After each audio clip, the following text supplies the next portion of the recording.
Good morning. Thank you very much. I am Gail Brewer, Chair of the Committee on Oversight and Investigations. I want to welcome you, and I'm honored to be joined by Councilmember Carmen De La Rosa, who is Chair of the Committee on Civil Service and Labor. And I believe we've been also joined by Councilmember Velasquez, Holden, Orella, Palladino, Botcher. I think that's it. Yep. Nurse. And Nurse. She just walked in. Your timing is perfect. Thank you very much. So we're going to focus on the staffing crisis that has struck New York City's municipal workforce since the onset of COVID. Mayor Adams has made reopening the city and returning to normal a top priority for his administration, and I appreciate that. But to do so, he needs a capable government apparatus, and it is a challenging time for municipal government around the United States. I am aware of that. Additionally, it appears that some of the mayor's policies, including his insistence on in-person work for all employees and his use of attrition to facilitate broad, blunt budget cuts, may be at cross purposes with the goal of rebuilding civic functions in a post-pandemic world. I always say, for instance, that the health department has been in the past the premier public health agency in the United States, if not the world, and it needs staff to do that. The city's mounting difficulties with hiring and retaining staff have begun to impede vital parts of our local government's work. Building affordable housing has to have staff to be able to sign off on low-income tax credits, for instance, to adapting to climate change, to confronting new public health challenges like monkeypox. After today, we will examine the causes of the city's workforce crisis. That's what we're going to talk about today, how the wave of vacancies has been affected by city policy on attrition and remote work, and the impact of unfilled positions on areas of public concern. We're obviously concerned, as I said, public health, housing, education, climate change. While even the private sector has struggled to fill many openings in the tightest labor markets in decades, and we've got lots of articles to that effect, local governments have fallen far behind the national jobs recovery, New York City included. Vacancy rates for city jobs have shot up from just 1.5% before COVID to more than 7% today. We have difficulties maintaining the government workforce, and it's even more troubling because we depend on a uniquely muscular, local public sector to stay safe and healthy, house ourselves, and keep the city moving. Not easy tasks. But you have to address these issues, and the staffing crisis threatens to develop its own negative feedback loop as a smaller number of remaining workers take over the duties of departing colleagues. Many people are baby boomers like myself, and they're retiring. I'm not retiring, but many of my friends are retiring, and they're getting burned out, or they look for work elsewhere. The workforce crisis began 2 years ago under a different mayor, a different presidential administration, and a different stage of COVID.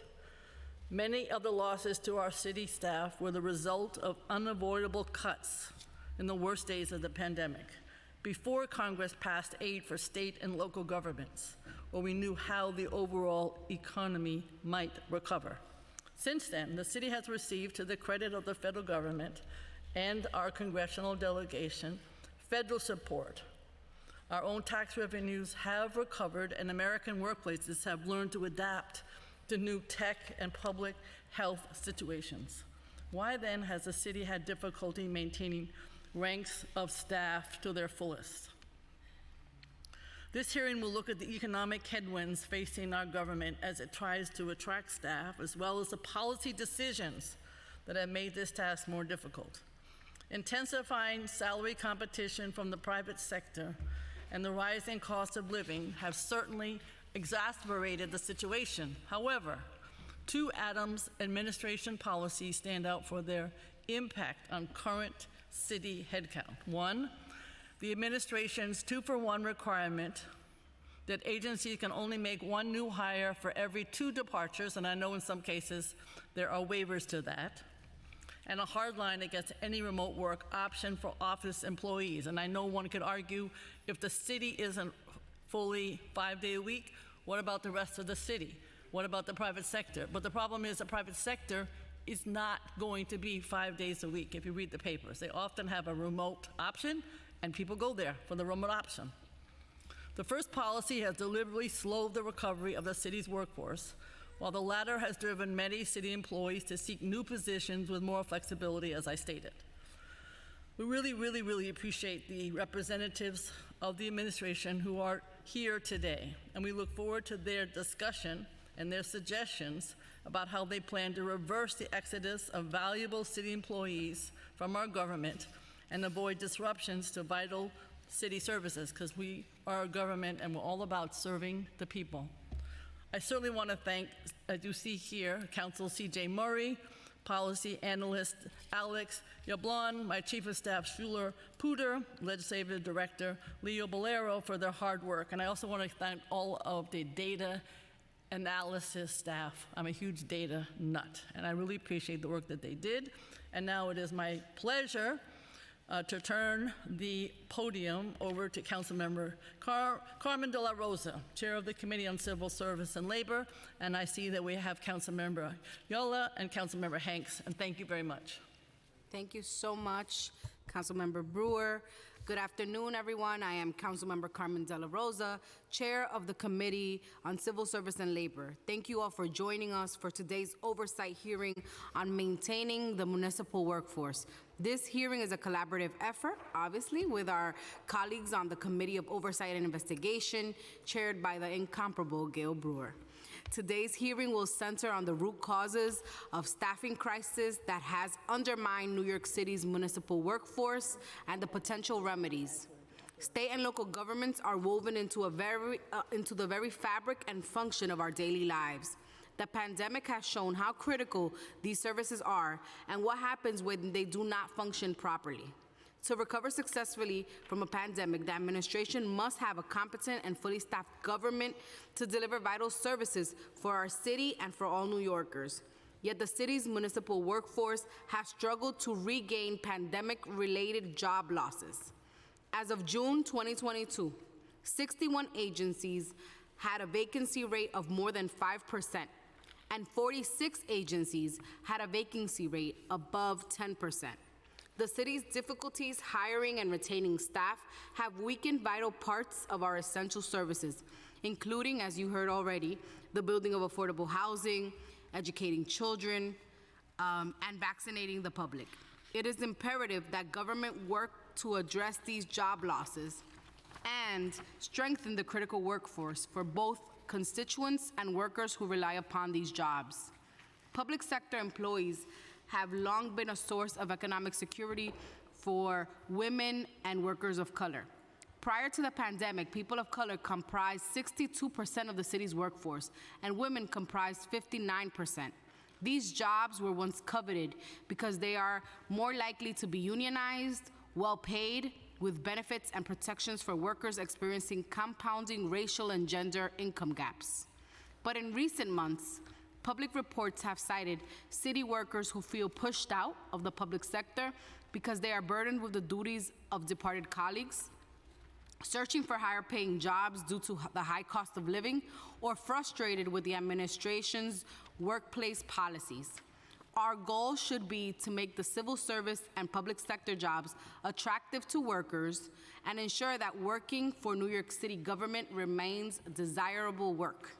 Today, my goal is to explore the root causes and effects of the ongoing staffing crisis, but I also look forward to discussing potential solutions, including greater workplace flexibility to allocate and reallocate headcount, reevaluating the hiring processes and procedures, as well as re-examining the administration's remote work policy.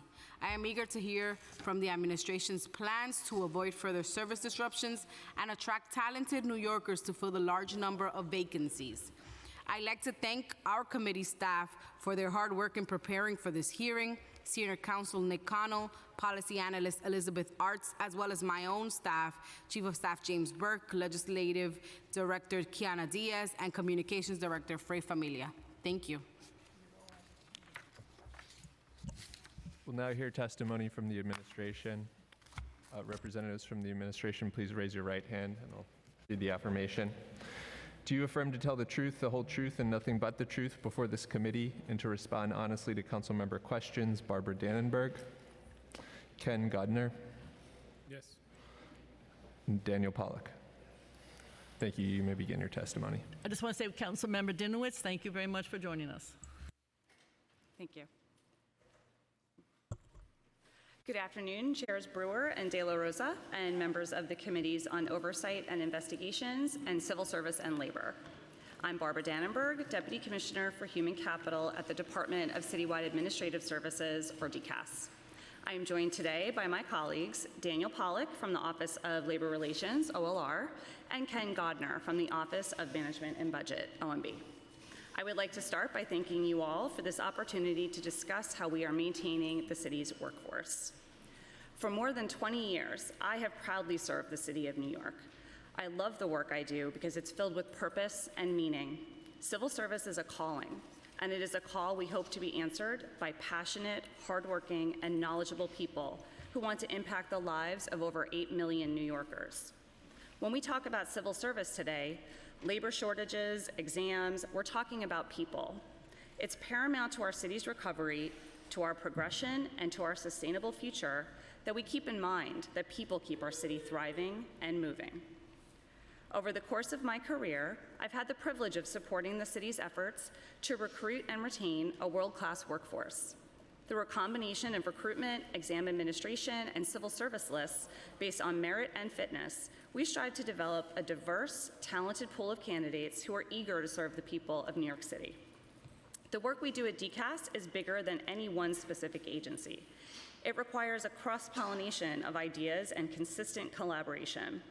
To that end, we work closely with our colleagues at OMB and OLR.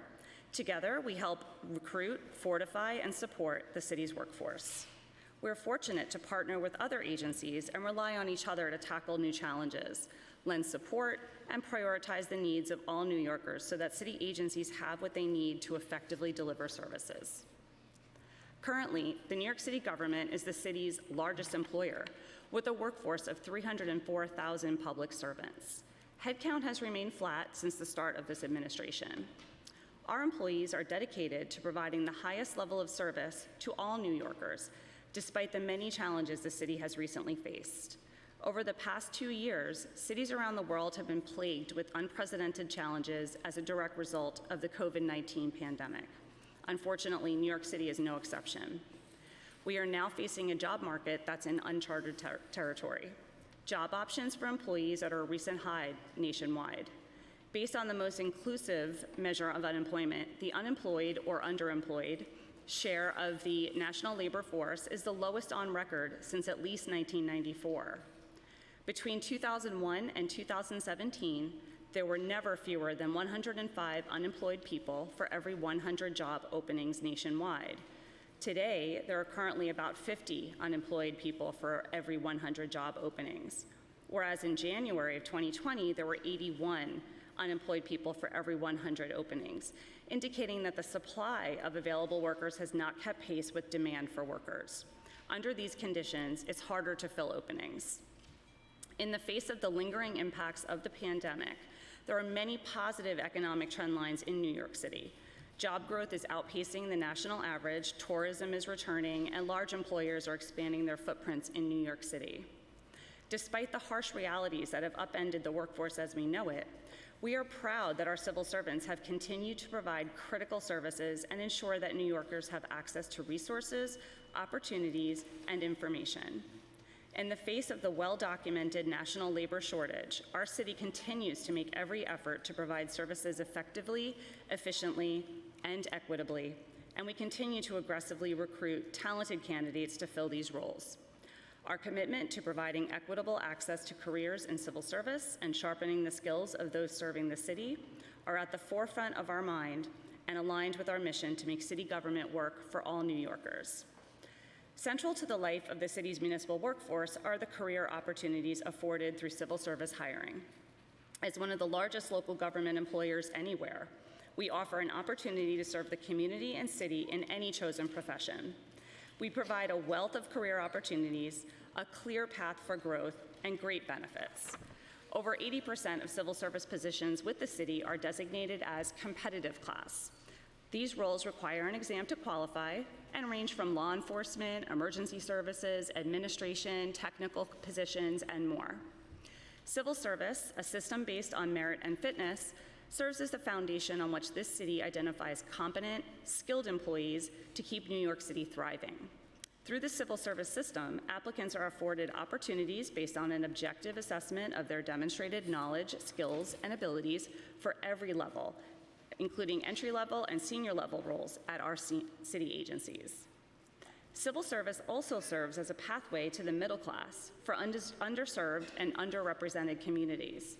It is therefore critical that we operate the civil service system competently, fairly, and expeditiously.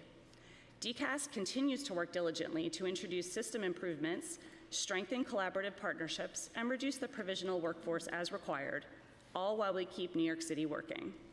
Among these improvements, DCAS also integrates initiatives like Civil Service 101 sessions.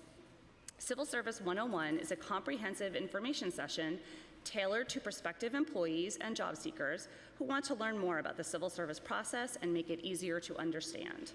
The goal is to demystify the civil service process and dissociate it with being slow and arduous. By reframing the civil service process, we hope to attract the best candidates to work for our city. It is important to note that while civil service lists establish a viable candidate pool, it is indeed a process separate and apart from the hiring process, executed in collaboration between our colleagues at OMB and each respective agency to fill specific roles. The hiring process hinges upon vacancy availability and funding. DCAS utilizes exams to equitably identify candidates who demonstrate the necessary knowledge, qualifications, and skills to excel in specific roles. We offer open competitive exams, which are available to anyone who meets the minimum qualifications. We offer promotion exams, which are available only to permanent city employees who are seeking a promotion within their career track. And we also offer qualified incumbent examinations, which are available to those who already work for the city as a provisional employee in certain job titles after 2 or more years of service. DCAS has worked to improve the cycle time of the examination process and to break down barriers to careers in civil service. On average, over the last 5 years, DCAS has administered 180 exams per year to more than 100,000 candidates and established over 150 eligible lists for agencies to hire from each year. Paramount to DCAS's vision of ensuring equitable access to civil service and city government, DCAS has proudly created a community-based footprint for civil service application and examination through the opening of one computer-based testing and application center in each of the 5 boroughs. In addition to establishing a community-based presence, DCAS has moved forward with the digitization of our work and utilized automation to provide faster service. This is evidenced through our computerized testing system and our education and experience exam systems, which provide instant tentative results as soon as the candidate completes these exams. For candidates who disagree with the rating received by DCAS, we allow them to initiate, transmit, and track appeals of their ratings within their online application system dashboard. In an effort to widen the net and provide more opportunities for interested candidates, DCAS launched a pilot program in fiscal year 22 called the New York City Bridge Exam. Through this pilot, DCAS departed from our traditional testing process in which we offer one exam for one title. The New York City Bridge Exam allows candidates to apply for one exam, pay one application fee, and take one test that can be used for up to 10 job titles. The New York City Bridge Exam opened for filing in April of 2022, and DCAS received over 4,000 applications. Later this month, the multiple choice test will be held for these candidates. This new test format allows DCAS to offer a greater quantity of exams annually without increasing the need for staffing resources. DCAS's Office of Citywide Recruitment, OCR, promotes the vision that the City of New York is an employer of choice with a growing, talented, and diverse workforce. The work done through OCR is integral to our targeted recruitment efforts. OCR conducts extensive outreach to educate the public and current employees on civil service career opportunities and manages the city's 55A program, which affords qualified persons with disabilities an entry into city government without the need to take civil service exams. Since its inception in 2015, OCR has participated in more than 1,500 events and reached nearly 75,000 participants. They are also the division responsible for organizing and facilitating the Civil Service 101 information sessions.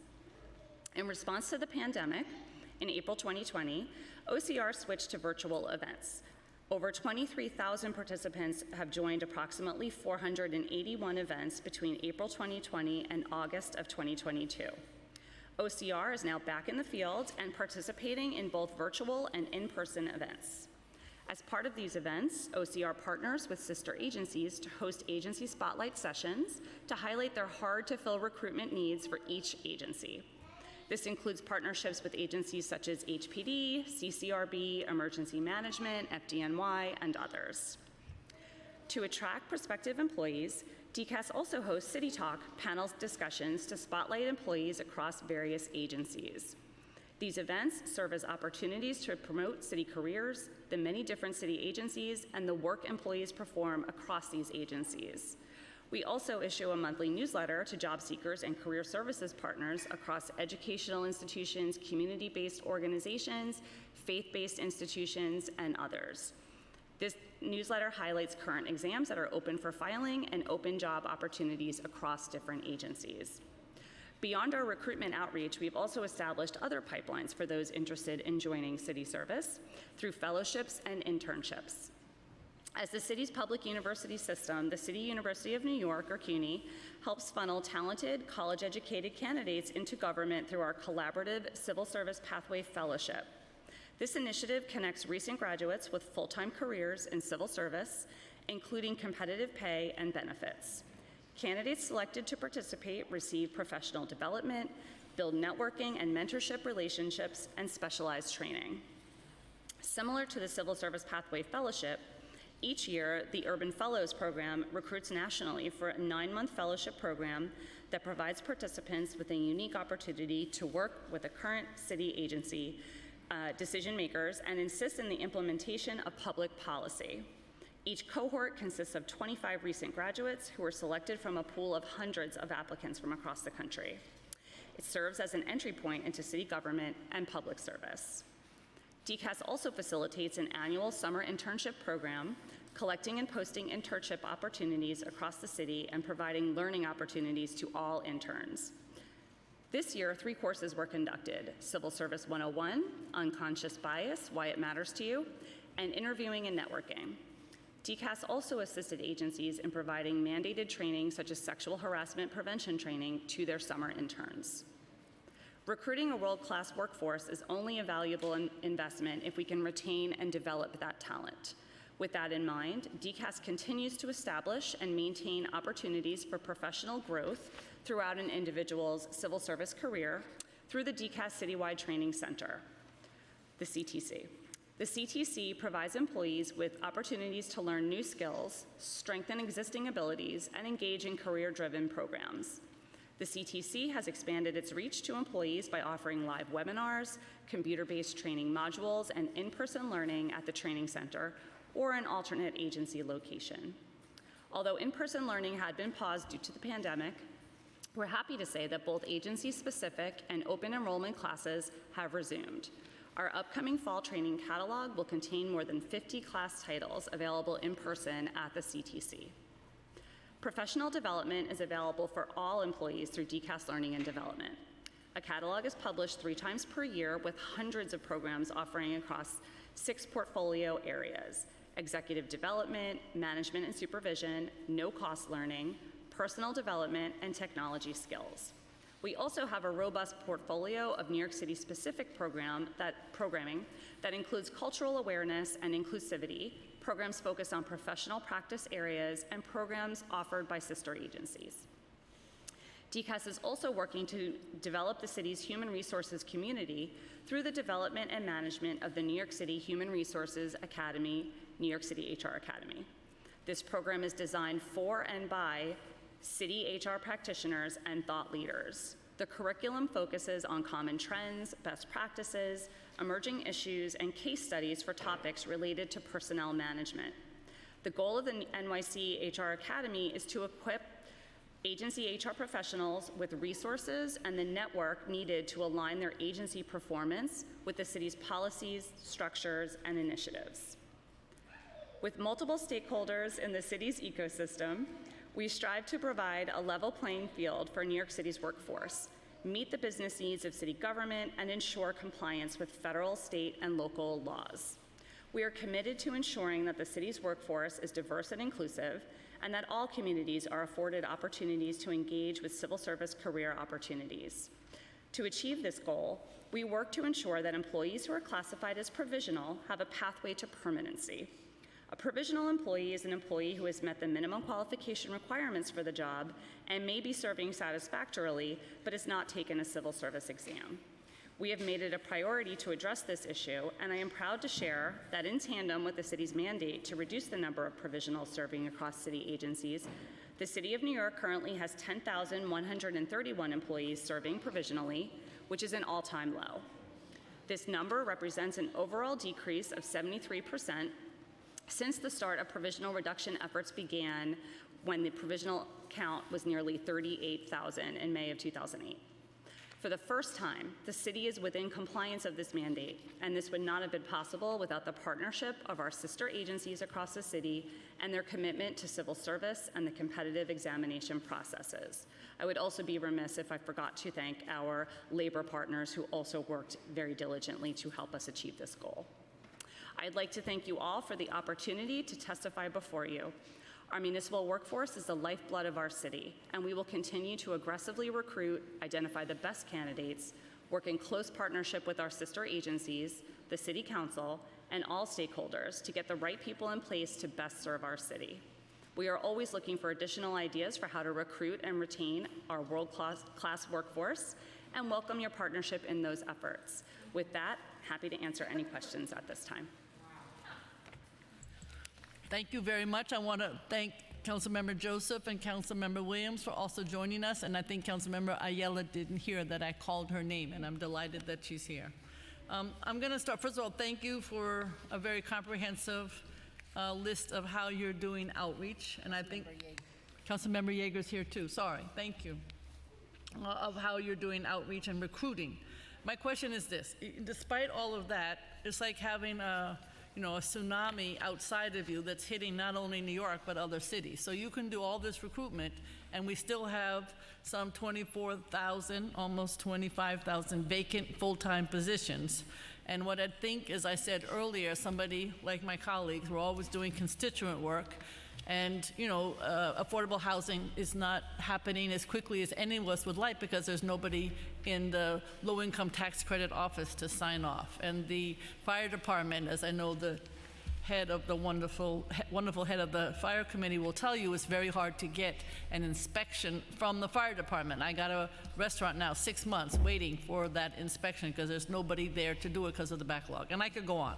So my question is, despite all of your efforts, are there other things that you think that could be happening? Even something, I get complaints, because since I've been around such a long time, everybody calls me because I'm like the 311 of complaints.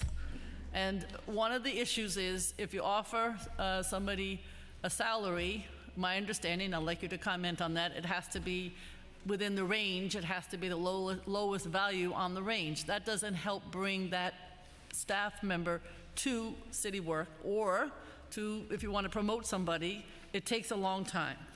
I think also, I'm going to bring up the very controversial topic of, I understand how we want to be back full-time, but if nobody else, other offices and departments and agencies and companies are not full-time, and people choose to go there, then should we have something that gives them some flexibility? Because otherwise, are we going to be able to recruit? I think the other issue, of course, is we have the attorneys and accountants and tech people who really can go elsewhere. So is there some special way that we could be recruiting them? I know they don't have to live in the city. They have other kinds of ways that we've tried to recruit them, but it's not working. So I guess what I want to hear from you, are there any other strategies? Department of Buildings, according to the wonderful data analysis that the City Council has done with your data, there are 489 vacant positions. Department of Health, which I mentioned, one of the greatest departments in the world, 1,189 vacant positions. Department of Social Services, goodness knows they are needed. There are net for catching helping, supporting 2,256 vacant positions. Department of Environmental Protection, we want Local Law 97 to be implemented, 998 vacant positions, and I could go on. And the percentages are equally high. I understand we don't want to hire too many people because we might have a recession, and as Richard Ravage says today, New York City is teetering on the edge of fiscal cliffs. I swear by Richard Ravage. However, I still think we have to have a workforce to build the affordable housing, to make sure fire inspections are done, to make sure we're climate ready, and that we have all the concerns we need addressed public health-wise. So what are some other strategies that may be outside of what you listed that could address hiring for the City of New York? Thank you. As you said, there are labor shortages across the country. That's well documented. New York City has not been spared from this labor shortage. However, despite this challenge, we are committed to providing the critical services that New Yorkers deserve effectively and efficiently. And we are recruiting aggressively to fill these current vacancies. Some of the things that DCAS can do in order to assist agencies with recruitment and filling these critical vacancies, if an agency partners with DCAS, is to assist with scheduling examinations around an agency's recruitment efforts. We can switch the schedule so that if an agency is diligently recruiting, we don't offer an examination in the middle of that process and interrupt. We can also share test taker information or folks who have applied for examinations who are interested in city jobs with an agency so that they can include them in their recruiting efforts. We can also include test passers if an agency is looking for that information when they recruit. I can't speak to the specifics of some of the agencies that you had spoken to, but these are some of the things that DCAS can certainly provide. Regarding the salary structure of the city's titles, I would like to turn that over to my colleague from OLR. Thank you, Barbara, and thank you, Councilmember Brewer. As you've mentioned, the salary range, our employees, our civilian employees are governed, and uniform employees are governed by collective bargaining agreements. And our collective bargaining agreements for civilian employees generally set forth the new hire rate. And that rate applies to all employees with less than 2 years of city service. So that is a contractual mandate pursuant to our collective bargaining agreements that they be hired at that new hire rate, and any change would have to be bargained with city unions. Is that something you're looking at as you go into contract negotiations? Because they are coming up. I wouldn't want to comment on the content of contract negotiations with our unions, but as always, we're discussing all issues of concern, including recruitment and retention issues with our unions. Okay. We have lots more questions, but I'm going to go to Office of Management and Budget, and I very much appreciate you being here. So I think one of the challenges is how does one get hired, how quickly? So I wanted to know within OMB, how do you participate in the hiring practice? How do you establish and implement personnel policies for city agencies? And I have to say, again, one of the challenges, I didn't mention it before, is how quickly somebody can be hired. Because if I'm an accountant, I can go to Deloitte, I can go to agency faster than getting hired by the city, so I'm out of here. And I want us to have the best. The same thing with, when you want to get promoted. I want to get promoted at city, but guess what? Private agencies offering me, and in the past, we used to say, we got the best benefits. Maybe we still do, but the opportunity to go elsewhere is a draw, as you said earlier in your testimony, because of the vacancies. Thank you very much for being here, to OMB also. Thank you, Councilman Brewer. Thank you to the committee. In terms of the process for hiring, there's a multi-step process, and part of this is OMB's role, which is relatively quick. I'm getting a lot of feedback. I'm too close. In addition to that, once our OMB process is complete, agencies still have to develop a posting. They have to post. They have to, assemble candidates. Then they have to interview the selected candidates and then select.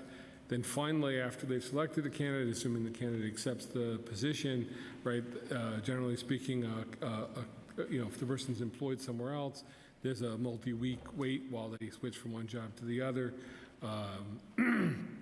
So it's an inherently slow process to onboard people, but we've been making steps to try to improve that. One of the things we've been doing is speed up the OMB process, is to try to communicate more clearly to the agencies the information that's required so that OMB can approve them. We previously used to batch the hires monthly and now deal with the hires without waiting for all hires to be approved for the month. We approve the ones that are in good shape right away.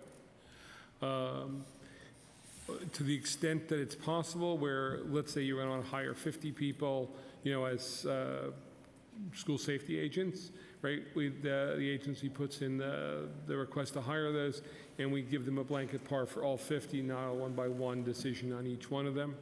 One of the problems that would happen, not that often, but from time to time, was that agencies, after OMB approvals, would expire after 90 days. Sometimes the agencies weren't able to find candidates during that period or weren't able to onboard them. We fairly recently extended that from 90 days to 180 days so they don't have to go back through the process of reapproval. Those are the steps we've taken and are looking at to even increase the speed in which we can move. We appreciate that anything that speeds up that process makes us more viable as an employer.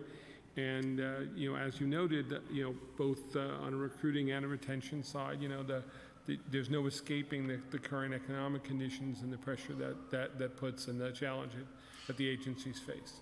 Okay, so once you've posted, the candidate has been selected. I know you gave the example of the school safety agents of 50, but even just trying to get a public health or somebody to handle the finances of HPD's affordable housing, that wouldn't necessarily be a group of people. It might be just a few. So how long does it take? Say, for instance, I'm selected after posting and I'm selected as a candidate. Just how long does it take to go through OMB and any other process? And is this longer than in the past? Because you and I have been around for a long time. Yeah, unfortunately, I have to agree with you. We've been around a while. Me too. But nevertheless, the process is reasonably quick for hires. The review process at OMB is generally 15 to 30 days maximum. There are sometimes difficulties, questions that need to be answered, and that involves a back and forth. And unfortunately, as you know, whenever that starts, some time gets lost. But even and that works for whether it's a batch of 50 or individual hires. There are a lot of the specific titles that you talked about, which are exempt from the 2-for-1 hiring freeze. We are looking to work with the agencies to speed up the process any way we can. And obviously, to the extent that whether the council or anyone else has ideas about making that process quicker or more efficient, helping us with our recruiting challenges, we're ready and willing to take those suggestions. Okay, we certainly want to be a partner in improving the workforce of the City of New York. I'm going to turn it over to my colleague. Thank you, Gail. I have a question about how the decisions are made when an agency needs staffing. So we heard Gail list off some of the biggest vacancy rates, like the Department of Building or the Department of Mental Hygiene, Health and Mental Hygiene. But there are others. For example, we know the Department of Education, Department of Finance, the HPD, for example, that has the need to go in if there's an emergency situation and conduct inspections. So how are the decisions made and how do the agencies work together, DCAS, OMB, OLR, to ensure that when there's a policy shift and there is a need at an agency, that those needs are met first? Thank you for your question. So when an agency realizes that they need to hire and maybe they need to hire very quickly, what they will do is reach out and partner with our agencies, and I'll speak specifically to the DCAS piece. An agency will reach out to DCAS, depending upon the title that's needed to hire. Let's say it's inspectors. HPD will say to DCAS, we need to hire up very quickly. DCAS will say, okay, we have a civil service list. Here's a list of eligible people, or we have an exam in the works. Should we push it out? Should we start partnering with our Office of Citywide Recruitment and offer information sessions regarding the job? So we'll have that back and forth depending on what is needed, all the way through to where the agency is hiring.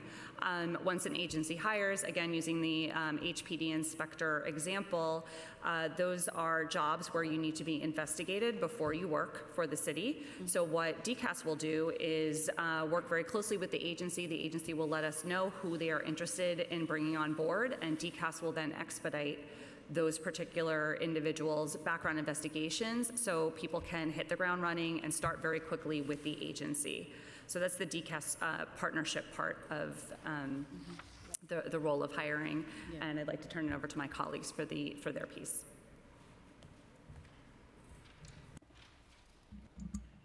Thank you, Council Member. So, OLR's role when agency has issues with recruitment and come to either DCAS, OMB, or OLR with those issues is largely to advise what we can do within the confines of collective bargaining agreements that currently exist, as well as to assist with any kind of labor management issues that are related to those recruitment efforts. For example, if an agency is trying to create a new civil service title, obviously they would go to the DCAS to work with them on that new title, but then OLR would also be involved in discussing that with the union, and obviously we're also often called upon to speak with the union about any thoughts that they might have, because our labor partners are also our partners in these issues. They have as much an interest in recruitment and retention as we do. So that's kind of OLR's role in that process. OMB's role is really to make sure that the proposed hires that an agency feels it needs are in compliance with their budget and with the 2-for-1 freeze, if appropriate.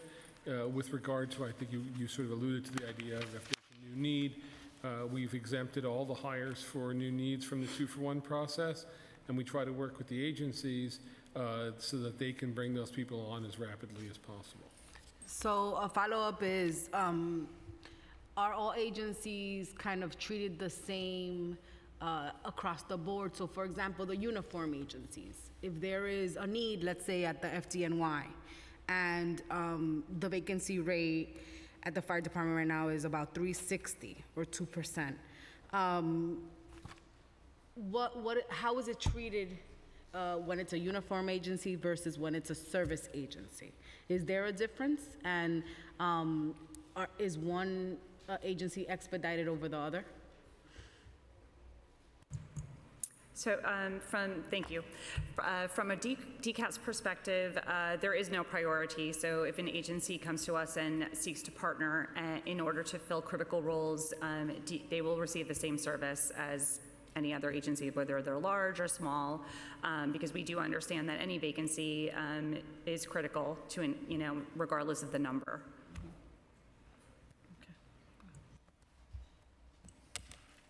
To the extent that needs have a life safety concern, OMB will prioritize those, trying to move to immediately fill those roles.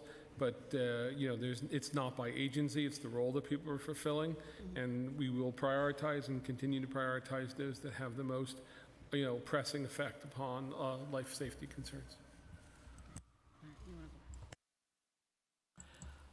Thank you. So I'm going to ask about the state controller. The city stated that the city fell short of its FY 2022 year-end staffing, and I think I mentioned this number earlier, 24,000 employees, or 8%.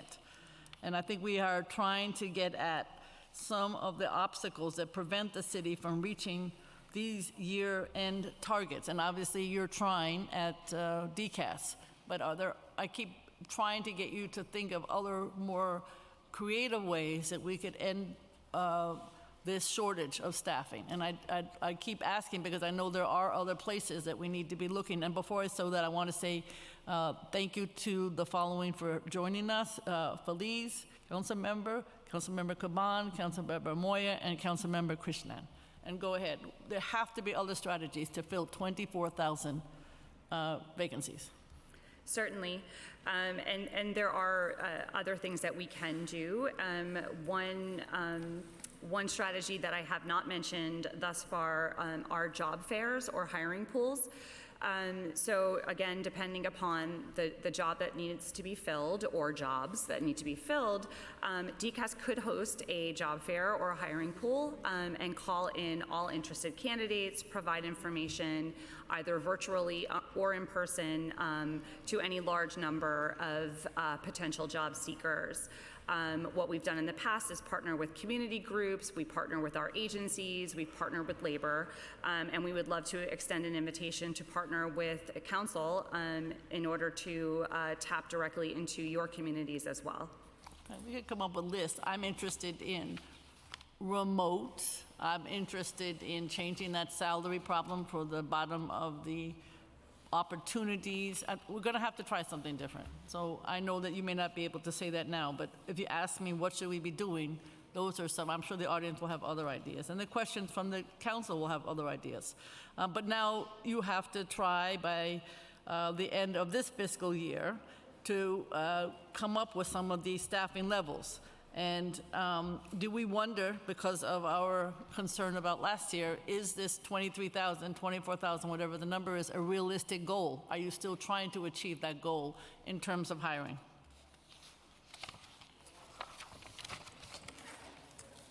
So the 23,000, 24,000, that's to bring ourselves to the fully budgeted head count. The budgeted head count doesn't represent a target or a goal, but instead is the maximum authorized head count. So agencies are naturally going to be below their authorized head count just on the basis of they're having churn, right? They're only allowed to hire up to that level. Right. People turn over. There's always going to be some vacancies. You know, in terms of the challenges we have in filling the positions that are approved, you know, again, you know, the labor shortage that we've all talked about that's across the country. You know, there's no difference, you know, in New York City than the private employers in New York City, the public employers across the country. Everyone is finding it difficult to find enough qualified employees and to be able to keep them. But we want the best. We do, and we try to, you know, everything that Barbara has discussed about what DCAS does to try to recruit people, our sort of comprehensive web of benefits that we use to try to retain the best workforce we can and attract them, aggressively recruiting to fill the positions that we have, so that agencies are out there. You remember, as well as the Oversight CC before you, agencies are out there working in partnership with universities, with schools, right, to make sure that they have a pipeline of good candidates coming through, because the best way to get the best candidates is to have the best people apply. Okay, but do you have a goal that would be attainable by the end of FY23, obviously next July? Do we have a goal that we're aiming for to address some of the issues that we know are challenging? Do we have a goal of numbers? We do not have a set goal for the number of employees at the end of the fiscal year or some point in the future.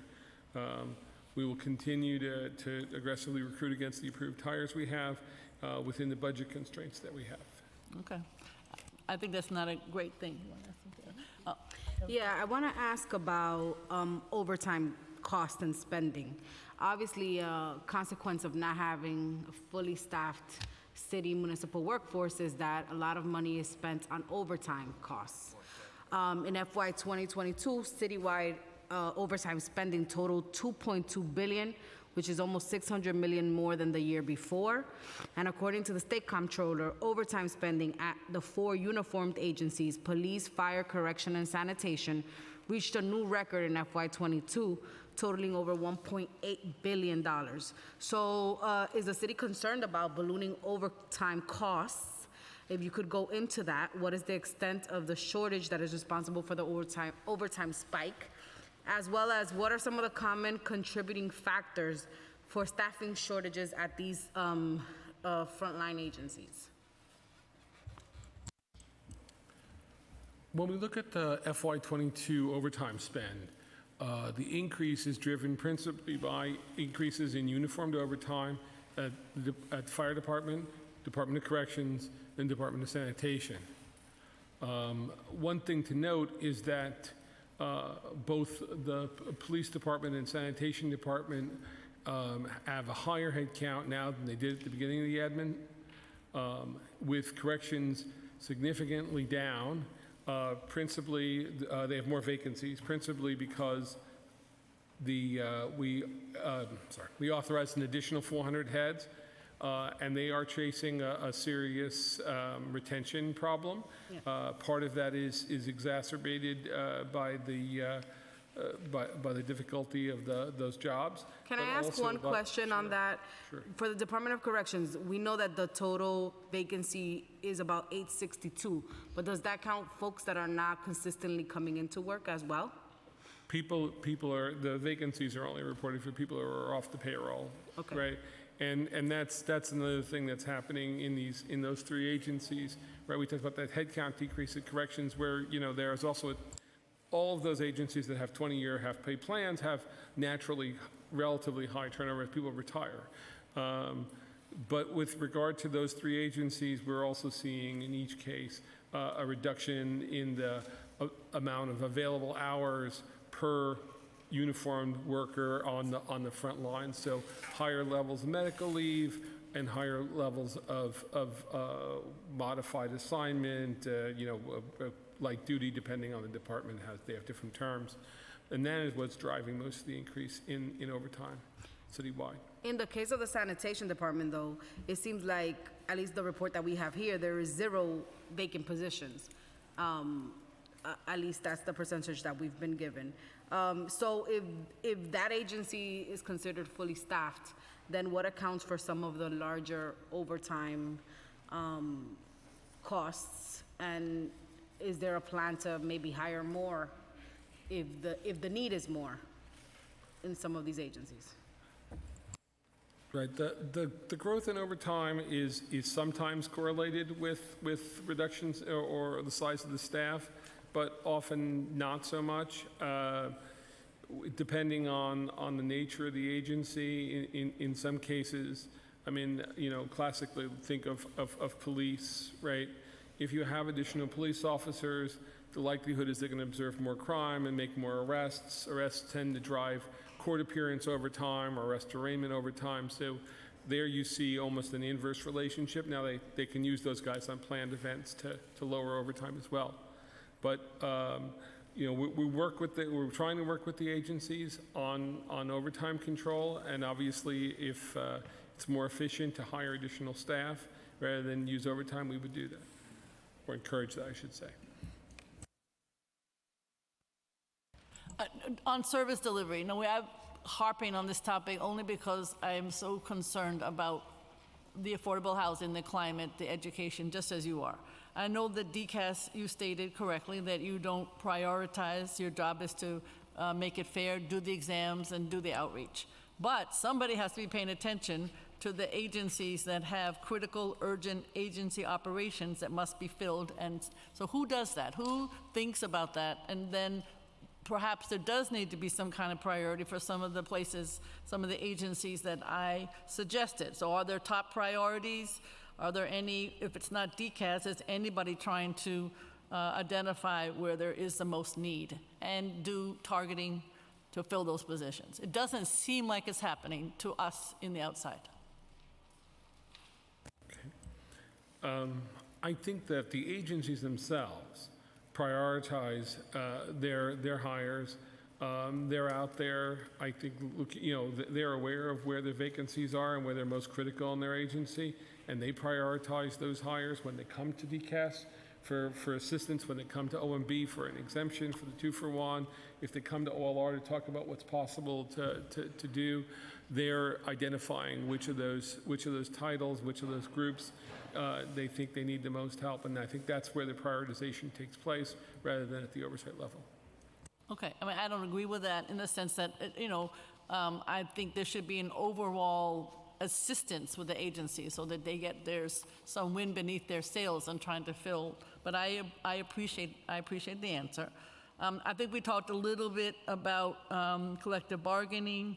Are there other collective bargaining or other issues that limit the city's ability to reallocate staff? I know since I've been around so long, when we did 311, we worked with the agencies to move people to 311 in the same title. It was very successful. Do It and other agencies work together. But that is an issue, and I'm very supportive of all collective bargaining issues, but are we working with them to try to make, again, some of these positions to be filled?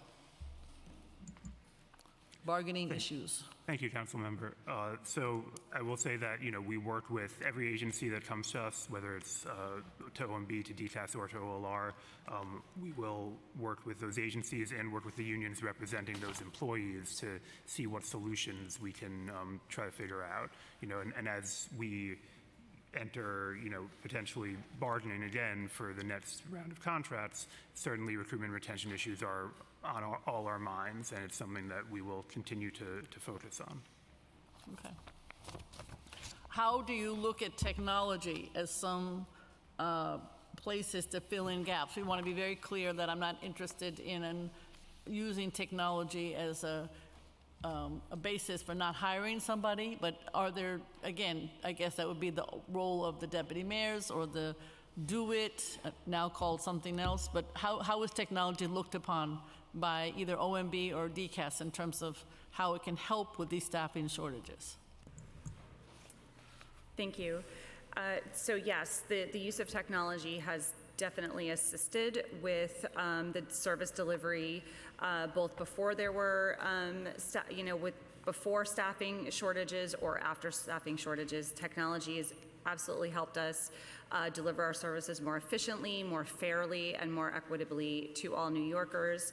Speaking from a DCAS point of view, we have utilized technology in order to make our civil service examination process more widely available to people during the pandemic when, at the very beginning, when things were shut down and in-person services were not available, we were able to utilize our online capability through our testing platform in order to continue to offer examinations for jobs with the understanding that, one day this will end and one day agencies will need to very quickly hire.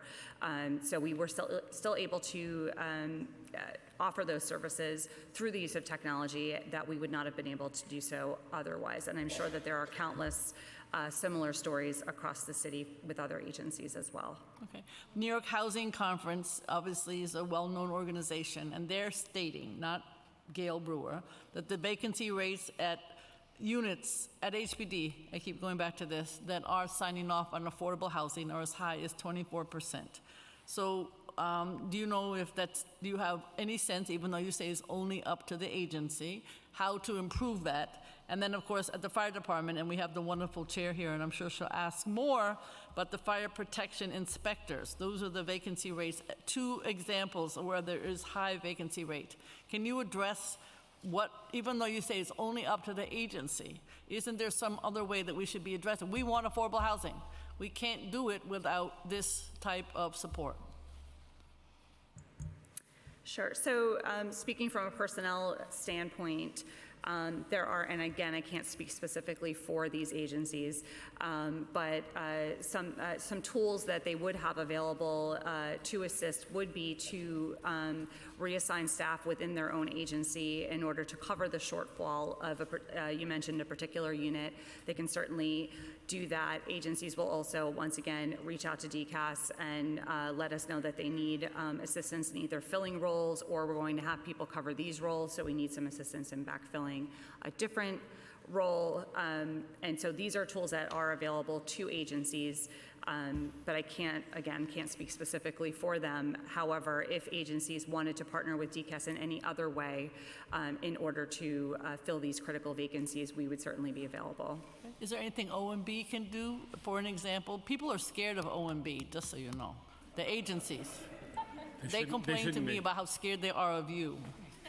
So is there something you can do to unscare them so that they can hire these people? Well, I don't know if we can unscare them. But, we have worked, and when we talk about HPD, I don't know the specifics about the unit you're talking about. It's sort of an HPD question. But OMB has approved over 700 hires for HPD in the last 12 months.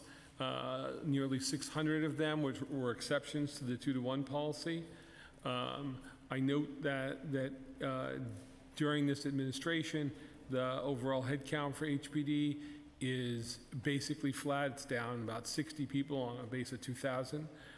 So we haven't seen a big drop in the agency headcount. We work closely with the agency to try to fill those vacancies, the things that need to be done. Obviously, with this administration's historic $22 billion housing commitment, we're investing in affordable housing and investing in staff and filling those positions as quickly as possible as a priority. I want to ask, clearly, this council has been having a lot of conversation around the Department of Education and the impacts that budget cuts have had. And when we look at vacancies in the department, I remember during the preliminary budget hearing, this was a question that was asked about vacancy and reductions and headcount reductions at the department. What is the likely impact of the vacancy rates at the Department of Education on our children's education, on programs like Universal Pre-K, for example? We haven't heard any reports of vacancies impacting the rollout of the pre-K program. We're working very closely with DOE.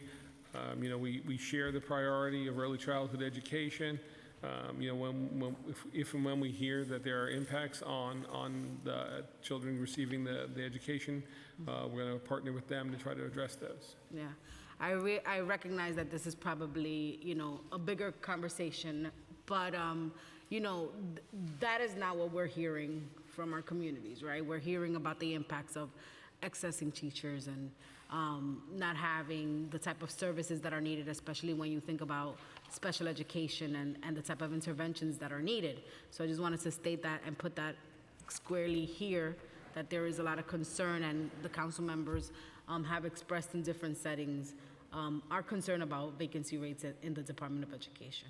I thank you for sharing that with us, and to the extent that there's specific things that are going on that you can share with the administration, with DOE, we always want to work with the council to try to address issues, especially if they haven't bubbled up. Great. And then I guess a question I have for DCAS is, have you all considered, the remote option? What are the conversations around that, a citywide remote option? Certainly some of this work can happen remotely. It's one of the things that this pandemic has taught many people. And it would make the city more competitive considering the vacancy rates that we are faced with. Thank you. The mayor has been very clear in his position that in-person work allows for greater cross-pollination, greater idea sharing amongst employees. And the city is leading by example while we're encouraging the private sector to follow suit. I would also like to note that the majority of the city's workforce never worked remotely during the pandemic or now, and they are the employees that kept our city running. So I just wanted to note that for the record. Thank you, and we certainly do appreciate them.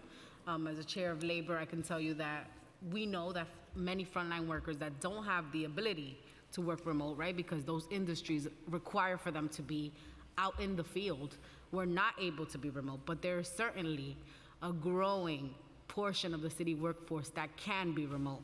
And the request is to let's look at it. Let's have that conversation as we continue this conversation about what the future of work looks like in our city. I'm going to pass it back. Okay. I am going to harp on this a little bit because I understand, for instance, have you checked with other government agencies around the country? The Office of Personnel Management, federal, is a hybrid model, just as to give you an example. And I understand the mayor's position. He and I and his staff have had this conversation, but I am nervous about not recruiting the kind of talent you want, at least to see in the next couple of years if we can have some kind of hybrid. But I also understand from Hellgate, an online publication, that the city denied requests for reasonable accommodations to work from home from immunocompromised employees suffering from cancer. Is that something that is a position that the city has, or is it local to the agency? It seems to me that remote work for people who are ill should be an opportunity. Thank you for that question. And while I can't speak to that particular case, I'm happy to explain the process for requesting reasonable accommodation. Reasonable accommodation is a process for employees and employers to work together so that an employee is better able to fulfill their role at work. And that decision is made between the agency and specifically the agency's EEO officer and the requesting employee. So all agency EEO officers receive training from the DCAS Citywide Equity and Inclusion Office so that all EEO officers are working from the same knowledge base when they are making these decisions. And each reasonable accommodation is handled on a case-by-case basis. So there's no blanket policy regarding reasonable accommodation for certain illnesses or anything else. It should also be noted that reasonable accommodation can be other than telework. So it can be equipment in order to do your job better, or a standing desk, or flexible work hours. So it isn't necessarily a work from home. Okay, that was not a good story, however, in the paper. I know we've talked about, as the state controller did in his 2022 report, about trying to do the hard recruit titles. And believe it or not, attorneys are on that now. Architects are on that. Auditors are on that. Accountants, IT. And are you, again, I keep asking, but are there any other ways that you're trying to recruit these professionals? They are not coming to work for the city of New York. Are there any other ideas that you might have? I want the flexibility. I would suggest you have to work on the salary issues. I think you have to figure out how to have, I know you're trying to be more flexible on the 2-for-1 policy. Are there other ways that you might be able to attract? I believe the head count, even at the Department of Law department, is way down because lawyers do not want to work for the city of New York. Any other ideas? So I would like to speak to the hard to recruit issue that you raised. That yes, there are many titles. There are almost 200 job titles within the city of New York that are designated as hard to recruit. And what that means is that the city, the 5 boroughs, within the 5 boroughs of the city, it's not always accessible for agencies to find an available workforce. So they are able to recruit outside of the 5 boroughs. And as we all know, the residency requirement is found in the administrative code. So this hard to recruit designation waives that, so that agencies are able to recruit outside of the 5 boroughs. And in order to do that, if an agency is having, just because a title wasn't hard to recruit maybe 5 years ago, doesn't mean that today that pool hasn't dried up. So an agency will approach DCAS and let us know that they're having difficulties with recruitment, and then we will make that decision as to whether or not their particular job should be included in that hard to recruit list. Do you have any evaluation analysis of, in the last year or so, if these tactics that you are implementing outside of the boroughs, et cetera, are having any effect? Are we able to have more hard to fill titles filled because of some of these tactics? I believe that data would be contained at the agency level. DCAS wouldn't be privy to the information of whether or not those particular employees were part of the hard to recruit or residency waiver. Does OMB know the answer to that, or that would be somebody else? Somebody must know. Yeah, I certainly don't have with me, but I don't think OMB has statistics on how the hard to recruit has, when once the title's designated hard to recruit, how that's changed the number of folks that are hired. We may follow up on that. I know you talked about the 2-for-1 policy. It sounds to me like you're being very flexible with it. Can you be more specific? Whether it's where is it in effect or not, et cetera? With regard to the 2-for-1, we implemented that back in July of 2020. still in effect today. We have made a large number of exemptions, and I think, the first thing to start with is that if you look at the head count at 12/31 of 21, at the beginning of this administration till today, the head count is down, but very slightly. It's down a couple thousand on a base of 300,000. So everyone knows we're facing attrition. We are, and DCAS has good efforts, and we are, in fact, hiring a lot of people. But fighting this market is difficult. In terms of the 2-for-1, we exempt all of the uniformed forces themselves, EMS. I'm just trying to think of the big ones. All of the inspectors, all grant-funded positions. We've done at DOB not only all the inspectors, but the plan examiners, the road to recovery development folks, the sidewalk shed people, the OTA folks. At DOC, we've granted them a 6-month full exemption as the whole agency because we know they're going through significant structurings. At FDNY, because I know you mentioned that a couple times, the Bureau of Fire Prevention is completely exempt. So, at HPD, development, DTR, the Enforcement Neighborhood Services, the emergency housing voucher areas are all exempt. So we have made exemptions on these, full titles or titles within agency, but we also make exemptions when agencies have a particular need. They come and they make, they submit documents making a case why their particular need, to go beyond the 2-for-1, and we've been granting those on a case-by-case basis. Okay, I guess if I Sorry for the long answer. At this point, I would just get rid of it altogether to try to get, people hired. A suggestion. I think what we found, and I'm sure, there'd be debate about this, but a lot of the titles where people are, showing that there's real problems getting those folks and there's shortages in those titles, those are the ones we've exempted. I know, but they have to call you, then they have to wait for you to answer, et cetera. These titles are fully exempt, so they're I know, but when they want to get a 2-for-1. new title exempted, they have to call you, then they have to wait for an answer. It is true, but I'm just giving you a suggestion that will cut time. I take that under advisement. Thank you, Council. Thank you. One suggestion. One other suggestion, and we talked a little bit about the bottom of the pay range.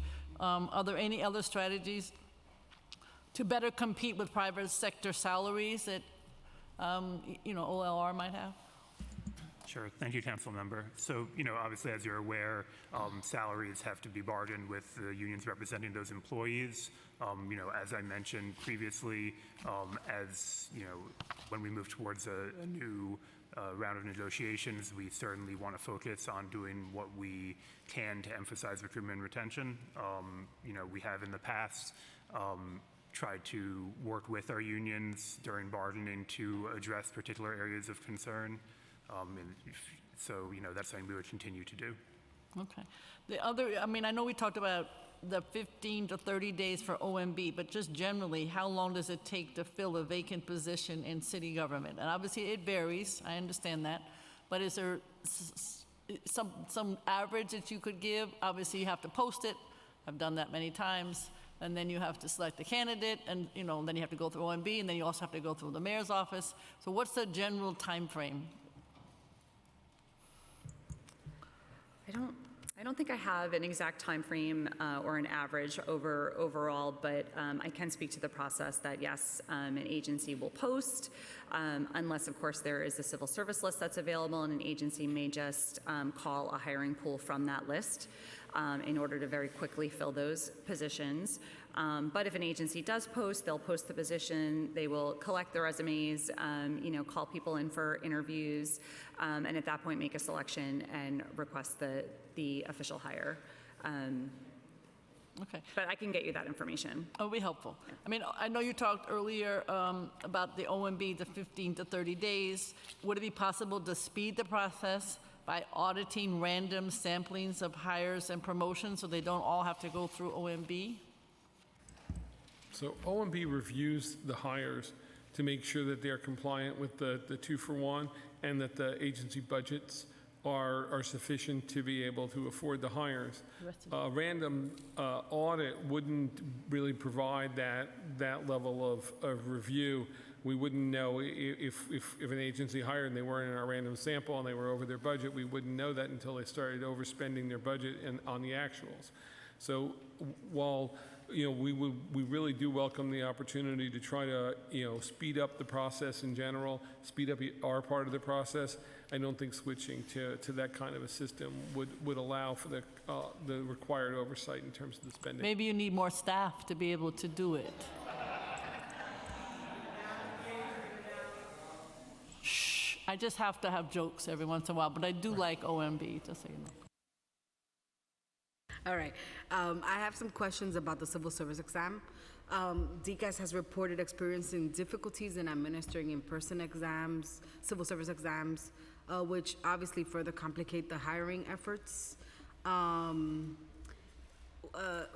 Were you successful in resuming in-person exams, and what is the plan that DCAS has made to increase testing and to prioritize titles with depleted lists of candidates?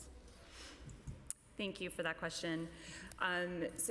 So although we were closed for in-person testing during the majority of the pandemic, during that time, DCAS did administer 183 examinations online for candidates to be able to apply for and take. That being said, we have a very aggressive schedule for this fiscal year 23. We are administering, I believe the count is 220 exams this year. Again, in order to make sure that we are filling those gaps and ensuring that agencies have a continuous flow of job seekers for their jobs. Great.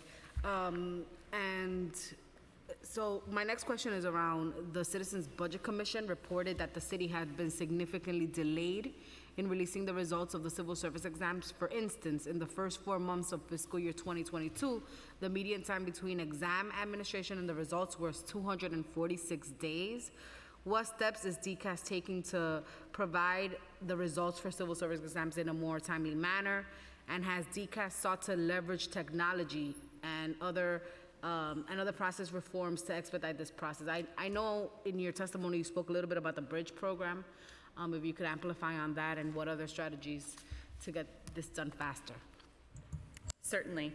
DCAS does have that number that we do need to report out regarding the number of days that it takes between taking the exam and establishing the list, and that number should be below 290. So as you stated, we are below that number.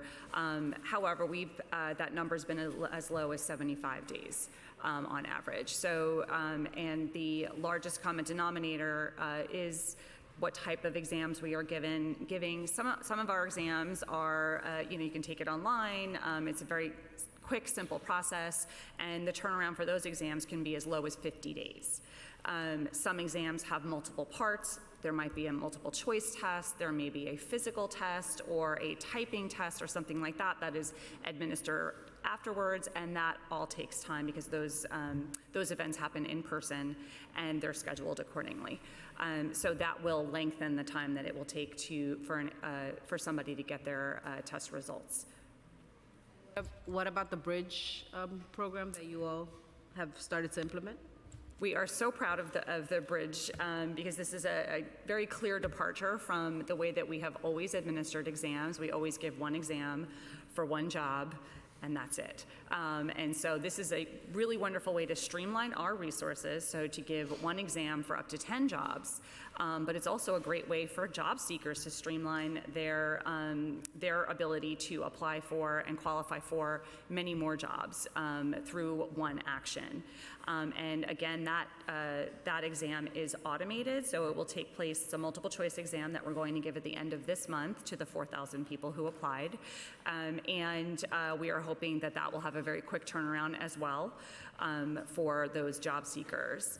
And just also to note, I think it's kind of implied in what I'm saying, but just to be very clear that the more automated steps that we have in our examination process, the faster that turnaround time will be. Okay, last question from me, and then we're going to go to colleagues. I know that I believe half of the full-time workforce is under expired contracts, and then others are to expire by the end of FY23. So we've obviously had many conversations this morning about what could improve the workforce of the City of New York. So I'm wondering, are there some ideas that you are going to put into those negotiations that might help that? And are there ways that the city can recruit and rapidly hire new employees, thinking about terms that could assist in that? I know you're dealing with managed care. I'm quite familiar with that issue. But aside from that, are there some ways that you can use the contracts to improve the workforce? And I want to congratulate Councilmember Bernikoff for being here, too. I just want to say thank you for being here. Go ahead. Thank you, Council Member. So, as I mentioned, and you're correct, approximately half of our contracts are expired. As we move to renegotiate those contracts, in all the bargaining we do, we always think about areas where we can improve recruitment and retention and try to work with unions in those areas. And we'll certainly take every opportunity to do so in any upcoming negotiations. I wouldn't want to speak to specific proposals we may make in the context of collective bargaining negotiations, but we are discussing how we can focus on those issues. Thank you very much. I'm going to call on Councilmember Velasquez, Holden, Joseph, and then I'll go after from that list. Councilmember Velasquez. Hi, good afternoon. So just wanted to follow up on with DCAS on the testing. How long between when a test is given does it take to be certified, and then the agencies can hire off of it? Good afternoon. So currently the average number of days after an exam is administered to when the list is certified right now is 240 days. As I stated earlier, that number has been as low as 75 days on average. It depends upon a lot of factors, such as the type of exam that we're giving, how much automation is involved. The other component here is that we are, finally establishing lists for exams that we had given either right before March of 2020 or during March of 2020 and those exams were protracted as well because we were not in the office in order to do that work. So I think that we're coming out of seeing that cycle, and like I said, last month we established a list within 50 days. And how often do you put out new tests for titles? So we have a annual exam schedule, and there are exams that are given monthly, sometimes multiple times per year. So any given month we can have 30, 40 exams that are open and available for job seekers. Is there a reason why some titles don't have tests out, even if the previous list for that title has been exhausted? Yeah, there could be several reasons. One reason could be that it's a title that's used by either one or just a few agencies, and those agencies have indicated that they don't have any vacancies at this time. So we would put that to the lower end of the priority list. Another reason would be that we have to give a large-scale exam. For example, this year we administered sanitation worker, and we'll be giving that exam to 65,000 people starting today, actually. So, and then that, that sort of takes up our resources because we have the same number of testing professionals, regardless of what type of test we're giving. But if there is an exam and it is problematic that the list is expired and the agency needs another list, we will work very quickly in order to time that next exam to when agencies need to do that hiring. Is part of the hiring challenges for the city that is it that the city's not putting out the tests fast enough, or is certification the problem? I mean, there are definitely different reasons why an exam would take longer or take a short amount of time. And again, luckily, we can be flexible in that we can very quickly get ready to administer an exam if it's necessary, or very quickly get that list of passers or test takers to an agency if they need to hire, or if an agency is not hiring, then that list would not be moving forward because there are no vacancies to fill. And then this is for OMB. Are you reviewing how staffing shortages affect agency metrics, and are any of those possibly affecting critical health and safety issues for New Yorkers? We have not seen a meaningful change in the output of city services. We would obviously look to prioritize if there was a problem, especially if it impacted life and safety issues. We've given exemptions for most of the life and safety titles, but to the extent that we could otherwise expedite the hiring or filling of vacancies in those jobs, we would definitely do that.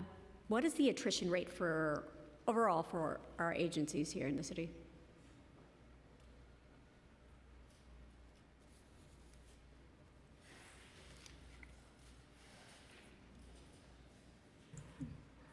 I don't have the number, I don't have the attrition rate.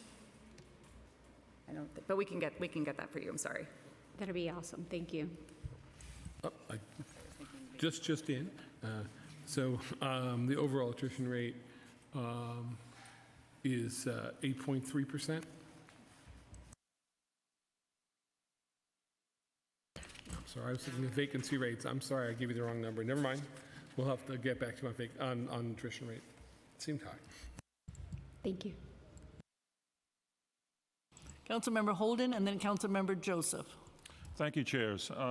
Thank you all for your testimony. I have a few questions on maintaining our workforce, and this has to be included in it. How many city workers did the city lose due to non-compliance with COVID-19 vaccine mandates?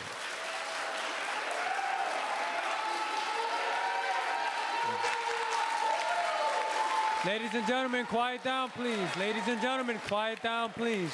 Quiet down, please, ladies and gentlemen. Folks, instead of clapping, if we can just do this, all right? Did you hear the question? All right. Anyone who has information on that, because I want to know how many were fired, how many were placed on leave without pay, how many resigned or retired as a result of non-compliance? Do you have those numbers? Because that affects the numbers, why we haven't filled positions. When, by the way, the CDC states that COVID-19 no longer presents a high risk of severe disease, hospitalization, and death. So Quiet, please. Quiet, please, so we can get the answer. Quiet. Please pause my time for the, that little pause there. Anybody give us a kind of a breakdown? So we don't have that with us today, but we can certainly circle back. Yeah, but okay, can you get us that? Because that's important. Absolutely. That's important for a hearing on workforce and vacancies. That's an important question. Because, and by the way, have you had discussions with the mayor's office on lifting the mandates? Because of, obviously, the CDC has changed their guidelines. Why, has the city discussed that? So the vaccine mandate is still in effect within the city of New York. No, but the question is, have you, things change. If that were to change, We're not, we would issue a policy we're not in accordingly. 2020, we're not in 2021. We've gone through, the city should get back to normal, I think. That's my personal opinion. And the city should lift everything because the CDC says, if everybody reads it here, and the mayor's office, we discussed it with them, but since your offices are very, very important to this, are you discussing it? Has any discussions been made with the administration, within the administration about this, about lifting the mandates? Because things have changed. Yes, sir. Yeah. If there were to be discussions, our agencies would be involved in part of those discussions. You wouldn't? We would. You would be? We would. Okay. So if you would, so you haven't had discussions? We have had discussions regarding the current vaccine mandate, which is still in effect. Yes. So, you had no discussions about lifting. I don't want to get into semantics, but the way I read it, there's no discussions on lifting a mandate. Even though the CDC changed their view on things, and by the way, the vaccine. So if we're going to discuss shortfalls in manpower, staffing levels, whatever you want to call it, we need to discuss getting people's lives back in shape and stop affecting people's and their families, residents and their families and workers unnecessarily. And that's what I would charge you with, as a matter of compassion. Let's put it that way. If we care about people, we should care about all people. And by the way, just talking to city workers who have been suspended for a year or more, or have been fired, they have medical. Their doctors are saying maybe they shouldn't get the vaccine. Maybe that it could hurt them. And I've had by the way, I had the vaccine and I had a booster. I went to 3 doctors already complaining about certain things, and they all kind of say, well, it could be the vaccine possibly. We don't know enough. So there are situations. There are situations that we don't know yet, but at least give the benefit of the doubt to workers who have served this city well, who were here in 2020, who were on the front lines, who did a lifetime of work, many of them, and were either forced to retire or fired. So we're at a point. I think the administration has to step forward. I think they will eventually, but I think it takes some. We have to really, beg them at this point. But there's people's lives are affected, and families. And some people invested 20 years in agencies, did their jobs on the front lines, and this is how they're rewarded. I just don't. In fact, I would like the answers on the breakdown, because that's very, very important that we get that information. Thank you, Chair. We will follow up. Thank you very much. Councilmember Joseph and then Councilmember Ariola.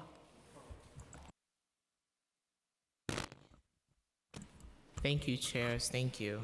My question to you is what are you doing to retain employees? One, salaries are usually very low. Promotions and raises are very slow and hard to get. So what is the plan for that? And as my colleague said, we're in a short area of where we don't have enough staff for the citywide. That includes our fire department. That includes my fellow teachers. So, and I would love some answers as to how we answer that and remedy the labor shortage, especially in those areas. Certainly, thank you for your question. A very important aspect of employee retention is employee and professional development. And through DCAS, agencies and employees can receive all types of professional development training, licensure courses, training in soft skills, managerial training. We have quite a robust portfolio, and again, we believe that the city should invest in its employees through these development opportunities. I'm sorry, what was the second part? I apologize. Part of my question. Salary. How do you maintain a workforce with New York City is very expensive. The last time I checked, rent is expensive, food is expensive, raising children here is expensive. So how do you match that when I come and work for you making $30,000, $40,000? I can't support a family on that salary. How do you match that versus me going to private sector? I can't speak to salary. I'm going to turn that over to my colleague from OLR. OMB, yay. Oh. OLR. I'll take that, Councilmember Joseph. Obviously, as I mentioned before, we engage in collective bargaining with our unions, and, as the Councilmember Brewer mentioned, we do have some expired contracts. We look forward to, being able to hopefully get back to bargaining those contracts, and, our goal with every collective bargaining agreement is to ensure that their increases that are fair to the workers while also reasonable for the taxpayers. In addition, obviously, we provide benefits, which I think are excellent benefits, health benefits, pension, and we work very hard and we work with our labor partners to make sure those benefits can be maintained. In the next negotiations, make sure we, as my colleague said, we revisit the mandate as well. Thank you, Councilmember. Councilmember Ariola and then Palladino. Thank you, chairs. I just want to go back to some points that my colleague Bob Holden had mentioned. Right now, employees that are off payroll are counted as a vacancy as per your testimony. and that means that anyone that is on leave without pay, or LWOP, or was unnecessarily terminated, have an immediate impact on vacancies in the City of New York's workforce. So my first question is, what is the DCAS timeline or reasonable accommodation request, timeline for a reasonable accommodation request? Specifically, how long does an agency have to respond to an initial request, to an appeal or a decision? And ultimately, how long does the agency have to make a final decision? Thank you for your question. As I explained earlier, reasonable accommodations are handled on a case-by-case basis at the employing agency. DCAS does not review all reasonable accommodations. That's done at the agency level. We certainly advocate and encourage for an expeditious resolution of a reasonable accommodation request, although I'm not aware of any timelines or deadlines for completing them. However, if there are, I will certainly circle back to you.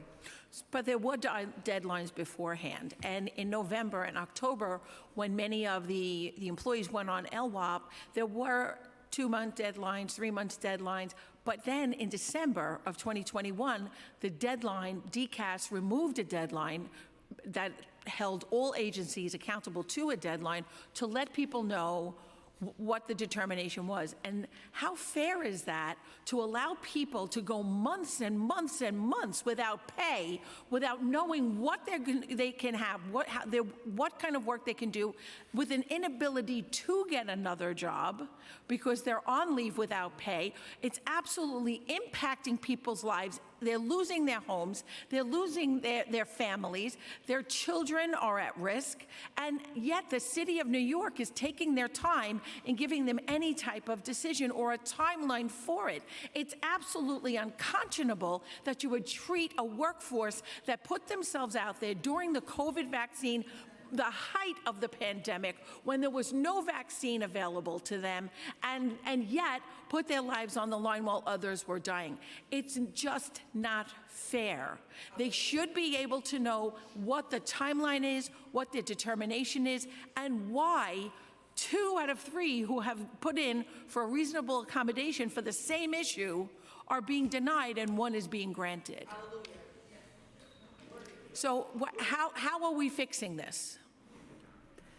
So again, as I explained, this is a process that's contained at the agency, the employee agency, and each case is reviewed on a case-by-case basis with the EEO officer.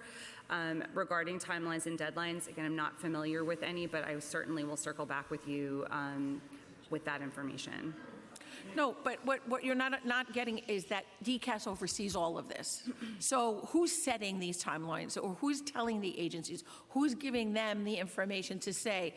You're saying it's held within the agencies themselves, but DCAS is the oversight, let's face it. And why are there different guidelines for different agencies? And why aren't these guidelines available to the public when they go and look for them? So why is the City of New York operating in a silo and making people's lives or livelihoods are at risk? It's unfair, and that's the major point, is that it's unfair. Even when promotional exams are coming up, people who are on leave without pay are not eligible to take those exams. So they're not even allowed to promote themselves. And so it's really what's happening is we're holding them hostage by a mandate that is now debunked by the very CDC that said it was necessary, because the CDC, the guidelines have changed, and they said that now a person who has had COVID and a person who has had the vaccine have the same amount of immunity, or as much immunity as you can have, to someone who was not vaccinated. And again, like my council member, my colleague stated, I'm double vaccinated and boosted. So, but people who need to know it's unfair that they're living in limbo. And that's where we are failing them as council members and as the City of New York. Thank you. Councilmember Palladino and then Councilmember Dinowitz. Good afternoon, everybody. And I want to welcome everybody who's here in the gallery. I want to thank the committee behind me, both committees. I want to thank you for your testimonies. But I, too, like my other two colleagues, have something to say. I've sat here for an hour and a half, and I've listened to a lot of, we're in crisis mode with hiring. We've had a lot of problems getting people to get back to work. So my question is, and it's not my only question, so I'm not stopping there, why do you think you're having a problem hiring? Why do you think that problem is? Do you think it's because the contracts aren't worth the paper they're written on? Do you think it's because people here, in this room, outside this gallery, in every outer borough, blue collar, all races, colors, creeds, have been laid off? Let me ask you this also. In 2020, did we have this problem? So I think we could kind of double back and actually look at today, and we could look at what transpired after 2020. Now, you've got a room full of workers here. They want to go back to work. The CDC changed their guidelines. You want your work shortage to end? Why don't you rehire who has been let go? Because while you're all sitting here talking and you're all worried about all this other sort of stuff, how we're going to get new hires, job seekers, key words, job seekers, new language. No, we've got people here. We've got people in the outer boroughs and in the borough of Manhattan who want to go back to work. Guess what? Your job shortage wouldn't be. We would not have a job shortage if we put people back to work. These are qualified. Now, you want to bring in new hires. Who do you think trains those new hires if you're a fireman, if you're a police officer? Those that have been on the job for 20 years. Why do you think our economy is failing? Another question I'll ask, but I'll answer that for you too. Our economy is failing because people are leaving this city in droves. In droves. Why is that? Because they can no longer work here in the city of New York. They grew up saying, I want to be a fireman. I want to be a teacher. I want to be a police officer. And this is how we thank them. The CDC, and this is my final statement, the CDC has changed we followed the science, right? Everybody did what they were supposed to do. Well, guess what? You won't have a job shortage if you follow the CDC guidelines. So enough with all this malarkey about how we're going to change things. Put these people back to work. You're going to see what's going to happen. You'll have experienced people on the job. You'll have people who could train your new job seekers. And you will have what this city needs to put it back to normal. Thank you very much. Thank you.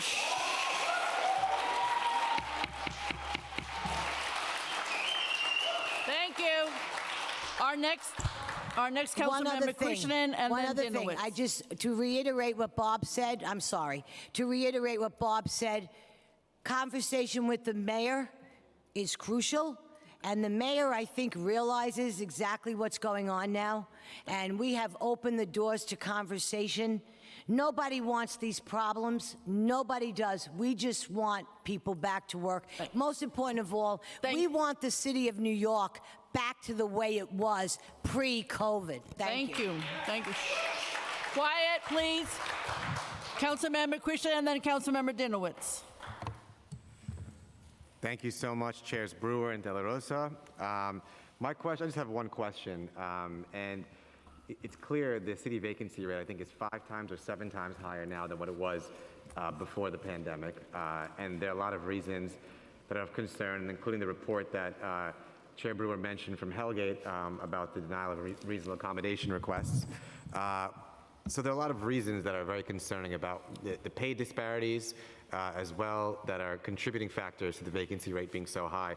But the one issue I want to focus on and ask my question about particularly is the administration's resistance to a hybrid work policy.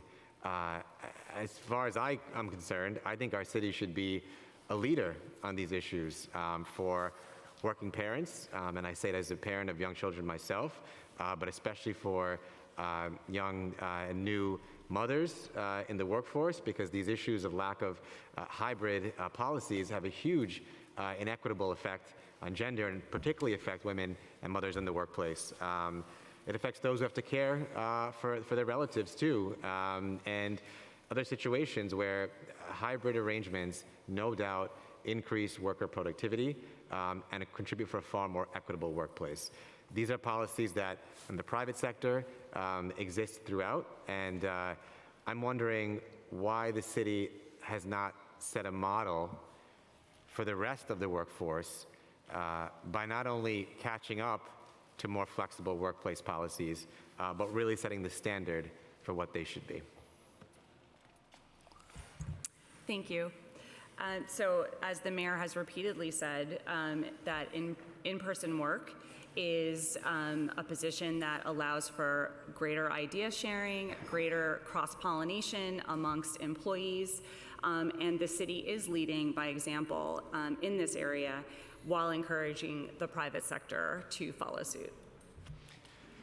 Thank you. I would just want to put on the record that I think the way the city leads by example is by either staying pace with or exceeding other sectors of the workforce. And if other sectors of the workforce have flexible policies, and it's documented the effects of flexible work policies on work productivity, and in particular in gender and worker equity, I think this is an area where the city should be leading, and it's currently not. Thank you. Thank you. Next council member Dinowitz, and then Vernikoff, and then Caban, and then Nurse. Thank you. Just kind of two questions. One is, do you have a breakdown of the vacancies of the different qualifications they need? For example, X number of people require a high school diploma, Y need a college degree, a bachelor's degree, et cetera? Thank you for your question. DCAS does not have a breakdown of every vacancy across the city. However, we could, by agency, we could circle back and certainly get you that information. Every city title has a set of its unique qualification requirements, but we can certainly bucket. Well, thank you. I look forward to that information. I'm interested because there are these vacancies, and I'm sure a number of them are with people who only require a high school diploma or an equivalent. And it sounds like you're struggling with recruitment and even ideas for recruitment. And I've worked in school for 14 years, high school.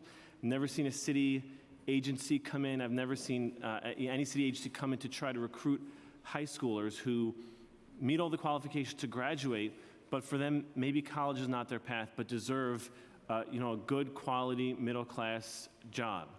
And so if you're working with other agencies, I would imagine you'd want to work with the biggest city agency. Are there any efforts to do that sort of work in your recruitment efforts?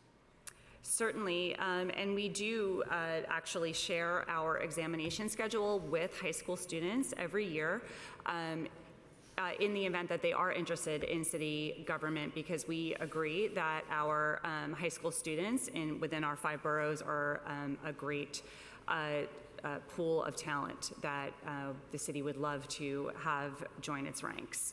So let me ask kind of a simple question. Why should I work for the city? I don't want to flush that. It's a serious question, Why should I work for the city?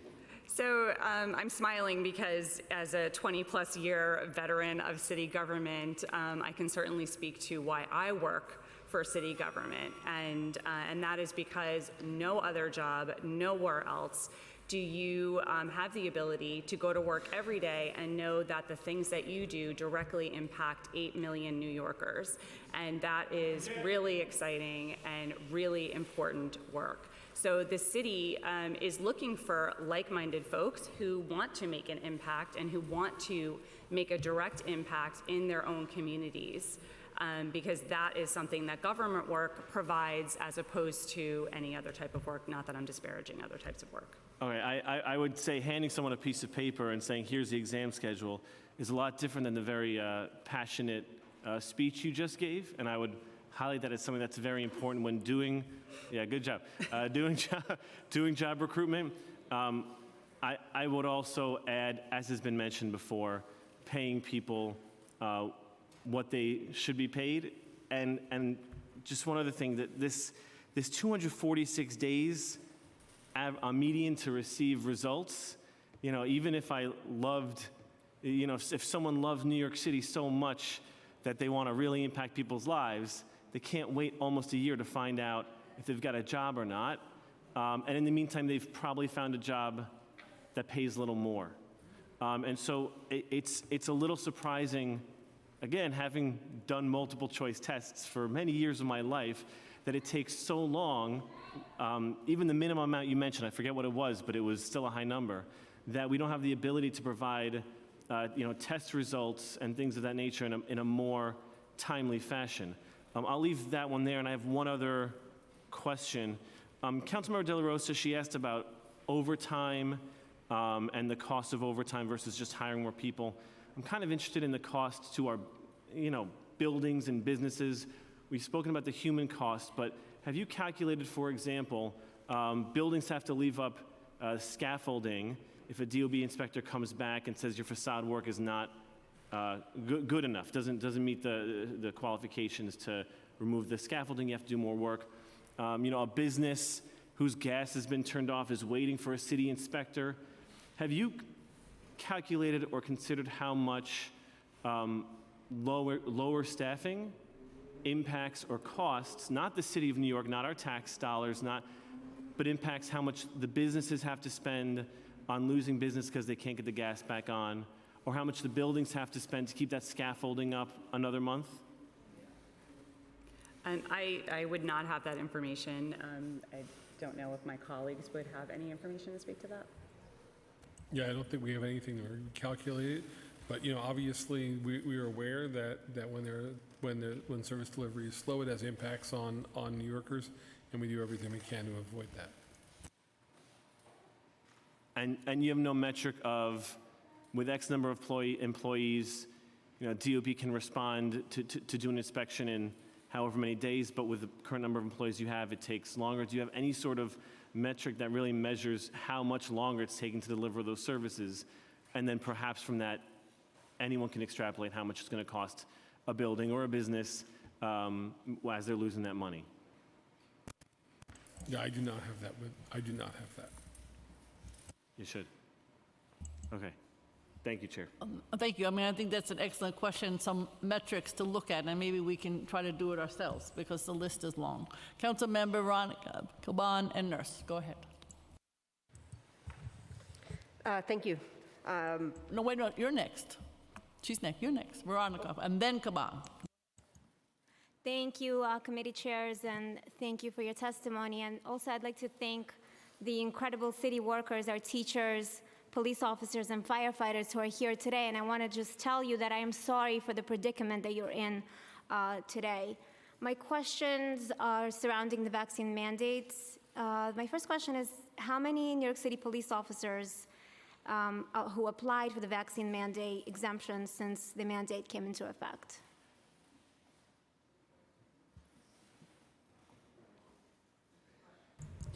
And thank you for your question. I don't have that information. How about teachers? Same answer. And firefighters? DCAS does not have that information. Who has that information? We can circle back and get that information for you. Do you know how many teachers received an exemption from the vaccine mandate? No. And how many police officers? So again, as I stated, DCAS would not have this information, but we can certainly circle back and talk to other agencies to see where see where we are. Okay, but who has that information? I'm not clear. It sounds like it might come from several different agencies. So again, happy to circle back and get you that information. Okay.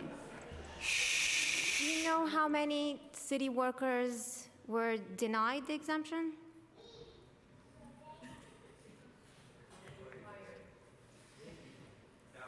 I can get you that information.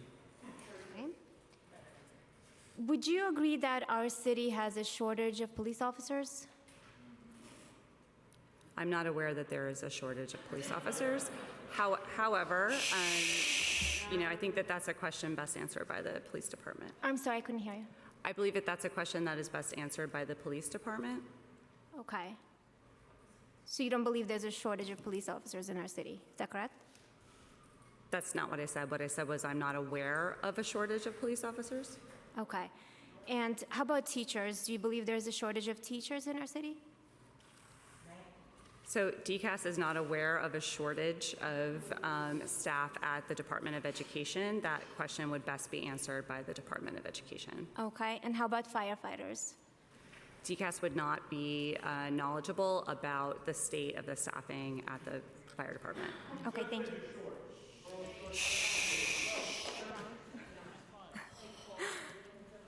Does DCAS conduct exit interviews for city workers? Yes, DCAS conducts exit interviews for departing managers. Okay, and when they're asked questions about why they're quitting, or if is there an indication for a vaccine mandate as the reason for city workers quitting? So as a part of that survey, there isn't a specific question to a vaccination mandate. However, there are questions where an employee could indicate that. So I think that information could be gathered. Okay, so you can gather from the questions. Correct. If somebody's leaving because of a vaccine, because they didn't want to vaccinate, correct? If they self-reported that, yes. Okay. Do you know how many police officers quit because of the mandate? I would not have that information of why anyone would leave city service on their own accord. But you say you can get that information from the interview, from the exit interview, correct? I could get that information from the exit interview for city managers, yes. Okay, so do you have that information now, or? Police officers are not city managers. Okay. But again, I can't speak for the agency. The agency may collect that information upon departure. Understood. Do you believe our city is safer if we terminate firefighters because of the vaccine, because they're not getting vaccinated? DCAS does not have a position on terminations of city employees. Okay, and how about police officers? Do you believe that if we terminate police officers because they're not vaccinated, that our city is safer? Again, DCAS does not have an opinion on whether or not, on any of those questions. Could you describe the process of reviewing the exemptions for the vaccine? Are you referring to the requests for a waiver or a Yes. reasonable accommodation? Sorry, a waiver. If you can describe both. Certainly. So an employee would report to their agency, to whichever agency they work for, that they are seeking a reasonable accommodation for either a medical reason or a religious reason, and they would have that discussion with their EEO officer. And then at that point, they would have a dialogue with their EEO officer, and the agency would make the decision of whether to grant the reasonable accommodation or to determine what type of reasonable accommodation the employee should have. Okay, and how long does that process take from the inception till the final decision? I know that agencies seek to make a decision and have these conversations finalized as expeditiously as possible. There are no timeframes or guidelines, for other than as quickly as possible. And do you know how many exemptions you're currently reviewing? DCAS does not review reasonable accommodations for any employees that are not DCAS employees. And EOC appeals were supposed to be answered last November. Many employees are still waiting appeals decisions 10 months after applying for their reasonable accommodations. Why is DCAS EOC appeals panel delaying determinations, especially in light of the current CDC guidelines? I would have to circle back with you, and I'm not familiar with this panel. Councilmember, when you're done, wrap up when you can. Could you?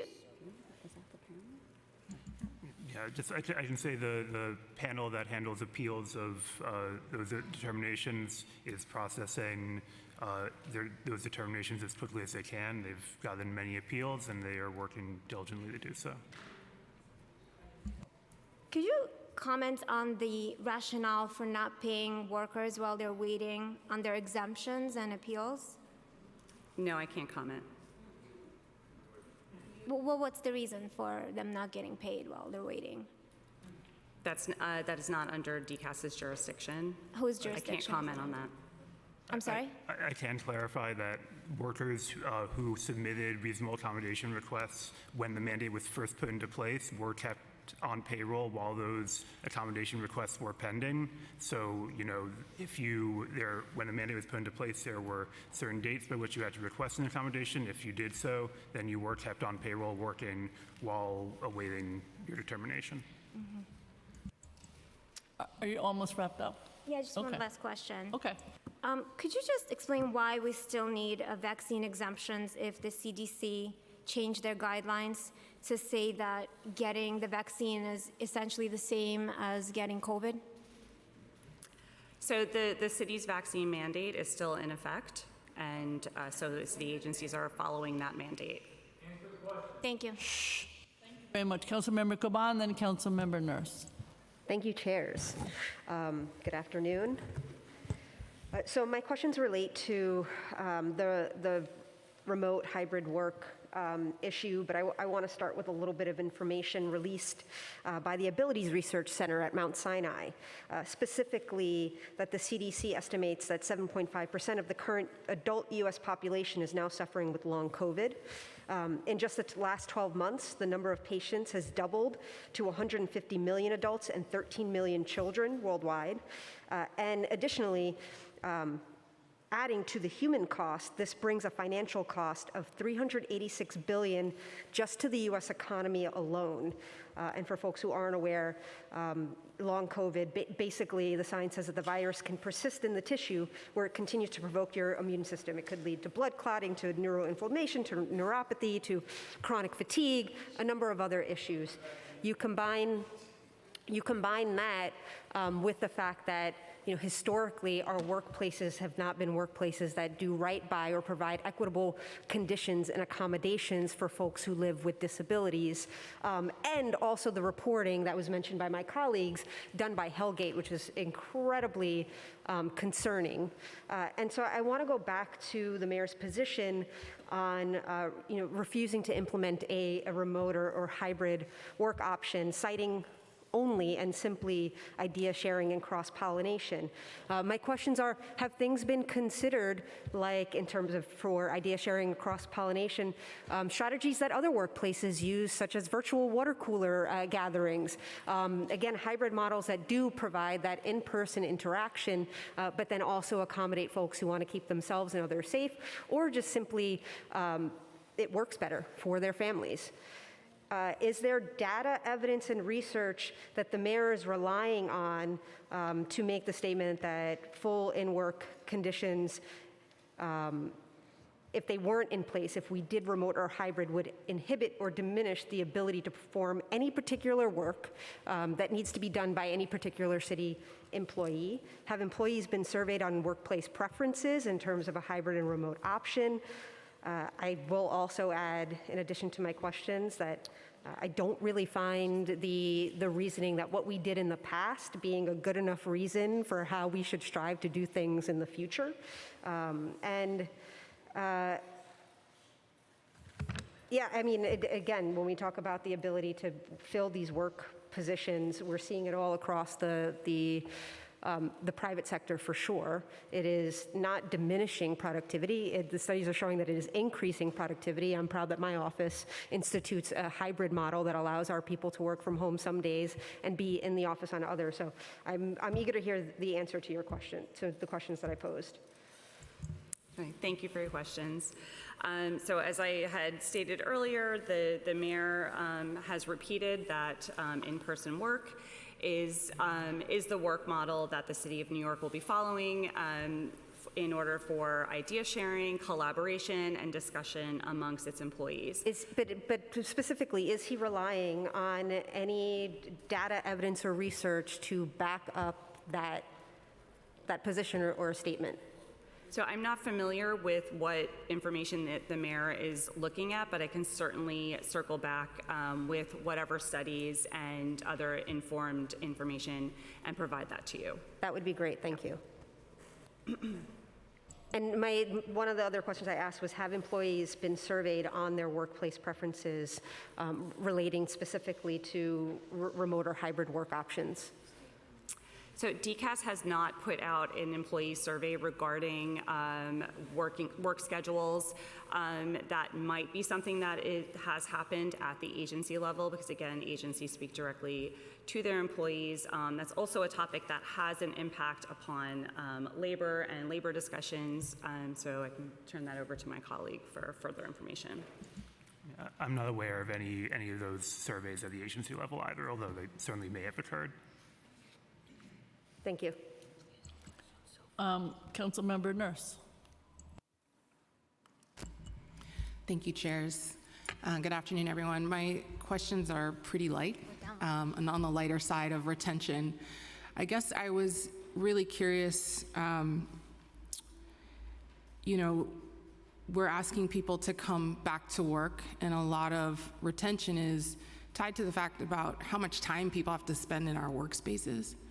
And I'm very curious if DCAS or any of you all here are aware of any effort or past initiative of the city to invest in understanding workplace psychology and how to create inviting, inspiring workspaces. Good afternoon. Thank you for your question. So I think that DCAS and city agencies regularly look to ideas for how the workplace can be more welcoming, inviting, safe, and productive. Over the years, different topics have been discussed.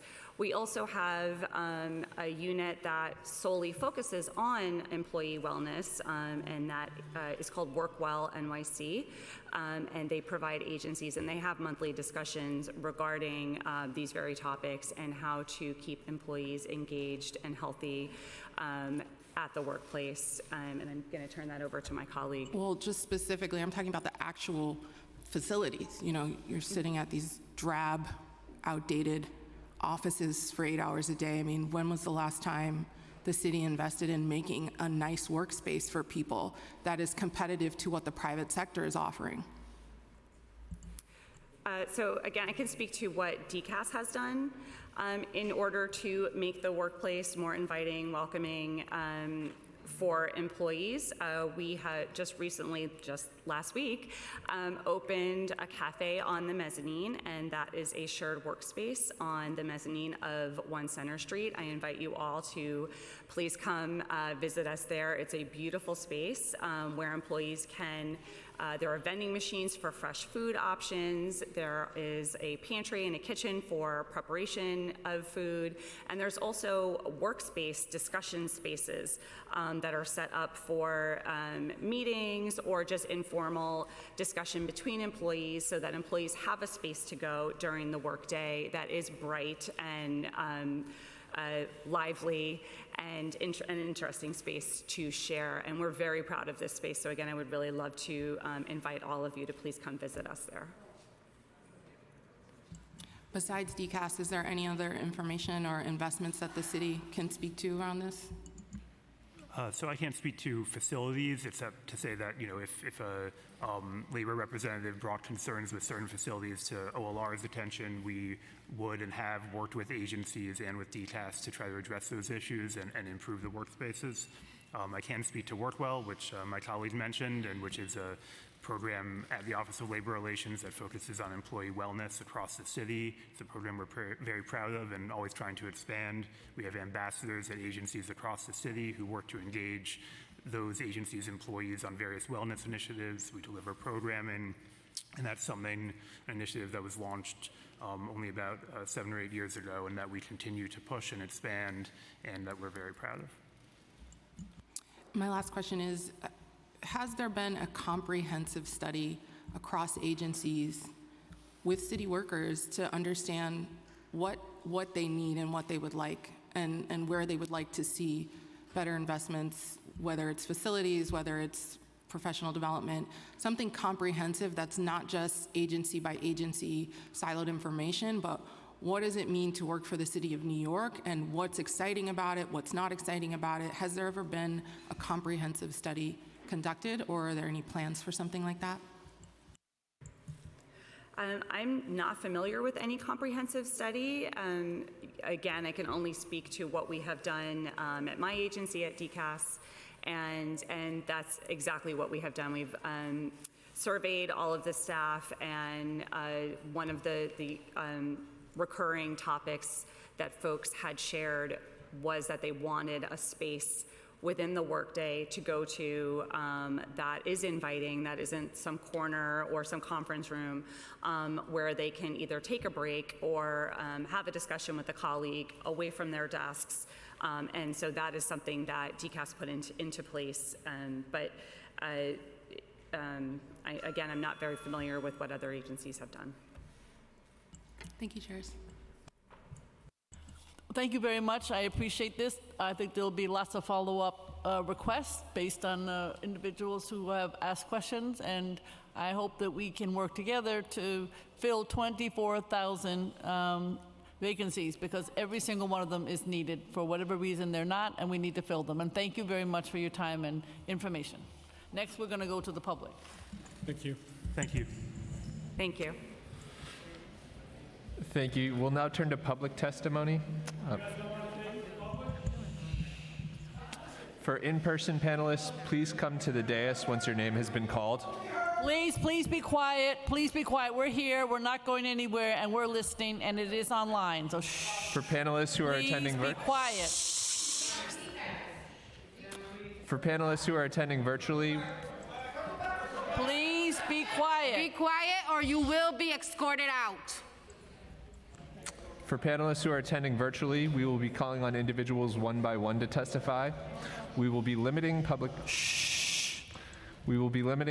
testimony to 2 minutes each. All hearing participants may submit written testimony of any length by emailing it to testimony@council.nyc.gov. For virtual panelists, once your name is called, a member of our staff will unmute you, and the Sergeant-at-Arms will set the timer and give you the go-ahead to begin. Please wait for the Sergeant to announce that you may begin before delivering your testimony. The first panelists we'll hear from today are Alice Wong and Daryl L. Sims.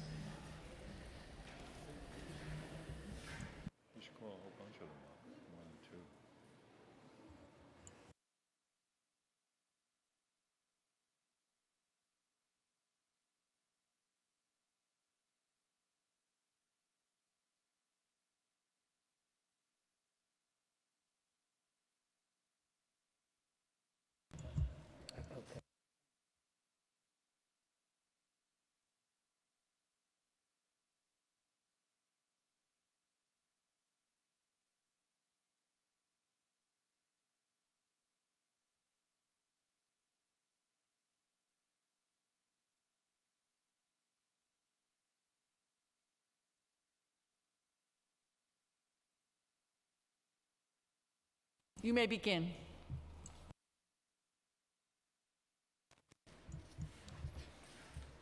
Good afternoon, chairs and committee members, as well as attendees to this hearing. My name is Daryl Sims. I'm president of New York City Managerial Employees Association, often called MEA. I am a recent retiree from New York City HPD. I spent 39 years with the agency, and the agency was basically my home. And when you spend that amount of time, you make it work for you in terms of making work fun. And I find today that it appears that work is not that way for the municipal workers, or they wouldn't be leaving the jobs. And, there's a lot of issues that municipal workers have, which I agree with, that have come up at many times. The most pressing issues, I believe, today is pay raises and the ability to telework or some hybrid form of it. The pay raises, it appears that those are going to be stalled because of the health care situation, and no one really wants to give the employees the monies that they deserve. Also, we did a survey on the teleworking with members of our organization, which Ms. Wong is going to present. I also, we have in our package correspondence with the New York City and as well as New York State Senate and Assembly advocating for different issues for managers. So I think that's very comprehensive, and I wish everyone would read it. But I'm going to let Alice take over because she has some vital, important information on teleworking. Good afternoon. My name is Alice Wong. I am the Executive Director for NYCMEA. Thank you for taking time to listen to us. MEA did ask you to survey our members in regards to telework and its adoption as a future policy for New York City employees. The survey also included questions related to retention and job-related support systems. We also found that morale among city employees are low. We hear this from our members time and time again. The two drivers are pay raises and telework options. OLR mentioned union negotiations, but I will be remiss to not remind OLR that there are also non-union members who work for the city, specifically managers that deserve the same level of respect and attention. Some statistics I want to share with you is that 95% of our members support work-from-home options. 51% cited that commute and safety and health concerns are their top priorities. 70% of our managers have taken on additional work as colleagues leave the city. And then 74% find that it's harder to fill the open vacancies and believe that the lack of work from home is a main factor. And 90% of our managers strongly want a pay increase. Some of the top issues include IT technology and infrastructure upgrades that are needed to support work from home. Investment in IT equipment, including computers and headsets, are needed or needs to be updated. A standardization policy for work from home for a city policy versus an agency policy is of concern because work from home policy may not be applicable or available to be offered to everyone. Thus, it may not be a fair policy. The preference for a hybrid option for flexibility to collaborate with colleagues is important, and flexibility will also provide for improved work-life balance. More importantly, this flexibility of telework will provide the city to be more competitive in the job market to be attractive for talent. Last but not least, mental health focus should be a top priority. We have these complete surveys available to the council should you wish to see it. We look forward to continuing development, working with the city and the council. Thank you for your time and attention. I wanted to just make one little brief statement that the retention of the existing workers are just as much as important as hiring new people. So I think that part of the issue is finding how to retain the existing workforce. Otherwise, you're going to hire people and they're going to come out the bottom. So I think that it's a two-part issue. The retention of existing workers as well as attracting new workers to the job. Thank you both very much. We will look at your survey very carefully, and we appreciate it. Thank you. Thank you.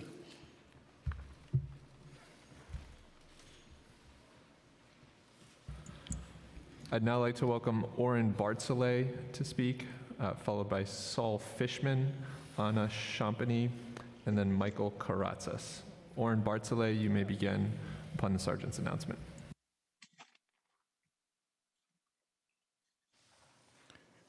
Your time will begin.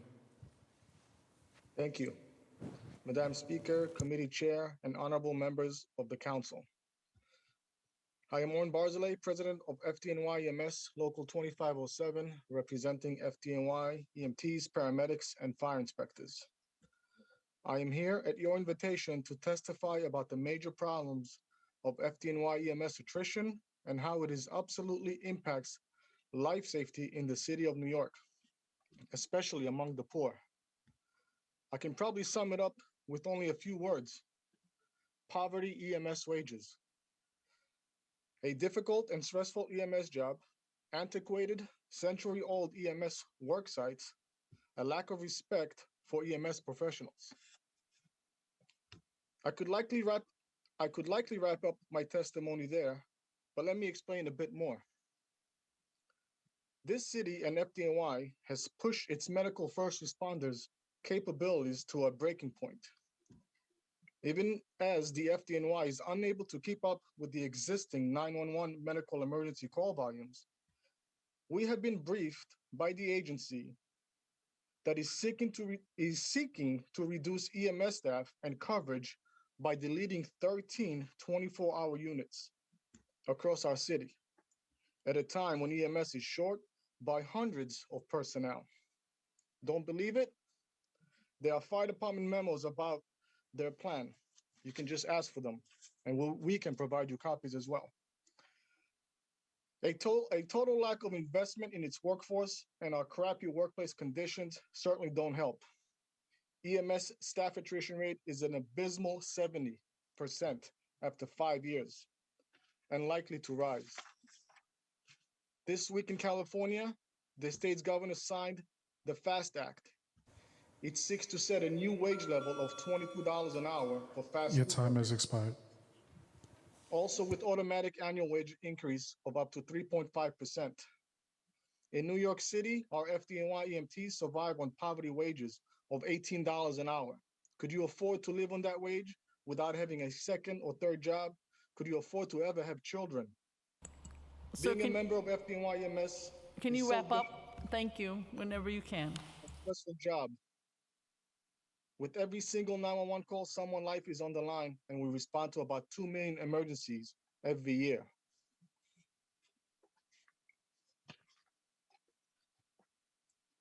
I ask you, why would someone stay on this job? 70% of our EMTs and paramedics run away quickly from the agency in just the first 5 years, and that's before congestion pricing makes being even more unaffordable. Sir, can you wrap up? Thank you.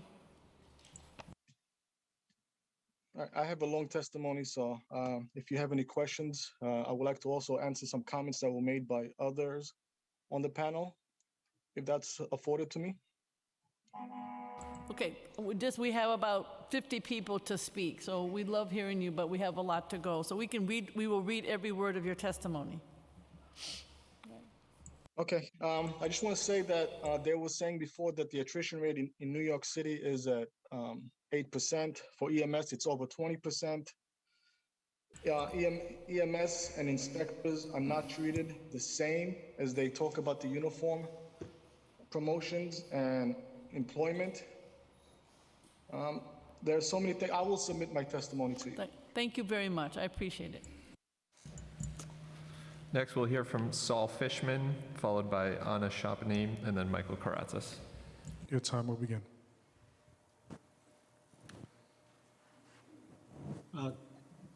Good afternoon.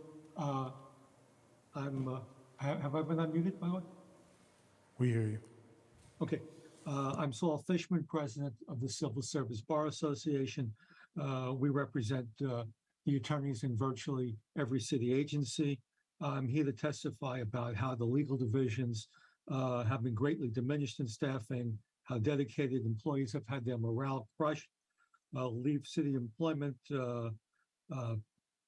and how policies of the city and the unrealistic mayor have made a bad situation worse every day. There's no way I can say the experience of people in 40 agencies in 2 minutes, but it's horrible and it's getting worse. We had 1,057 members as of right as the pandemic started. We're now down to 831 members, so we've lost 226 hardworking attorneys, 22% of our attorneys. I have an email from an attorney at Tax and Limousine Commission, which very well illustrates how it's become untenable and how the situation is badly affecting the public, how the delays are causing people not to get prompt hearings, not to get all kinds of things, how delays, how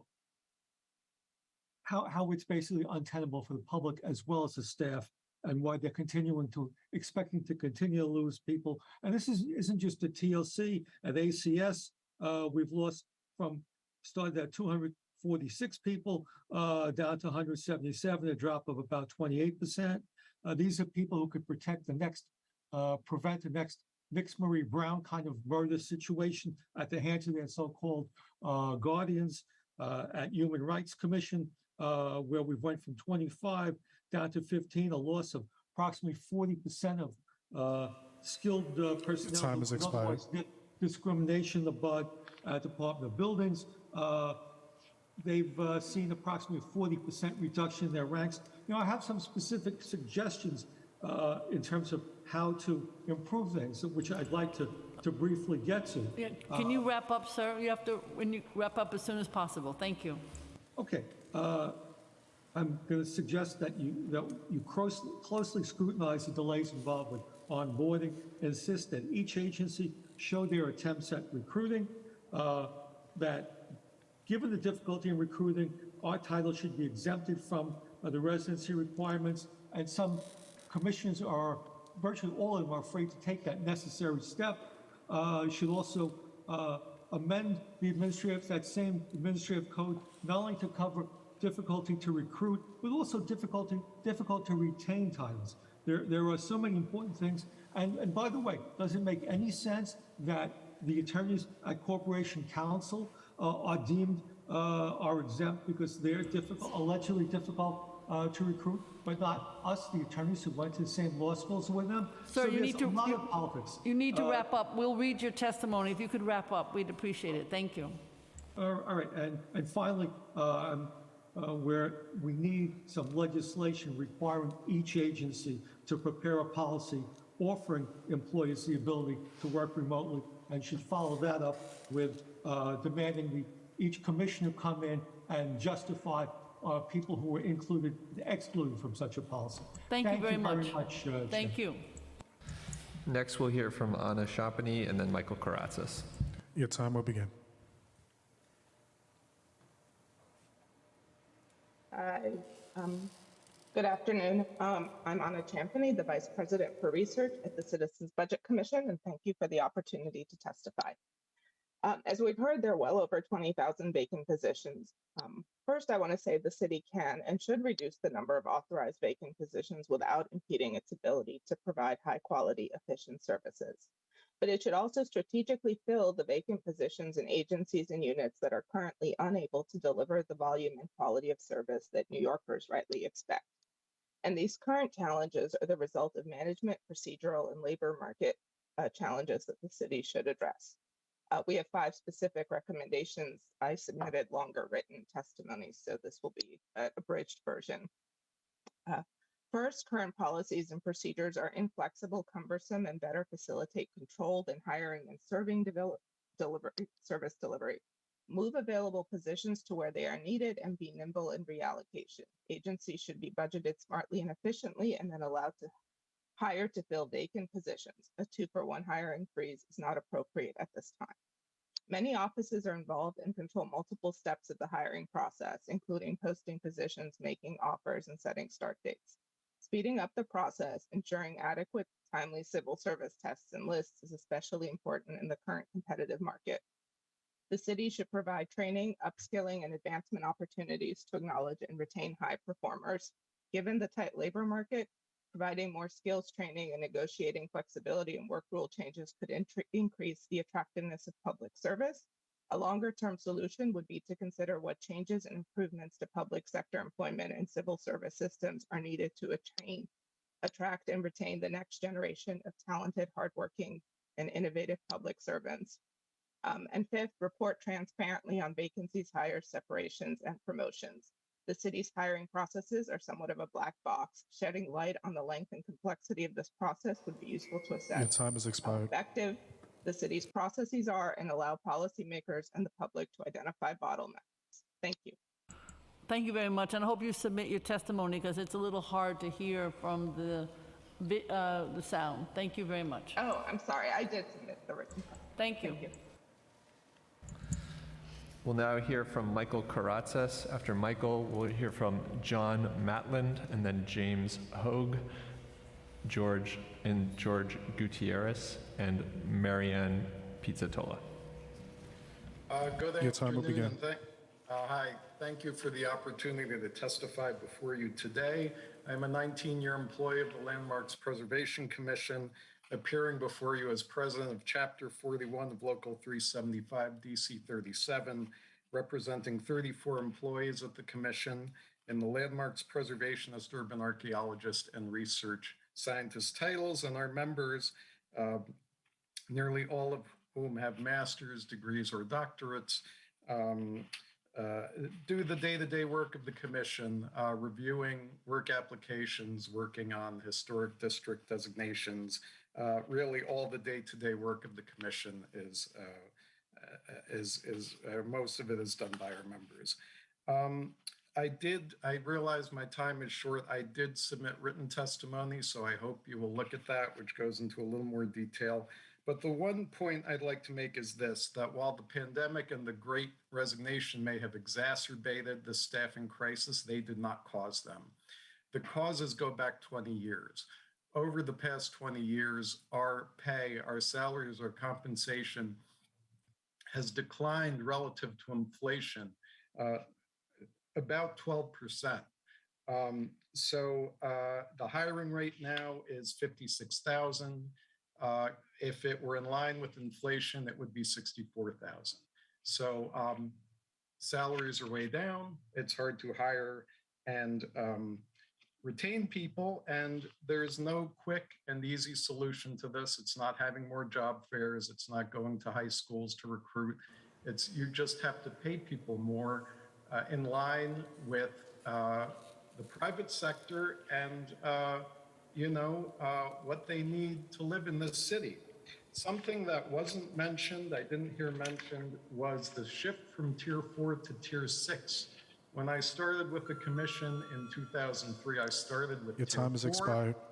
and it was a major benefit, and we hope that the city, that you will actively look to raise salaries, reform Tier 6 to bring it in line with Tier 4, and encourage and allow for permanent telework for our members. Thank you very much. I'd now like to welcome John Matland, James Hogue, George Gutierrez, and Mariana Pizzatoli up to the dais. Quiet, please. That was John Matland, James Hogue, George Gutierrez, and Marianne Pizzatoli. You could begin. Hello, everybody. Thank you for having us. First, I would like to say I wish Jen Psaki stayed so we could circle back on some of those things. But sadly, I have some people to listen, and that's good because I have a lot of people here that are still unemployed. And I, as a healthcare worker, used to go into rooms before we had data that proved that 99% of the people that get this survive. Before we had data that knows how widespread it was, I took my N95, my one-issued N95, in a paper bag that's good for peanut butter and jelly sandwiches, and I went into these rooms, people with bilateral chest tubes, aerosolized, freshly vented, moving them onto my CAT scan table, and then my religious exemption was denied, and after 18 years in the healthcare field, I had to run for US Congress. And I am going to probably be on the city council in about 2 years, so nice to meet you guys. But what we have here is a lot of unemployed people.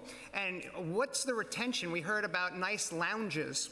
The first retention scheme would be try not to have people thrown in front of trains on the way to work. Also, have affordable housing, meaning you could raise wages or we can stop taking everybody's salary and garnishing it every time they drive 5 miles over the speed limit or 10 miles over the speed limit in a school zone at 2 o'clock in the morning. There's a lot of different things that we find. We're overtaxed, we're overburdened, and a lot of us are only here because we can't help but fight. I will not stop fighting. I'll move to Florida after I win the fight. How about that? But I ain't moving before that. We have a lot of tyranny going on, and this says right above you, a government of the people, by the people, for the people. And I think that a lot of the people are upset with what's going on. Quiet so we can hear him. You could clap, guys, because unlike everyone else, 10 seconds, I'll leave you with that on the clock. Thank you.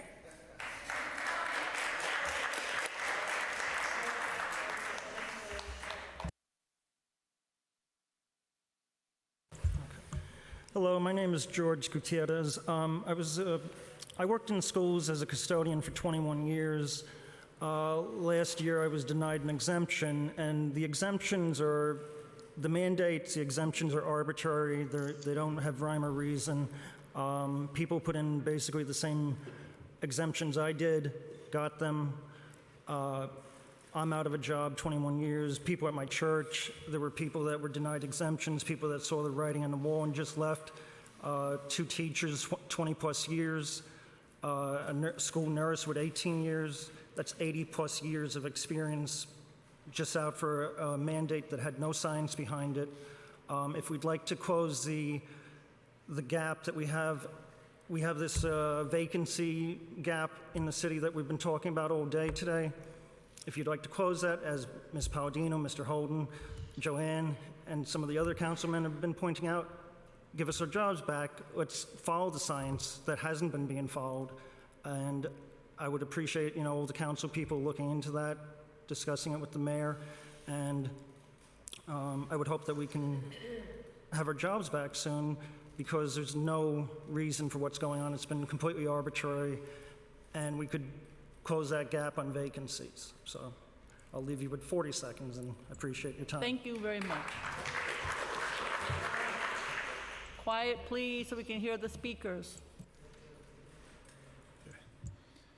I'm a proud New York City school teacher of 28 years, plus years, who worked through the entirety of the 2020-2021 school year, 5 days a week, teaching 5 classes online and reporting to school once a week for professional duties once school opened. For half of that time, there was no vaccine, and all treatment options were callously swept aside. I did not ask for any time off. Over the last year, I got an opportunity to relive some history and see what being involved in a civil rights movement might be like. If only I could turn on a fastball or dunk a basketball, I might have a chance to come back to work in this city. Since I didn't wish to consent to participate in the great vaccine experiment, I and my brothers and sisters in the movement lost our jobs, lost our freedom in many respects, lost the right to go in stores, were called disgusting names, and compelled to wear these disgusting masks that graciously do not have on right now. We're subject to quarantines. This is all done without any studies or experiments to validate it.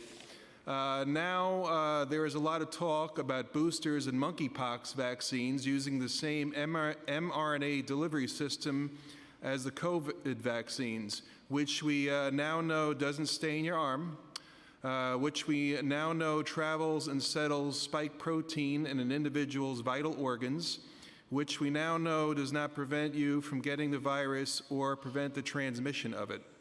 Shouldn't the mandates at least be halted until we find out what is happening to all the young people who are getting heart issues, neurological problems, and blood clots at extremely alarming rates?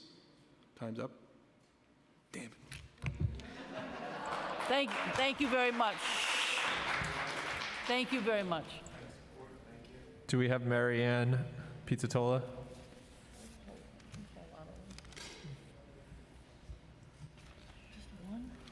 She was on.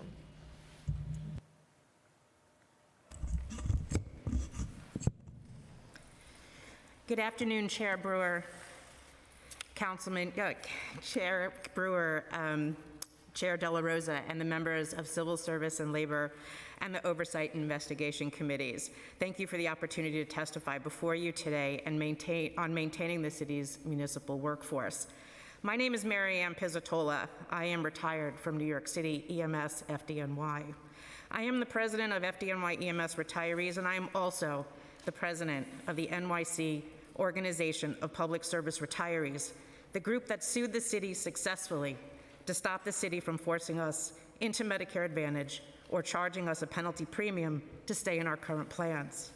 Workers join city service for many reasons: service, community, love of work we do, the excitement and joy of having an impact on someone's life, the lights and sirens like I did, or the benefits that we would be entitled to if we stay until retirement. We retirees counted on the promise to us that we would collect a pension and receive health insurance. No city worker said, I'm joining the city and I'm going to stay here for my career because the salary is amazingly high. The salaries were not high compared to our private sector counterparts, but job security and benefits attracted us and we stayed. Just yesterday, the Municipal Labor Committee voted to support a change in the Administrative Code 12-126 that would permit them in the city to change the statutory cap for city health insurance coverage for any class of individuals they so choose. The MLC in the city tried to force retirees into Medicare Advantage last year, and our lawsuit stopped them because their plan violated the law. That's the same law that City Council enacted in 1967. These health benefits were promised to us and to current city employees. We earned them and we paid for them.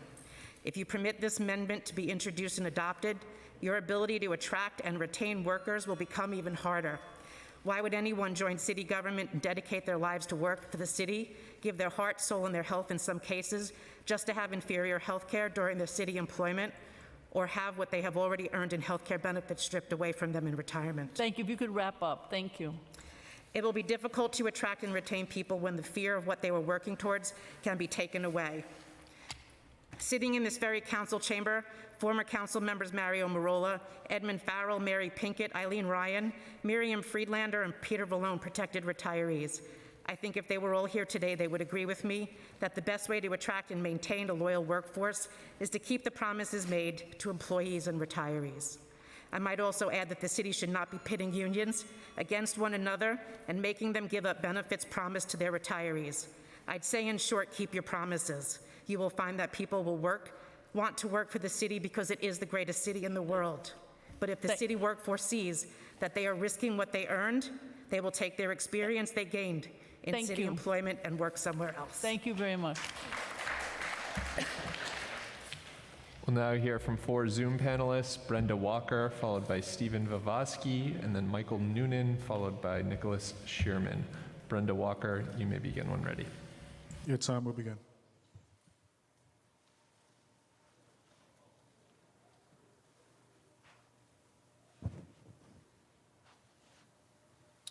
To the chair and the panelists. My name is Brenda Walker, excuse me, and I'm a local 1549 chair of the HRA chapter chair of HRA and a grievance representative for the State Administrative and Authorities Division. So we're experiencing this great resignation, and now hearing that the vacancy rates has risen to 19% in social services, the agency that I represent. My members are minorities and predominantly women of color, mothers, and some of them which are homeless themselves. They have been on the front lines providing vital services to the public and have worked the mandated overtime, but they did not get the essential pay or the hero's pay, not even a thank you. So pressure coming from the top, our members are resigning quicker due to low salaries, lack of affordable housing, and the cost of living out of control. They get blamed for not producing while experiencing a breakdown in the system's equipment that don't properly work. They get maltreated, it's bullying behavior, and these are toxic environments that they're working in, disparate treatment. They're experiencing mental fatigue, stress, and it's a silent killer. And again, the salaries are too low, the horrible pension, and all these other things that I'm hearing from my other people that have been testifying. We have a eligibility specialist list that have been in existence for 10 years. The lists are only supposed to be for 4 or 5 years. So I don't understand how that has happened. Thank you, DCAS. So we have members that have waited to be hired. So throughout that time, of course, they have gone to other jobs. We are lacking clerical associates and eligibility specialists that need to be hired right away. These are the people that have worked on the front line in SNAP, in Medicaid, HACA, InfoLine, servicing the public. So we cannot continue to work like this. The pressure is coming from the top. It is hard for our workers to continue to do the work, to do more with less. We cannot go back to those times. They have not worked then. They do not work now. They are pigeonholed into these positions. They are not getting their promotions that they have been promised, being on the list. Something has got to change. Yes, more hiring has to happen right now. I understand this is the sanctuary city, but they are now being forced to service people that are coming from these other communities, while our natives have been waiting for years and years and years and dealing with this homeless crisis and all these other crises. Thank you very much. I'm just asking you, thank you. I'm just asking you that you take into consideration this and please hire more workers. Thank you. Thank you very much. Next, we'll hear from Stephen Vivosky, and then Michael Noonan and Nicholas Shearman. Stephen Vivosky, you may begin when ready. Your time will begin. Thank you. Thank you, Council, for taking our testimony. I will refer you to my written testimony for more detail, but in brief, I would like to say I think it is absolutely hilarious that anyone from DCAS or OMB would use words like expeditious or quick in anything those agencies do. If you listen to any city employee, they will tell you those steps are the longest ones in the hiring process. I would also like to mention that our ability to remote work or not remote work is a serious threat to our ability to retain staff, especially amongst our technical workers, our IT forces, and lawyers and other skilled knowledge professionals.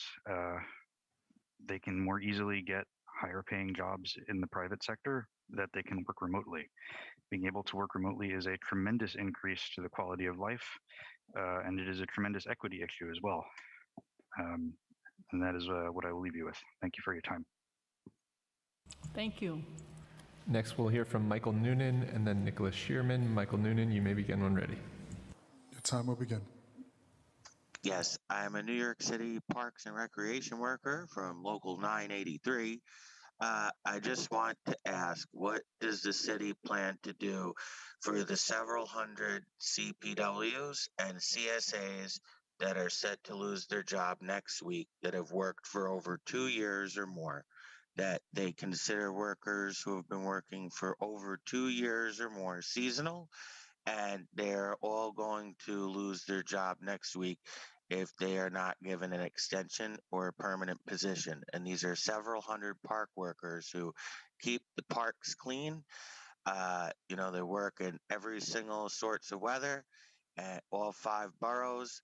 And I think it's very sad that they're all going to lose their job that they've been working since 2020, 2021, 5 days a week, every single day, to keep all the city parks very neat for people to go there. And now they're all about to lose their job. So how does the city plan to make them not lose their job? And that's all I have to say. I have a question for the panelists. What the position that you have at the Parks Department, and were you notified that you would be losing that position? Yes, a city seasonal aide and a CPW are all losing their jobs by September 13th. All right, we will look into that because we were under the understanding that that was remedied in the budget. Thank you. Okay, thank you. Next, we'll hear from Nicholas Shearman. After that, I'll be calling on an in-person panel. If you hear your name, you can start making your way to the dais. C. Smith, Eve Shire, Bonnie Scala, Kalatididis, and Billy Kotsis. Nicholas Shearman, you may begin when ready. Your time will begin. Thank you. Thank you very much. Thank you, chairs and committee members, for holding this vital hearing. My name is Nicholas Shearman. I'm a New York City Parks employee as well. I work at the Capitol Division, and I'm a proud member of DC 37. I testify today as a worker and a New York City resident, deeply concerned about the rapid attrition taking place at city agencies. I strongly recommend the City Council, working with the state legislature if necessary, pass a law to offer city workers whose jobs can be done via telework, as proven during the pandemic, the option to telework 2 days a week for non-compressed schedules and 1 day a week for compressed schedules. I also urge the City Council to advocate for substantial raises for all city workers and to urge the mayor to start negotiations with DC 37 to replace the contract which expired last year. It's an honor to be a municipal employee and serving the people of this great city. However, the private sector has job openings that offer people flexibility and higher salaries. This has attracted thousands of city employees to leave as people need reduced commuting time before and after work to help take care of their own personal healthcare, child, and elder care needs. This makes sense to me, especially in a state where more universal healthcare and paid leave has only recently been introduced, and where universal healthcare and elder care is not a reality, even in this deadly pandemic. Also, less commuting time made possible by teleworking allows people to have more leisure time to de-stress from the demands of life and work, which has been especially so during a global pandemic and all the associated complications that came with it. People realized in this pandemic that life is short. When they could be working a job that allows them to work 1 or 2 days from home and pays a more livable wage in the face of inflation, people don't want to spend 2 or 3 hours a day taking the train or driving to work. They're getting paid when they have a more favorable living condition to work in the private sector. Your time has expired. Thank you. I've submitted the rest of my testimony via email. Thank you. Thank you very much. Thank you. Next, we'll hear from the in-person panel. Panelists, you can go one by one. Please just state your name before you give your testimony.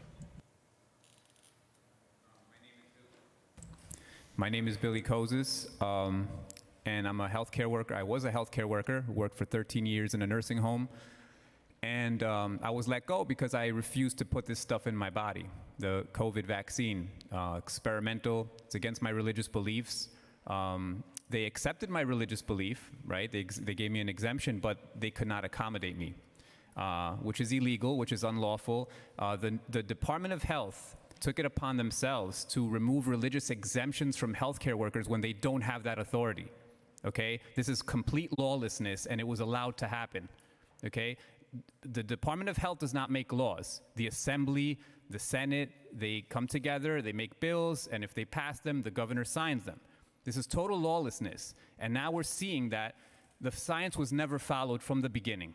The masks don't work, the COVID vaccines did not work, people are getting booster after booster after booster, and they're still getting COVID. Then they change the goalposts. They say, it's not that it prevents COVID, but it prevents you from dying. It prevents you from getting sicker. It's all bull and it's all fake science, okay? And now the CDC comes out and says that there's no difference between vaccinated and unvaccinated, yet we're still playing these games, these pandemic games that it's not happening, okay? So when are we, and I thank you public servants who are here right now, who are respecting us and stayed and listened, because the other half is disrespectful and disgusting who left. Okay?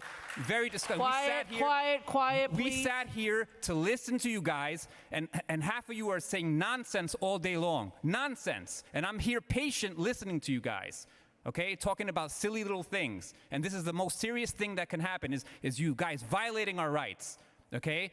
And we're going to win this battle, whether it is in the courts, whatever is going to happen, we're going to win this battle because the truth is on our side, history is on our side, science is on our side, and we got this. Quiet, please, quiet. Thank you. Next speaker, go ahead. Thank you.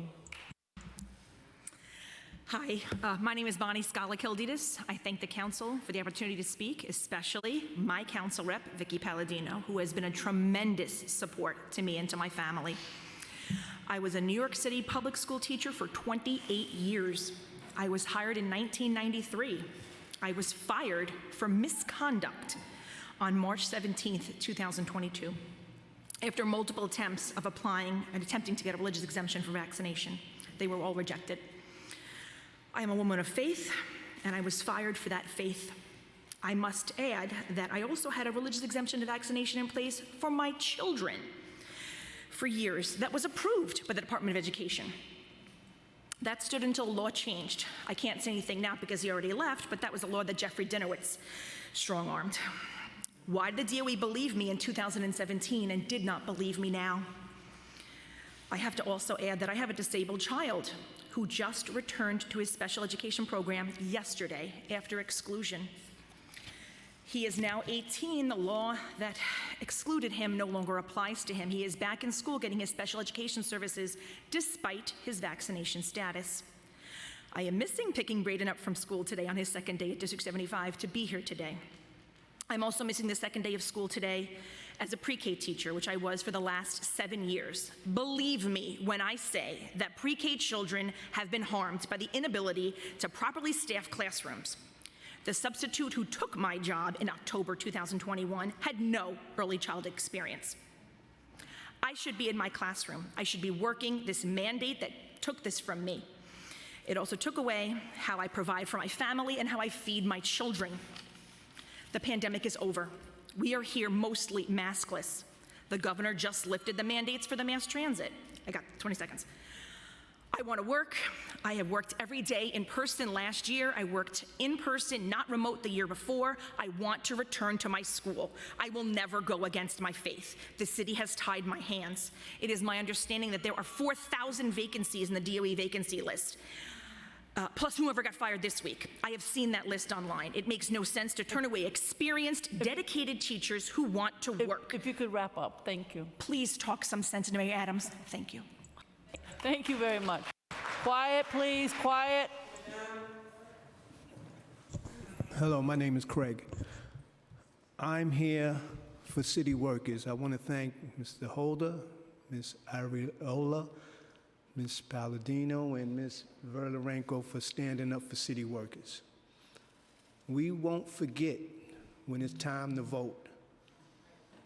Y'all city council members who hasn't stood up and you know it's wrong, what they doing to city workers has voted for y'all throughout your political career. From Adams, de Blasio, you name them, city workers has came to bat. And city council should not sit by and not speak up for them. When y'all didn't have a vote, you was begging for votes and didn't have a window to throw it out. You came to city workers and asked them to vote for you and to watch them, to see what's going on while they getting ready to hire 25 teachers from another country. And you sit here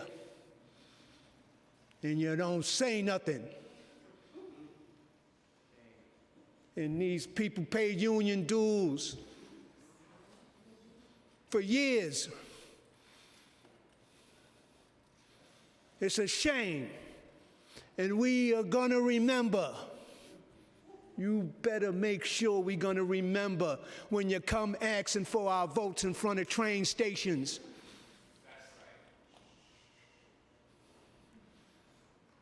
And now we gotta beg. We gotta beg these people that's sitting up here lying while they're eating rice with no gravy and everybody else is getting a check. You better talk up for them because we gonna remember. We gonna remember because you're gonna come again. That's why they want us to vote now. Thank you very much, sir. I appreciate it. Thank you. Get the book. Quiet, please. Quiet. We will not forget. That's how all y'all got your jobs. Okay. Thank you very much, sir. Next, we'll hear from several Zoom panelists. I'd now like to welcome Virginia Elaine to testify, followed by Luda Demikos-Gaia. Virginia Elaine, you may begin when ready. Your time will begin.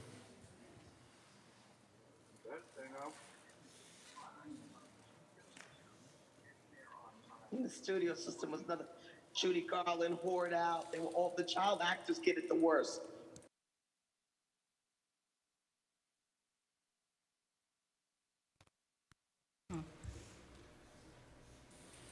Please go ahead. Ms. Virginia Allen.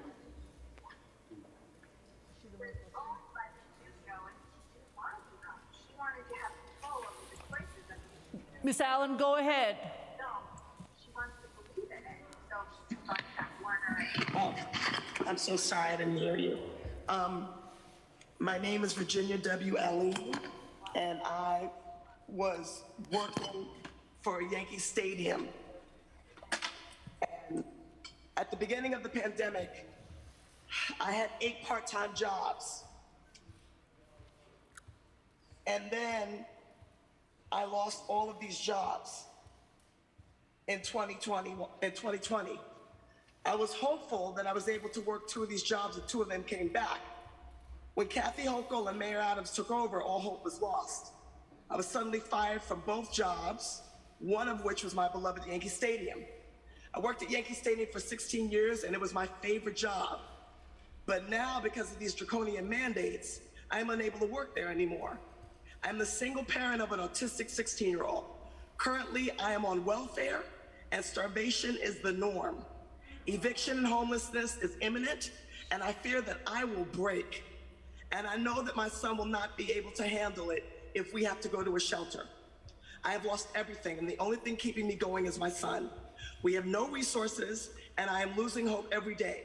There are many days when I cannot get out of bed due to the overwhelming despair that I feel.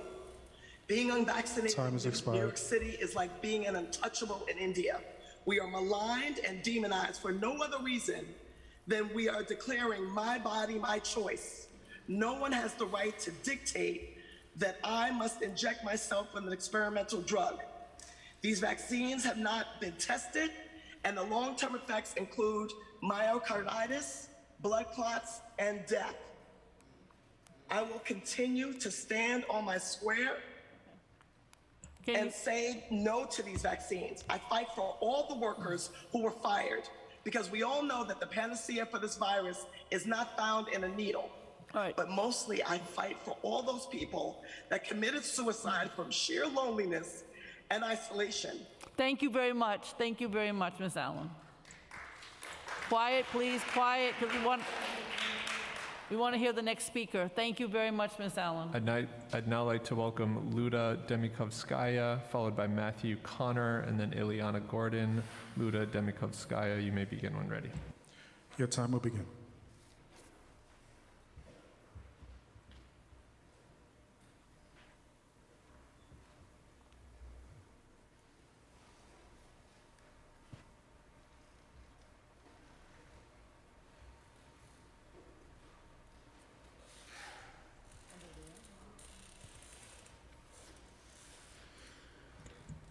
Luda, you may need to accept the unmute request. Your time starts now.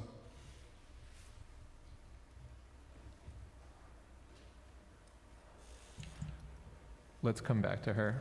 I'd now like to welcome Matthew Connor to testify, followed by Ileana Gordon. Time starts now.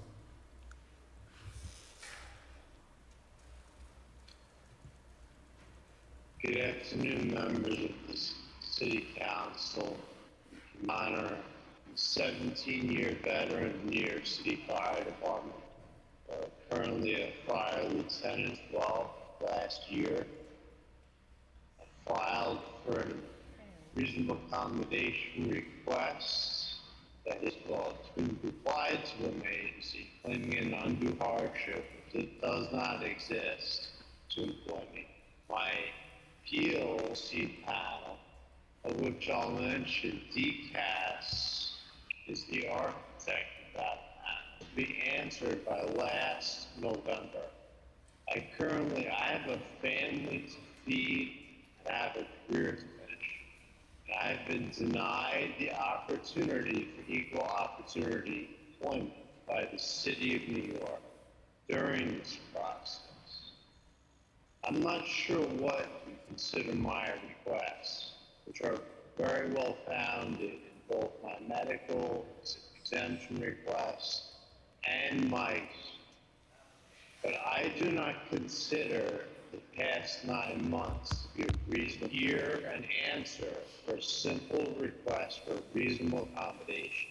In addition to my requests that have been under appeal process, I've also sought out medical care to find out for the safety of the administration of this medical intervention, should I not.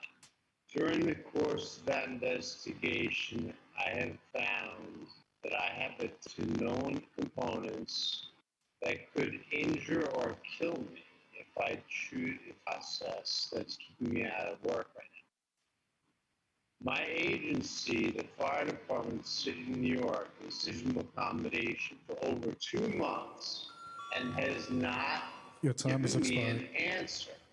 I'm here today. This has happened to New York City workers that have served this city during the height of the pandemic.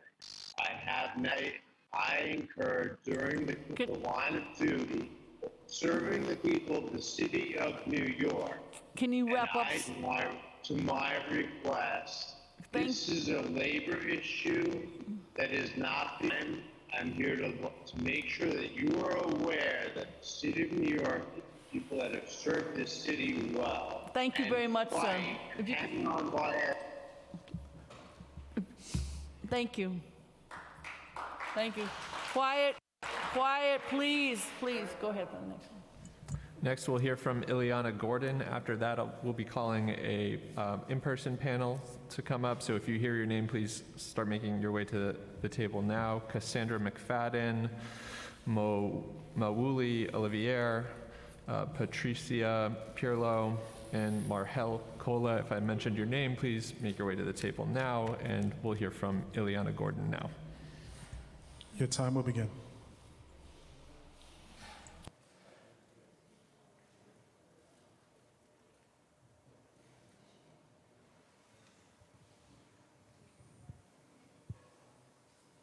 Time starts now.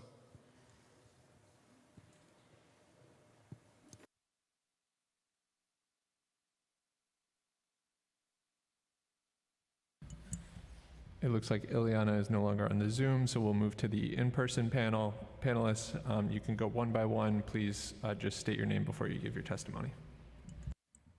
All right, good afternoon, everyone. My name is Mawuli Oliveri, born to Caribbean parents, born and raised in Brooklyn, New York, went to school in New York, Brooklyn. I'm a homeowner in Bed-Stuy, Brooklyn. I've taught in the city of Brooklyn starting in 1998. I'm a licensed social studies teacher. I have a bachelor's degree, master's degree, all of the qualifications. Unfortunately, I lost my job due to the COVID-19 vaccine mandate. They denied my request for a religious exemption. And I live in Bed-Stuy. I want to highlight that I did reach out to my city council person, Shea Jose, who completely ignored me. I wrote letters explaining my situation, so I completely am very appreciative of you guys sitting and hearing, especially you're not from my district. So throughout this whole pandemic, I felt basically in Bed-Stuy that I was voiceless. No one was willing to hear my claim, but I want to let you guys know now that we're still here. We have this organization called Educators for Freedom, and one of the reasons why we started it, because even though the city has fired me, I am still an educator. I'm still a teacher. You get what I'm saying? For 23 years, I worked with the city schools, public school systems, young black boys in the schools that need to see more people like them to be role models and to show them how to make it outside of this city, because it's difficult. It's difficult coming up in the cities of Brooklyn, New York. It's hard. We need role models. I realize that the kids, when I look at them, I see myself. I am definitely a representative of the kids, and I'm sad that I'm not able to continue to do what I'm called to do, because this is not just a job for me. Like I said, I was born in Brooklyn. I am Brooklyn. So when I see these children, I am them. They are me. All right? It's Brooklyn raising Brooklyn, New York raising New York. And the fact that the city and the mayor, who's also a product of the city, can't recognize that the injustice that's done to all of us who, because of what we chose, is having a residual effects on what's happening in the city. So don't be surprised by what's going on in our school systems right now. Don't be surprised, because people like us who are dedicated to the jobs that we are doing are being deliberately barred from doing what God has called us to do. Thank you for listening. Quiet, quiet, please. Quiet, so we can hear the speakers. Thank you. Go ahead. I want to say good afternoon to everyone. Thank you for the time you're giving us. I'm just going to give a brief history of myself. I once was a single mother, and the city of New York, God bless the city of New York, they gave me an opportunity. They paid for my babysitter so I could finish high school. As a result, I went on to higher education. Eventually got married, thank God. But what I'm saying is to say what? Look at the foundation, the wisdom of the city of New York. Once I became employable, marketable, I had to go to become a math teacher. By the way, I'm a retired math teacher and came back out of retirement during the heart of the pandemic. I did my own, I did it voluntarily. I came in always with my test results. Everybody thought I was crazy.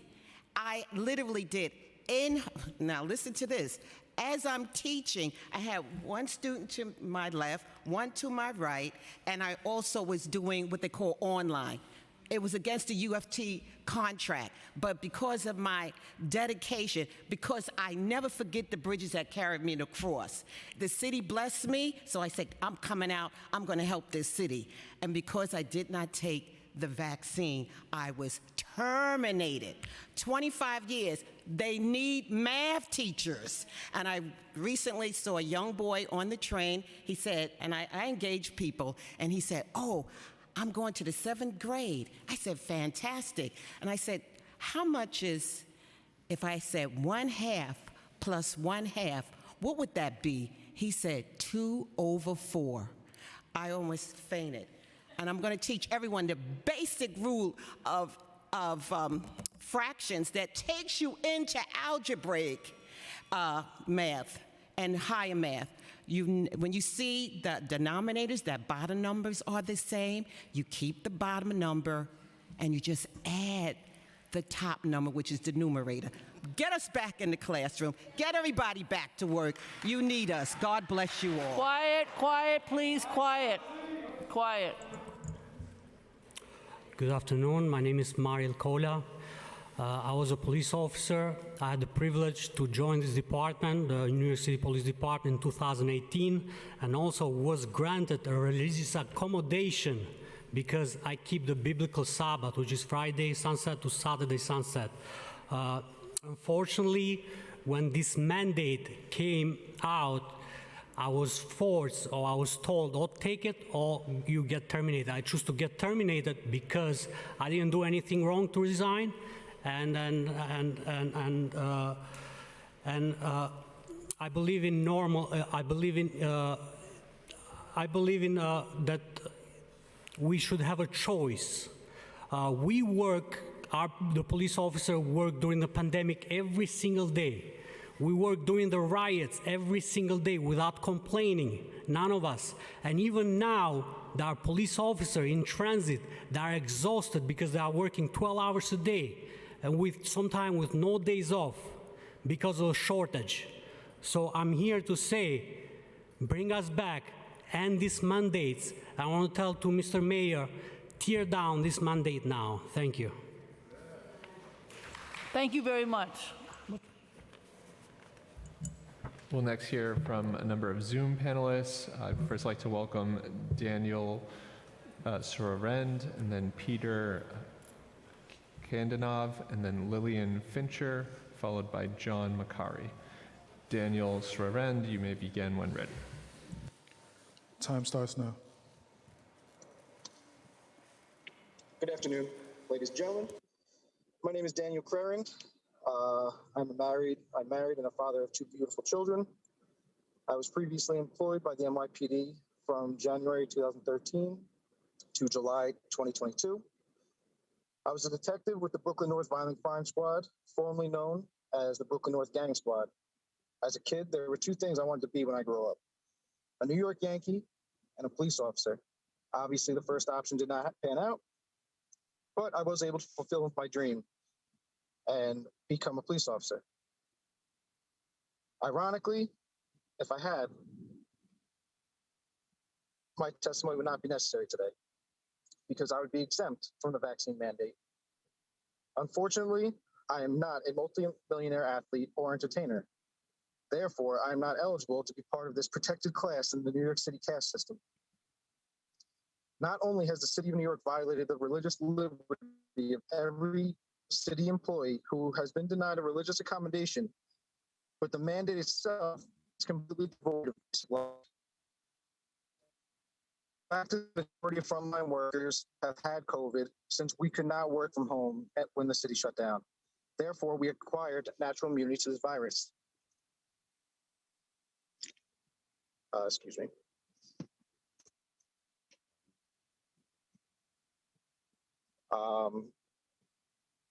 Going back to May 5th, 2021, during a Governor Cuomo press conference, he stated, "You cannot mandate vaccines because these vaccines are approved under something called an emergency use authorization, and by law, you cannot mandate a vaccine approved under an emergency use authorization." I myself went to a vaccine site back in June of this year and requested Comirnaty or Spikevax, which are the only two FDA-approved versions of the vaccine. They were not available, and I was told they've never been available at the NYPD vac site. Also, as of last month, the CDC has revised their COVID-19 guidelines and stated CDC's COVID-19 prevention recommendations no longer differentiate based on a person's vaccination status because breakthrough infections occur. Though they are generally mild, the persons who have had COVID-19 but are not vaccinated have some degree of protection against severe illness from their previous infection. Combine all of this with the fact that back in August of 2021, the director of the CDC, Rochelle Walensky, stated in reference to the vaccine, what they cannot do anymore is prevent transmission. That was 2 months before the inception of the vaccine mandate. If anyone could explain a reasonable argument for firing thousands of city workers for not receiving a vaccine that does not stop transmission or infection from COVID, I would love to hear it. The simple fact is that there is no logical argument that can be made. You cannot make that make sense. Expired. Now, nearly a year later, after losing thousands of city employees to termination, resignation, forced retirement, the mayor is still not budging on the mandate. Okay. Crime is out of control and reaching epidemic levels while COVID, excuse me, I'm just about done. Thank you very much. Thank you. Excuse me, I'm just about done. Okay. While crime is reaching epidemic levels, while COVID is now reaching endemic levels, the mandate carries on under the guise of public safety.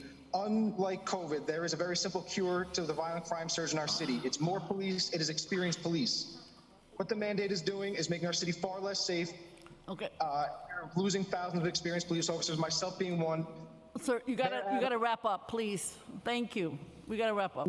I have one last point. Mayor Adams may not remember me, but on the 4th day of his day in office, he was present at my press conference for my gang takedown. I was the lead investigator on. All right, thank you. That type of case will be. Thank you very much. We'll now hear from Peter Kandanov, followed by Lillian Fincher, and then John Macari. Peter Kandanov, you may begin when ready. Good afternoon, everyone. Good time begin. I'm a police officer. I was police officer until May of this year with 11 years on, and I loved my job. I was lucky enough to secure myself another job, but I can say this, I would gladly come back to the job that I love. Now, I wish DCAS people stayed back because I really had a few questions for them, such as what makes them a religious authority over my religious accommodation request, where one person with the same religion was able to get it, and me with the same request, not. And what I find funny, actually, is that I worked during pandemic and risking my life, and I got COVID twice. Now, booster shots are not mandated. However, if person took just the original shot, they already don't have immunity from COVID, where me getting COVID twice, I have more immunity probably than even people with booster. So to Mayor Adams, I ask you to please remove the mandate that is not needed. We have officers that are willing to come back because they love what they do.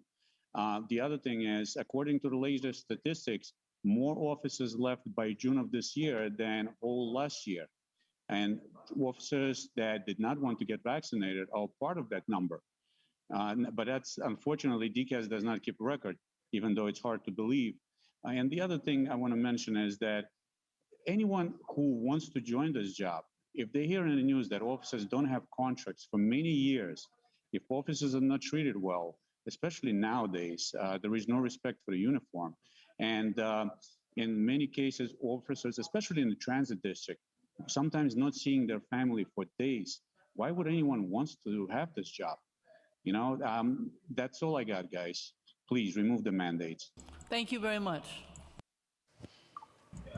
We'll now hear from Lillian Fincher, followed by John Macari.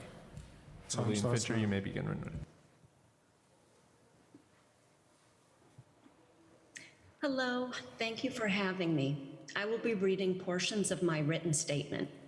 I currently work for the Department of Education, Division of Early Childhood Education. However, I resign this week and will serve my last day later this month.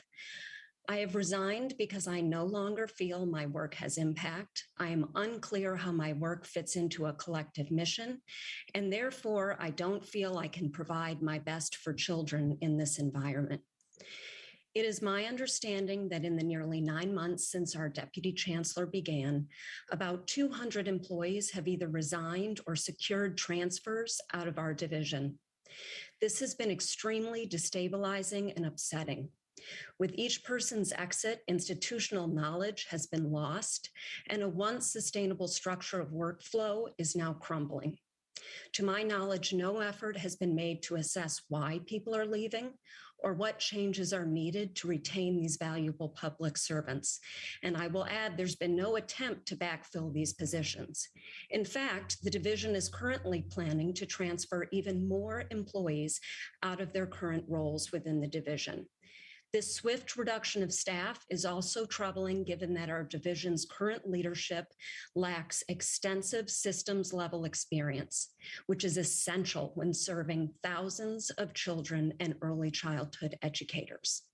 I am deeply concerned by the environment I am working in, how decisions are being made, and I worry that the damage done to our early childhood system over the past 9 months will take years to repair.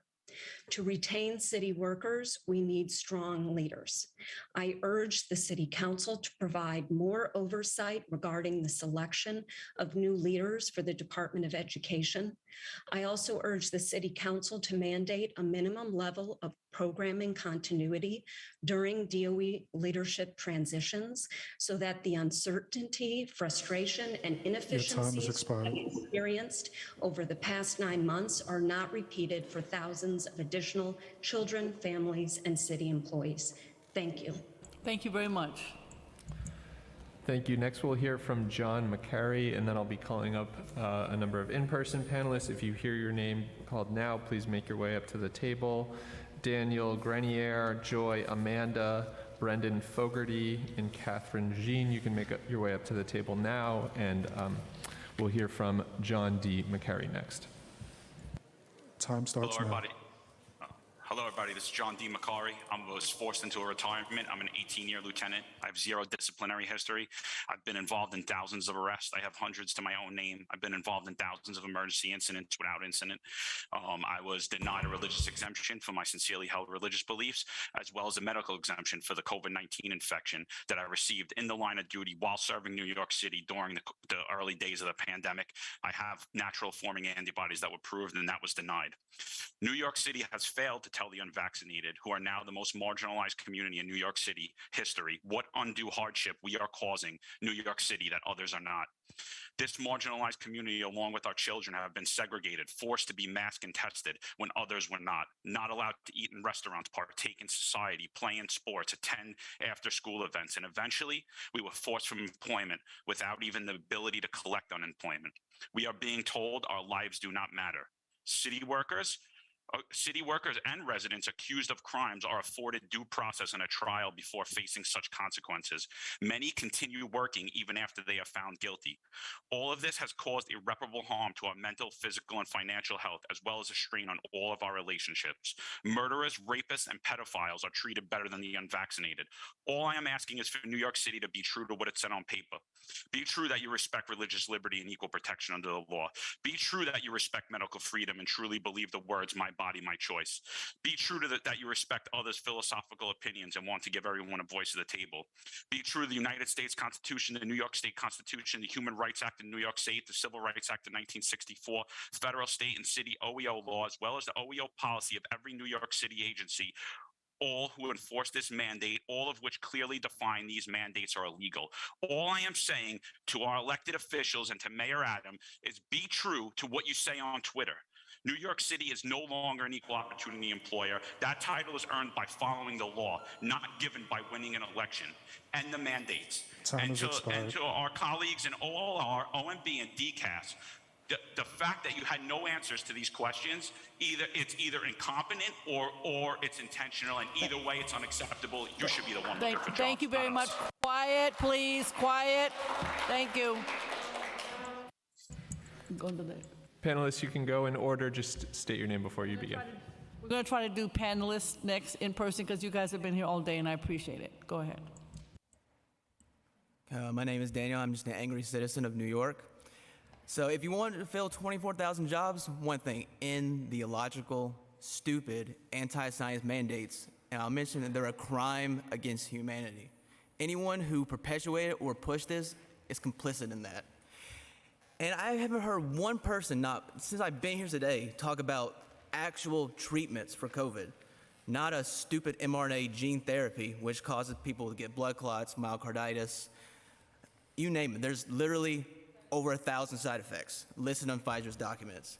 But ivermectin, hydroxychloroquine, zinc, vitamin D, vitamin C, quercetin, the list goes on and on. A study came out last week, 92% effective rate for ivermectin against COVID mortality, 100% effective against preventing hospitalization, over 80,000 participants. Nobody talks about it. I haven't heard one mention of that. We've known since March of 2020 that hydroxychloroquine treats COVID, and we're still going on about this stupid gene therapy. So if you want to fill 24,000 jobs, step one is to end the stupid mandate. Point blank simple. I'm tired of hearing about flowery cafes. That can do nothing. But we'll circle back to that. And I want to touch on this too. I know this is an employment crisis, but what we're doing to the children is another crime against humanity.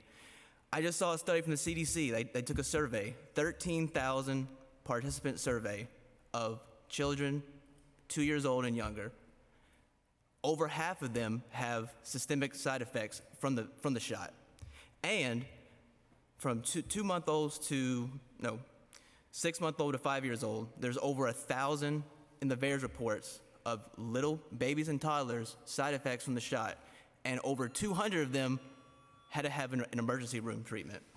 Thank you very much, sir. Thank you. Hello. Thank you for having us. To those that did stay, thank you for waiting. Thank you for being patient. To my fellow New Yorkers back there, thank you for being patient as well. We strong together. I just have a few things to read. I'm trying to do it real quick. I know I have 1 minute and 40 seconds. A portion of what I want to read and what I want to express to you all, first and foremost, of course, I am a New Yorker, born and raised. I am third generation Puerto Rican, second generation Colombian. I'm a single mother. My son will be 19 next month, and he didn't get to finish high school because of the mandates. I was here this time last year to give a testimony about how the school can open back up with the DOE, because I was also a DOE employee, and today marks 365 days that I've been terminated. And my son sent me a statement last year that I wanted to read. I'm trying to read it within 10 seconds. I won't cry over losing the graduation I had always envisioned that was rudely changed by the newer system, but it did damage my willpower and it damaged my willpower and will scar me for the rest of my life, as graduation is only once and a lifetime experience. That's from my son, 19, who also wrote me a statement. I won't read it right now, but he let me know that seeing me struggle, knowing what I did and knowing what has gone on, it breaks him, but he sees how strong I am. Again, today makes 365 days that I have been terminated. I had to face a choice. I was put in a position to choose stability over virtue and morality, but I chose virtue and morality. I committed my life to staying true to my morality as of 365 days. I was forced into a decision that eventually became comfortable to choose because my principles mean more than a paycheck, and my virtue means more than a value. I realized my life struggles, destiny prepared me to testify in front of God and testify in front of you to let you know that you need to repent.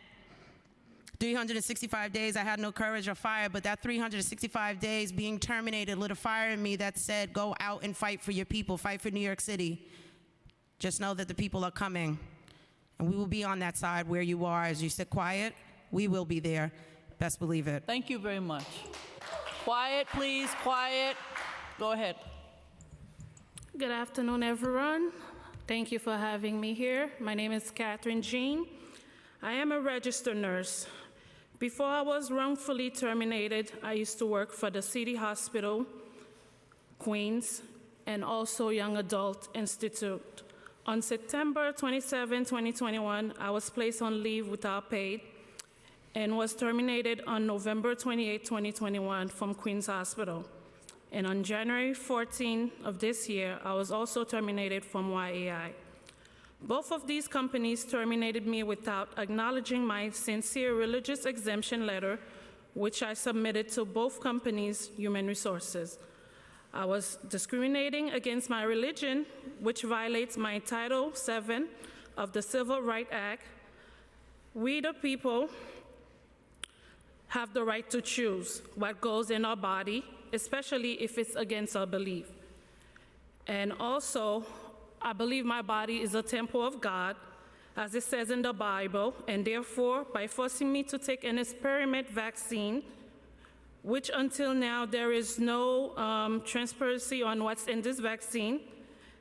Also, myself, I had COVID in 2020, and I developed natural immunity, and since then, I've been fine with no COVID. This left a big impact in my life and also in my family, because now I'm left without a job. I love what I used to do as working as a nurse, taking care of my patients, which also is a great reward for me, because it was always my dream as a young girl to become a nurse. And now I feel that for the past year, it's went down the drain.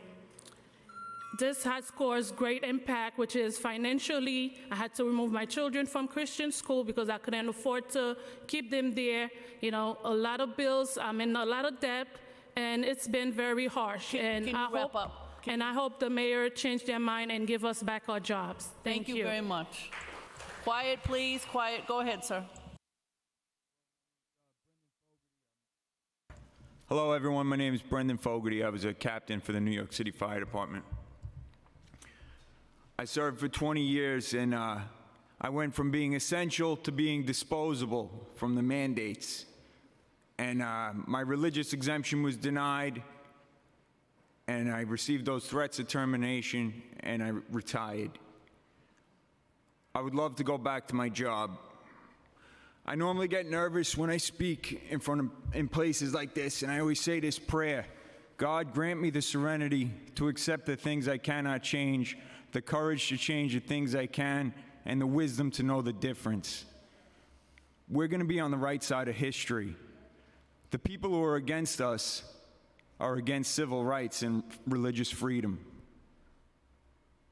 We deserve to have our jobs back. I could feel this crisis you have of people who can't figure out how to close this gap. Get rid of the mandate, okay? We'll get our jobs back. That'll narrow the gap. Get rid of the mandate so you can attract more people who actually have values in their lives and will come and work in this city, okay? I never took this job to be rich. I took it to be secure, okay? I knew I wouldn't get rich, but I was told it was a secure job. I have 4 children and a wife. And then they say, it's over. I would have been better off becoming a Met or a Yankee, but I gave up that dream in 4th grade, all right? 5th grade MVP right here, Good Shepherd Little League, all right? I had a shot. Not anymore, okay? I gave my best years to this city. 20 years, from 21 to 41, and then they take it away at the peak of my earning career. I made it to captain. I went through that process. You should be ashamed of yourselves. You should be ashamed of yourselves. Eric Adams is going to be on the wrong side of history.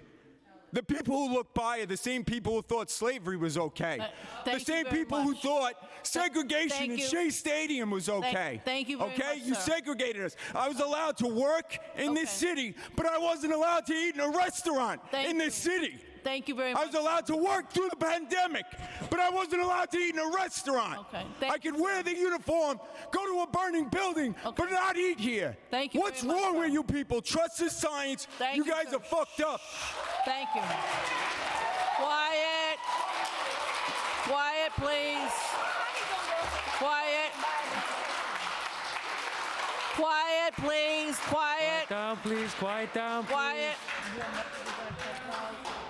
Quiet, please. I'll now call up the next panel. If you hear your name, you can come up now. Margaret Chu, Lauren O'Rourke, Ingrid Romero, Paul Rivera, Josephine Valdez, and Taras Sebedniak.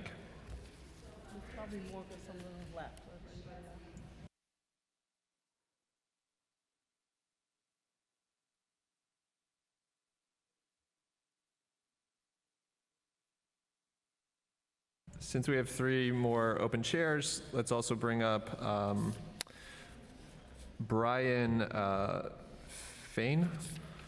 Flynn, Christina Fela, and Nwaka Gayo, Nwai Fe Jokowa. Go ahead, whomever would like to start. Hello, can you hear me? I'm Brian Flynn for the record. I was a climber pruner, local 1506 with the Department of Parks and Recreation for the City of New York.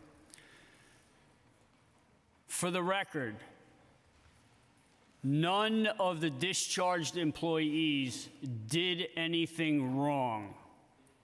They did nothing wrong legally or morally in order to lose their positions with the City of New York. Secondly, our previous panel, the Department of Citywide Administrative Services, was the review board, the appeal board for the exemption process. How do I know that? My emails will prove that. Also, the Department of Citywide Administrative Services on their appeal website said, if you do not have a city employee email, you are automatically disqualified from the appeal process. Fact, provable, admissible in a court of law, municipal, state, and federal. They have the numbers. Okay. On another note, I was told to say, Brian, when you get there, tell them how the mandates impacted your life. I have a question for everybody here. Masked and unmasked, vaccinated and unvaccinated. I want to ask you all a question.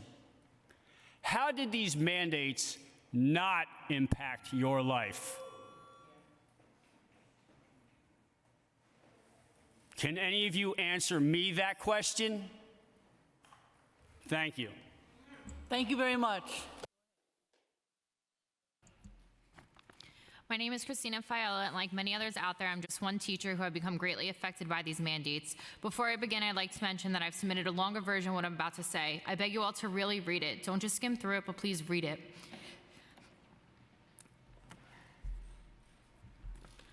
That Virgin advocates not just for what I've lost due to these mandates, but what these mandates have taken away from our students because they're the ones who are affected the most. No, you're fabulous. Keep going. We want to hear you. You're wonderful. We appreciate you very much. In order to better understand my story, I must first give you a little background. I had 4 goals in life: to go to Italy, to be a wife, a mother, and a teacher. Thank you. These mandates took what should have been amazing, happy moments in my life, and they made them into sad and stressful times. In May of 2020, when I was married and became a wife, a week later, I had laparoscopic laser removal surgery for endometriosis, which is one of the many obstacles that my husband and I had to go through in order to become pregnant. It was on my honeymoon that I found out I would become jobless because the news about the teacher mandate broke out. A week after we returned home, I learned that I was pregnant. And less than a month later, I lost my job because I refused to take an experimental shot that had no effectiveness and a ridiculous amount of negative side effects, many of which directly affected my health. Being a high-risk pregnancy, I applied not for a medical exemption, but for a medical accommodation. This was because I did not fall into the DOE's slim category of accepted medical reasons for an exemption. I was also told by numerous doctors that they were not allowed to write an exemption letter for being pregnant. I did, however, get one doctor to agree to recommend working remotely or in limited capacity, since the CDC did consider being pregnant a high risk for dangerous forms of COVID. While waiting for the decision on my medical accommodation, I also tried to apply for a religious exemption. As a Roman Catholic, there are multiple reasons I refuse this injection. When I attempted to submit my exemption in the solar system, I was blocked from applying. If you can wrap up, we will read every word of your testimony. Go ahead. Essentially, I wasn't allowed to apply for a religious exemption because by the time I got my denial, the deadline was over. So I'm sure many people think, why can't you just go to another state and teach? But the answer is simple: it's impossible. Working as a New York City public school teacher in this system, you give a gift you can't receive anywhere else. As a New York public schools teacher, we're blessed to work with a diverse group of kids, each with their own story, their own needs, and the very way they touch our hearts, leaving a lasting impression. Being a New York public school teacher changes the way you see the world. I'm just one teacher, I'm one staff member, but there are thousands throughout me. Thank you very much, and thank you for coming today. Next, really appreciate it. Before I start, I just want to say I'm reading this on behalf of Josephine Valdez. Okay. She had to leave. She was Okay, a go ahead. paraprofessional for the DOE, and she had to leave for... Go ahead. Okay. So Josephine states, I will not conform to the political corruption that has taken over this nation. I am not here to beg for my job back. I am here to simply state the truth. The fact that we are heading into 2023 and New York is still under unlawful mandates solidifies my distrust in our government. While I sat here, I looked up at the ceiling and read the following quote from Abraham Lincoln: a government of the people, by the people, and for the people. Does that not hold true anymore? I never consented nor supported any of the unconstitutional, abusive lockdown procedures and mandates. They helped to increase the destruction of our humanity. Like most abuse victims, we were placed in isolation and held captive in our own homes, deprived access to our daily activities under the guise of public health and safety. Firing me and many others while coercing and threatening us is not about safety. It is about control. My parents came from the Dominican Republic to seek a better life in America. Living here is no longer an American dream, but instead has become the American nightmare. I will never forget what has been done to us, even with the attempts to love bomb us, just like an abuser does, into thinking we are going back to normal. You cannot undo the humiliation, the division of families, the many children that have committed suicide, the denial of basic human services, the increase of drug and alcohol abuse, businesses destroyed, and trillions of dollars that went to the corporations while we, the people, suffered. Anyone with a moral compass knows that these mandates are wrong and was done to punish the rebels and truth seekers that can see through the manipulation. This meeting mentions job loss and open vacancies as if many of you in this room didn't accept and consent to that removal of our God-given freedoms. When it comes to this supposed pandemic, the solution to a problem shouldn't cause more problems, unless this was purposely designed to create all the issues that we are facing right now. So many experts, and not one in psychology that could call out all of this that has been taken out of the playbook for cycles of abuse. I know the true answer, and I know that some, if not all of you, know it as well. Thank you very much. My name is Lauren O'Rourke. I'm a retired NYPD detective from the Fugitive Enforcement Division. I'm speaking to you today on behalf of my former colleagues who are too afraid to speak out due to retaliation from the upper management of the NYPD, which I'm sure Mayor Adams himself can attest to. Thousands of NYPD officers were mandated to vaccinate or be terminated by October 29th of 2021. The vast majority of those officers had already contracted and recovered from COVID during the height of the pandemic. They contracted it due to poor ventilation and inadequate PPE while they worked. We brought up natural immunity at the time in lieu of vaccination. We were scoffed at, even though thousands of years of science dictates naturally acquiring a disease and recovering from it is the best protection against severe illness from a virus. The CDC and the rest of the experts are finally acknowledging what we have said all along. The exception being the New York City Health Commissioner, Ashwin Vasan, in his appointed role. The City Council just a few weeks ago passed landmark legislation for women named the Maternal Health Bill. Hundreds of NYPD officers who were pregnant or undergoing the grueling process of fertility treatments were treated like pariahs. They were forced to choose between their unborn children and putting food on the table. They were forced between taking a shot for a disease that they had already acquired and their own chances at motherhood. Their medical accommodation requests were denied in the cruelest way, as we all watched unvaccinated millionaires play a sport or hold a concert without the same mandate. The fact that the City of New York could not grant these women even a temporary accommodation was just cruel, unscientific, and it was elitist. There are no long-term studies on these vaccines and their effects on reproduction and fertility. As usual, women's health is pushed to the back burner by a man who knows better. The mandate is inhumane, unscientific, and unforgivable. The damage these mandates have caused will not be forgotten quickly. The men and women of this department deserve better. The residents of New York City deserve better. Our student athletes deserve better. Our teachers, firemen, sanitation workers, and nurses deserve better. Thank you very much. And the blue-collar workers that keep this city going deserve better. Thank you Please very end much. these mandates. Thank you. Gentlemen, you're next. Here, sir, you're next. Hi, yes. Is this on? Hi, yes. My name is Taras Chibiniak. Were you listening closely earlier today? I think that we heard some news from Circleback Psaki, little mini Jen Psaki, who was sitting right here. She used the following phrase. She said, during the pandemic or now. Play back the tape. What does that mean? It means that the mayor's office considers the pandemic to be over. During the pandemic or now. Now is now. It's after the pandemic. A couple of weeks ago, a good friend of mine was given an ultimatum by her NYC employer. Get the COVID jab or you're fired. Violate your medical and bodily autonomy with experimental injections or you cannot earn a living. Mayor Eric Adams violated my friend's body. He violated the bodies of thousands, perhaps millions of New Yorkers. This makes me sick and it resonates in a terrible human history. It does not matter that Mayor Adams doesn't enforce the private mandate. Reputable employers will never knowingly violate standing law. Therefore, the cruelty and human rights violations remain exactly the same. Why is the worker mandate still on the books if it's not even enforced and there's no emergency? Imagine that politicians ripped away your ability to earn a living if you didn't submit to a medical intervention that you did not want, that can be medically dangerous to you, that you don't need because you already had the disease, that causes heart problems, strokes, blood clots, and suppresses your immunity, that doesn't prevent infection or transmission, that we know has been lied about for over 2 years by politicians, public health officials, the media, and people who wear white lab coats and call themselves scientists and physicians.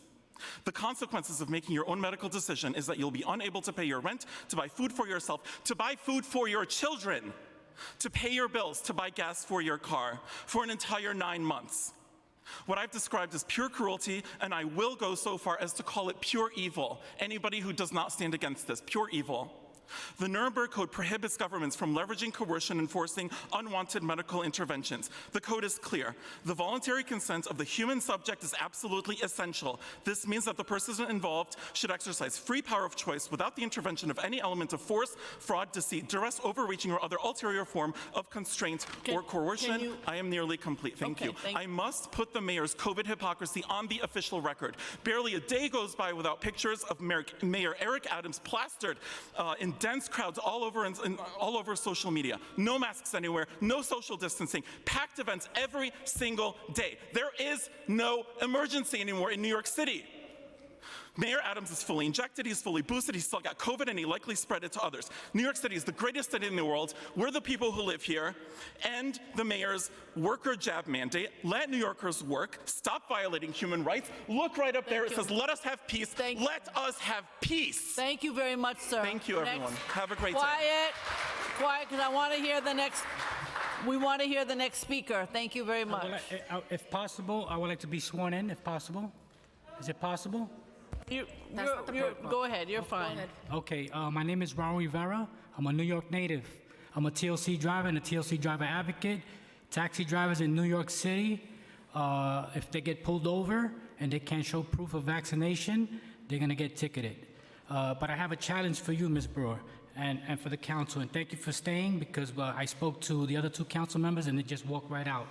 Mayor Eric Adams knows who I am. A lot of the council members know who I am. Mr. Eric Adams used to be the borough president of Brooklyn. When he was the borough president of Brooklyn, listen carefully, because this is a challenge for you guys. He was letting his staff at Brooklyn Borough Hall get tested while everybody else had a deadline of October 29. I have audio from a staff member that he knows that's been with him for many, many years, working in Brooklyn Borough Hall. I have the audio from her.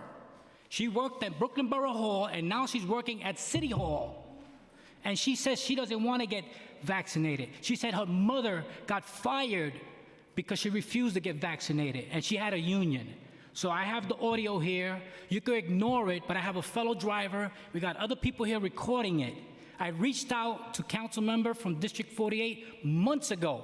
I spoke to her before she left, and she looks at me like I'm an idiot.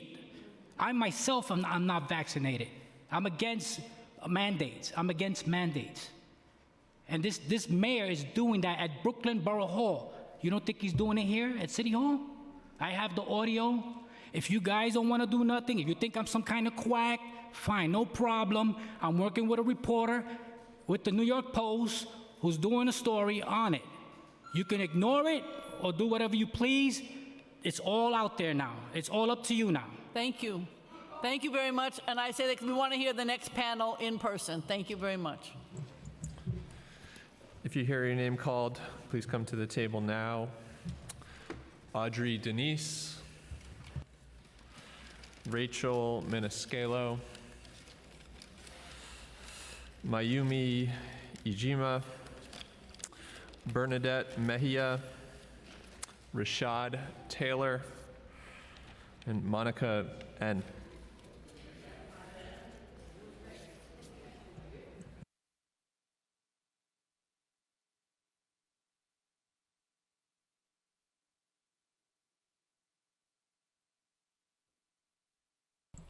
Go ahead, whoever wants to start. And please just state your name before we begin. Hi, good afternoon. My name is Audrey Dennis. I want to first thank all those who came to put this common sense hearing together for us to come and express ourselves. And I want to thank all my fellow co-workers in all the different agencies who expressed themselves today. And thank you, committee, for hearing us. Well, I'm a school secretary. I've been in the system over 29 years. And I didn't take the vaccine. It was against my belief. I also did file for religious and medical exemption, and I was denied. And I just want to say, I was out of the country when I first got wind of this notice that we needed to be vaccinated by September. And Michael Mulgrew, who was the UFT president, he is pro-vaccine. And instead of him recusing himself, he didn't. He went on to cheer on vaccination without ratifying a vote with the members. So now this Mayor de Blasio, the former mayor, he too was always pushing for the vaccine with Chachki, Martin Scheinman, who is the arbitrator, who they all colluded to create this mandatory vaccine. And it was at that time when the president of the union, the UFT, decided to have this accommodation. But the accommodation was overseen by people who didn't have any belief, any religious belief. So now we had to file appeals, file court cases, and these appeals are going on with lawyers and judges, and these judges have their hands all dirty because they have stocks, they have shares in this, in all these different vaccines. So I just want to say something too with this My Body, My Choice. When we saw the case with the Roe versus Wade, we saw where our Michael Mulgrew and others who refused to allow us to have our own rights said that he is for my body, my choice. But yet, whose body was it when they were asking us to vaccinate? Whose body? Was it his body? Is my body his body? All right, so I want to say, as leaders, we need to have people who are courageous. People like we have this gentleman here, Mr. Holden, and Joanna Arola, and sister who, her name, it's failed me now, and the other lady next to her. We are thankful for people like that because in my community, Leroy Comrie, when he saw me voting in June, he said that it was the unvaccinated who caused him to get vaccinated. Okay, can you wrap up? Because we want to hear from your colleagues. Yes, ma'am. I do want to say a few more things to wrap up. Okay. I just want to say with with us not working, there should have been a due process, 3020A process, like it was mentioned before, that we all should have been charged. Our union failed us again because they allowed the DOE to take us out of our jobs. We were vested and tenured and need to get our benefits. I was only just waiting to pay off my student loan. And these people got me and my husband out. My husband had to finally say, okay, he's going to retire, just because we needed to get some money coming in. All right. They've devastated all our lives. Thank you. So I'm glad to let this go out because Mayor de Blasio, Mayor Eric Adams did not speak with us. All right. He went on doing the same thing de Blasio did. Thank you. Either you take the jab or no paycheck. Thank you very much. I want to hear from the next speaker. Go ahead. Good afternoon. My name is Mayumi Cindy Ijima, and thank you for the opportunity for me to speak here. I'm here because I'm concerned about the vaccine mandate that has affected thousands of people, including my family. And also, I've seen so many people, the jobs have been terminated, as you have already heard. I came here from Japan as an adult because New York City was my dream city, the United States, a great country. I was so happy to be here until the pandemic happened. I thought New York City was the greatest city in the world, but my conception, my view has completely changed since the pandemic. After the pandemic happened, the lockdown, thousands of small businesses were killed. But I thought it's gonna be just temporarily, okay? And the vaccine came. I made my personal medical choice because an experimental vaccine, I thought I was not gonna take it. At least I was going to see how it works. And vaccine mandate came. I couldn't go to a restaurant. I was excluded from the dining, so restaurants, gyms, so you name it. But I thought it's gonna pass temporarily. And December last year, Mayor de Blasio then they imposed a vaccine mandate for private employer. And that actually shocked me. The United States, New York City, has to have freedom. What happened to this country? What happened? I came here for freedom, for any good opportunities. What happened to this country? I'm so disappointed. And this, okay, and I thought that's going to be temporary. In March, I know the professional athletes exempted. Okay, I'm going to wrap it up. So I thought, okay, vaccine mandate's going to finally be listed. And CDC guidelines came. And what happened? Nothing. New York City still has a vaccine mandate for all employees and college students. Okay, sorry. So I just want the vaccine mandate to be lifted at all costs. Thank you very much. Thank you for the opportunity. Next. Hi again. So I'm speaking on behalf of Rachel, and just like myself, Rachel was with the Department of Education, and she was terminated in April of this year. She was on hold, she was on leave without pay, they had her in limbo, and from what I understand with those who are on leave without pay, they were not able to go and find another job, and they were never able to apply for unemployment, which makes it different from me. You know, we all have different stories. But as far as with the Department of Education, and even if we have a shortage in the Department of Education, we have so many seasoned teachers, we have so many veteran, even paraprofessionals, people that want to do the job, but they were let go. So now you have a shortage and you have so many people, all they have to do is lift it. All they have to do is lift the mandates and allow these people to come back to work. Those that want to come back to work, there are some, myself included, and a few others that I know personally, that they don't even want to go back, even if you do lift the mandates. The trauma, the PTSD, honestly, we all have suffered some form of PTSD, CPTSD, complex PTSD. We will never be able to truly heal from what has happened because we've been humiliated, discarded. For those who have taken it because they thought that was the only choice that they had, now they will forever be maimed. They will never go back to the city. But the ones who are dedicated, the ones who took their body into their hands and made their choice their own, if you lift these mandates, they will gladly come back and serve the city that they love so much.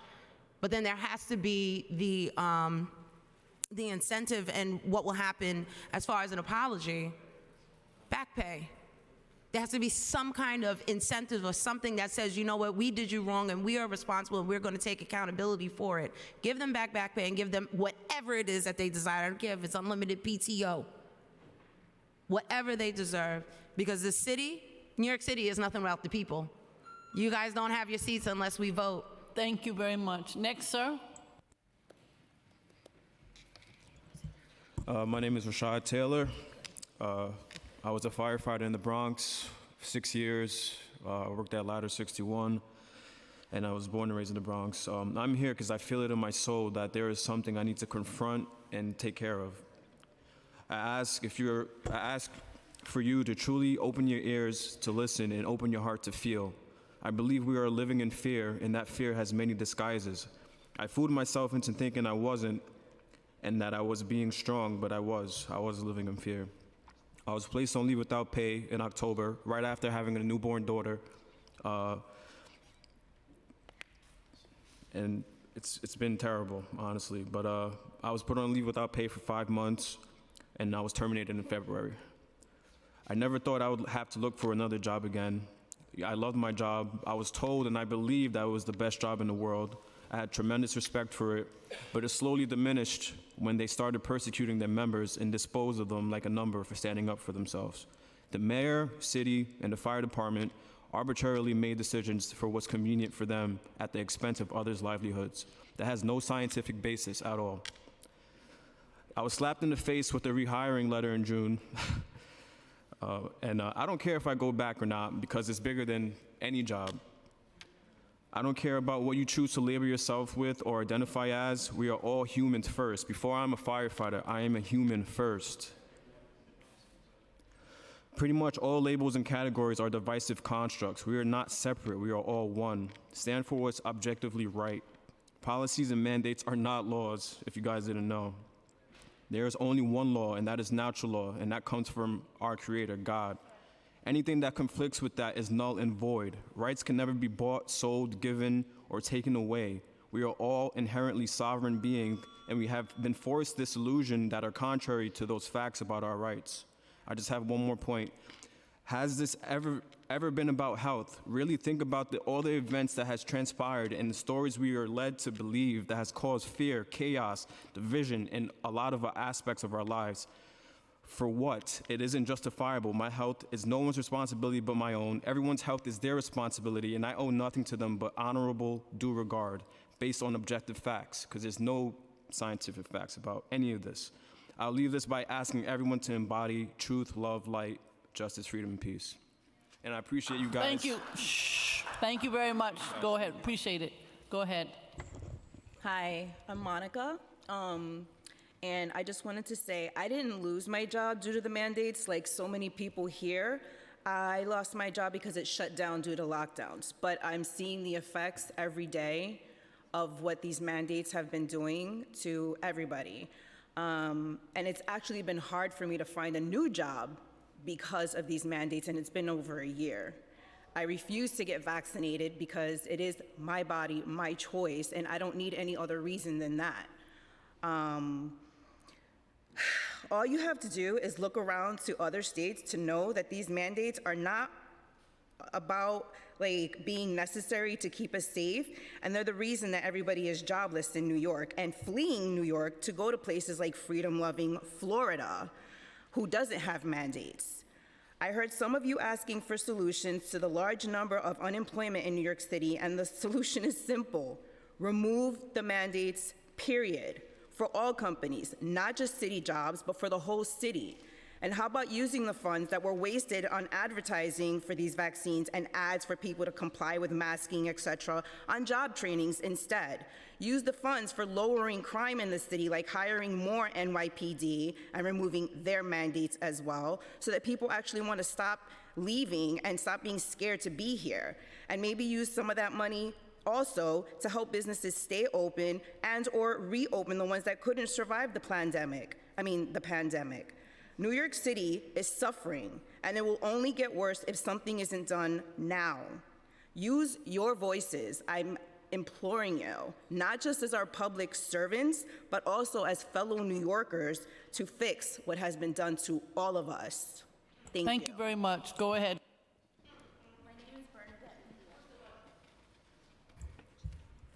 My name is Bernadette Mejia. I am a Hispanic single mother who had worked for the fire department for over 22 years. I was a female firefighter. I was forced to retire after being threatened that I would lose my job and my pension if I would not get vaccinated. I was denied a religious exemption.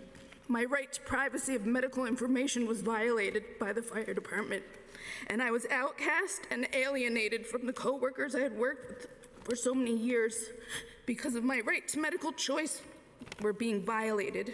The very freedom this country stands for, and I knew this was wrong. This was not just my job, my lifelong career was being taken. It seemed like, in the blink of an eye, I'm still in disbelief that this has happened. I worked during 9/11, I worked during Hurricane Sandy, and I worked during the most recent disaster of COVID-19. I would just like to remind everyone what firefighters and many city workers experienced during that time.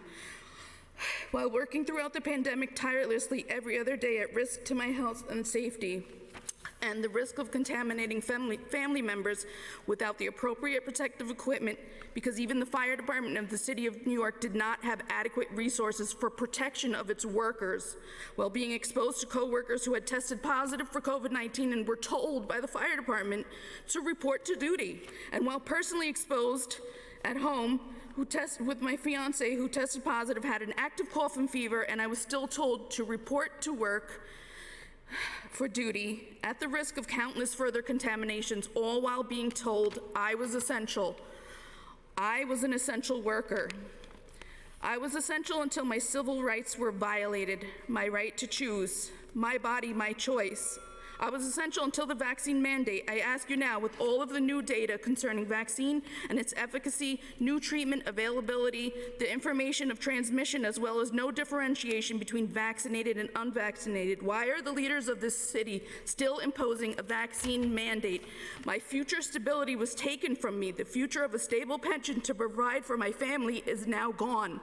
Return all workers who were affected and punished for their right to a medical choice. Restore justice to a civil rights violation that was imposed by failed city leaders. End this vaccine mandate. Can you wrap up? Thank you. Thank you very much. I appreciate it. We got to keep moving because we have, ma'am, if you don't mind, we have one thing. The PR code, the problem code. For many of us who are not working, yeah, we know that there was a code that was placed in our record. Thank you very much. Thank That's you so good much. to know. Now I'll call up the next panel. If you hear your name called, please come up now.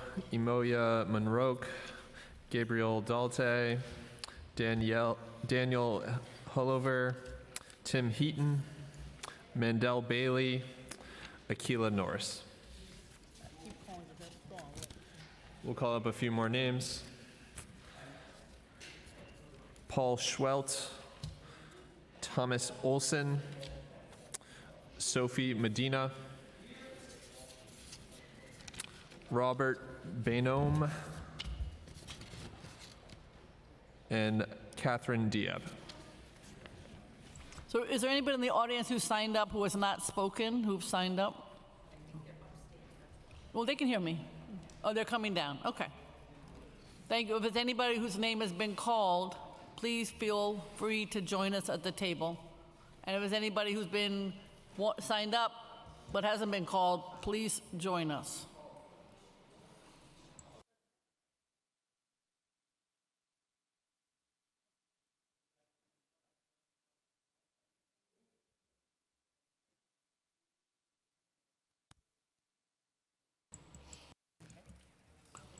Go ahead and start, please. My name is Imoya Monrock. I have been in New York for many years, a city that I love.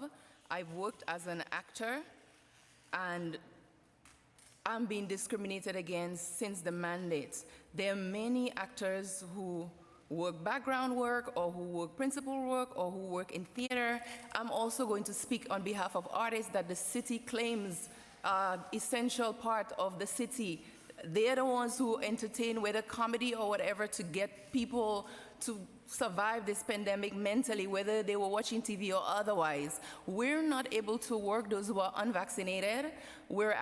Those who are unvaccinated, we're asking that the city investigate the union, the Screen Actors Guild, along with other unions, because I listened today and I realized the union is a roadblock. It's a loophole, it's all of that. They're claiming to represent us, but they're not. So looking at what the union is doing will be very important. I'm about to lose my health insurance that I had accumulated before because I worked right after the vaccine.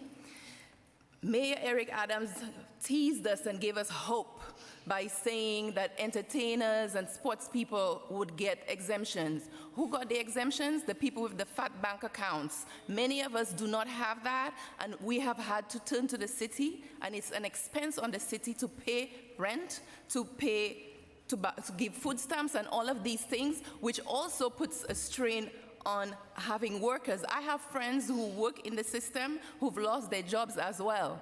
They now, the food stamp people have to go for food stamp when the city is not paying them. In the meantime, that they're asking for exemptions, they're not getting it, they're entitled to it, and there is no payment while they wait. And I listened to the lady who was circling and circling and circling the globe.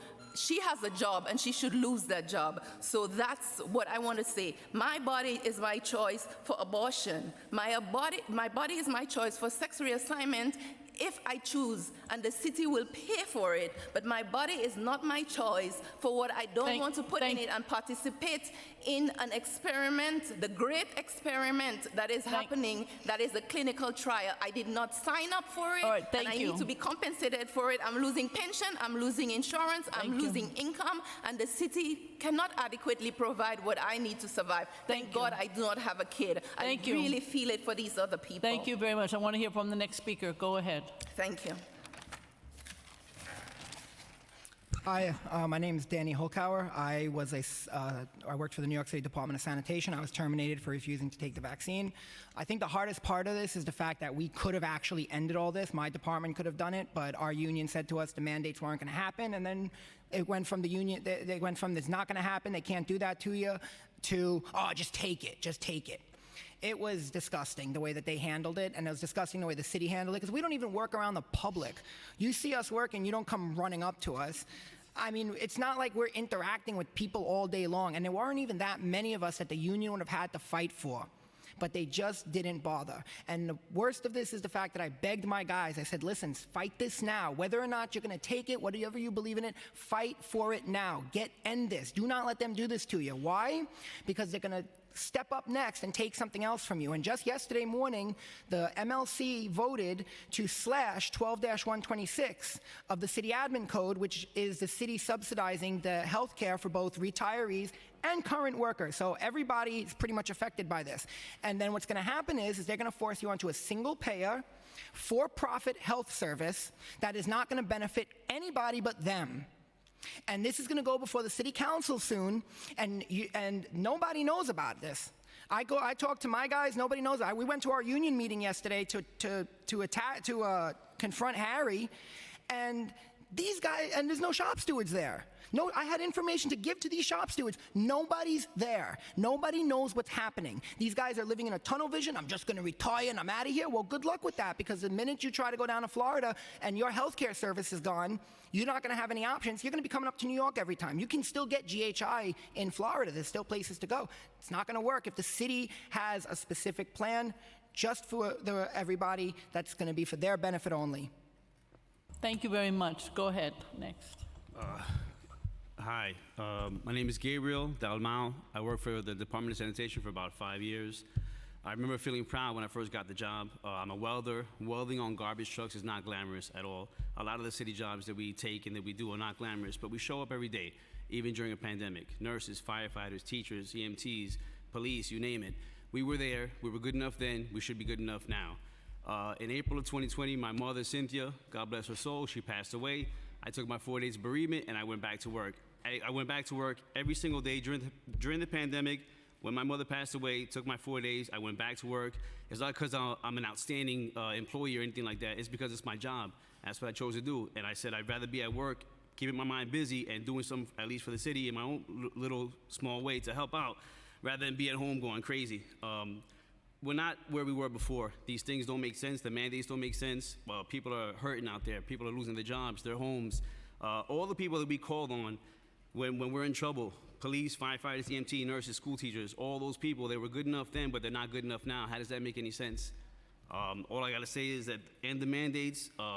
It's unconstitutional, it's illegal, and it's just downright not human the way that we've been treating people. We got treated like yesterday's newspaper. We got treated like the trash that we help to take out all the time. And the same with a whole bunch of other people in this city. This great city that we love, that we all signed up to take care of, that we're all a part of. We need to be less divisive and more inclusive and get everybody back to what they do best, because you cannot replace the amount of experience that these people have with new hires. It doesn't work that way. You, ma'am, you said you've been around for a long time. Long time. You could probably attest to what experience means and what it matters. I know. I appreciate it. I absolutely do. Thank you. Thank you for your time. Go ahead, sir. Excuse me. My name is Tim Heaton. I was a lieutenant in the FDNY until I was terminated on July 6th, 33 days shy of celebrating my 23rd year. I had been on LWOP since November 1st, having filed a religious exemption in October. I grew up in Middletown, Pennsylvania, which is near Hershey. I started as a volunteer in my local fire departments. FDNY guys would come out and teach classes and got me interested in working here. I left the Washington, D.C. Fire Department in 1999 to pursue my dream of being a New York City fireman. Sadly, that dream is taking a most serious turn in the past 2 years. In March of 2020, I was still a fireman at Engine 69 in Harlem. We were performing CPR on a daily basis, often several times per day. I was promoted to lieutenant in May of 2020, and every firehouse I worked in Lower Manhattan had numerous members out for COVID. It was obvious there was no way I had not been exposed to COVID, and whatever I was doing was working. To say that we've been failed by those in leadership would be a huge understatement. From those that once banged pots and cheered at 7 p.m., to unions that ignored sizable factions of their membership who did not want nor need the vaccine, to the leaders of the fire department itself, staff chiefs who went along with the coercion, the previous commissioner's abhorrent remarks, essentially in calling us all scumbags, to the current one who continues to allow members to be terminated for not getting a vaccine that obviously does not do what they said it would. We have seen what failed leadership is. It continues on an almost daily basis from Mayor Marie Antoinette's office as he exempts athletes and entertainers, but decrees to the people who actually live and work in this city, let them eat cake. We are here asking for your help. We don't need heroes. There are thousands of heroes in the FDNY who do heroic things on a daily basis. What we need is someone in leadership to stand up for us, to champion us and our righteous cause, and to simply allow all of us to do what we have been doing long before the last 2 years inexplicably altered our lives and our careers. Let us work. Thank you very much. Go ahead. Good afternoon. My name is Catherine Diab. I'm a New York City tenured teacher. I worked during 2020-21 in person, and in addition to painting with my students, I also did health screenings. I, luckily for myself, received a health exemption. However, we lost 2 teachers in my school because of these mandates. I have numerous friends that are unemployed or underemployed because of these mandates, that are on the brink of homelessness, who I am helping right now financially, since I still am working. And I have also many colleagues and friends and family members who sadly were coerced into receiving these experimental, illegal injections because they're EUAs, and it's not legal to force people to receive them as a condition for employment. People have to sign a consent form to be part of a clinical trial, and the people I know did not want this.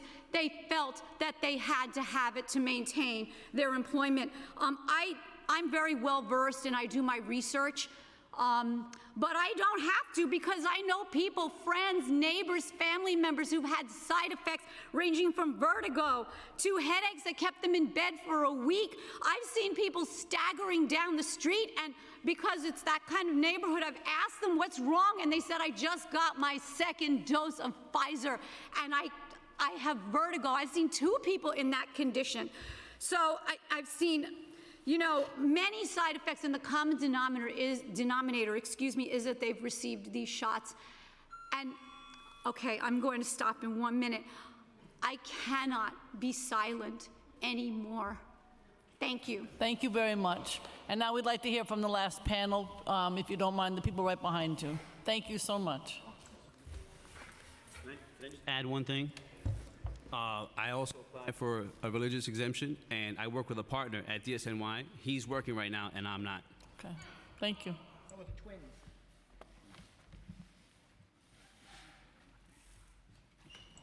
Go ahead with whomever would like to begin.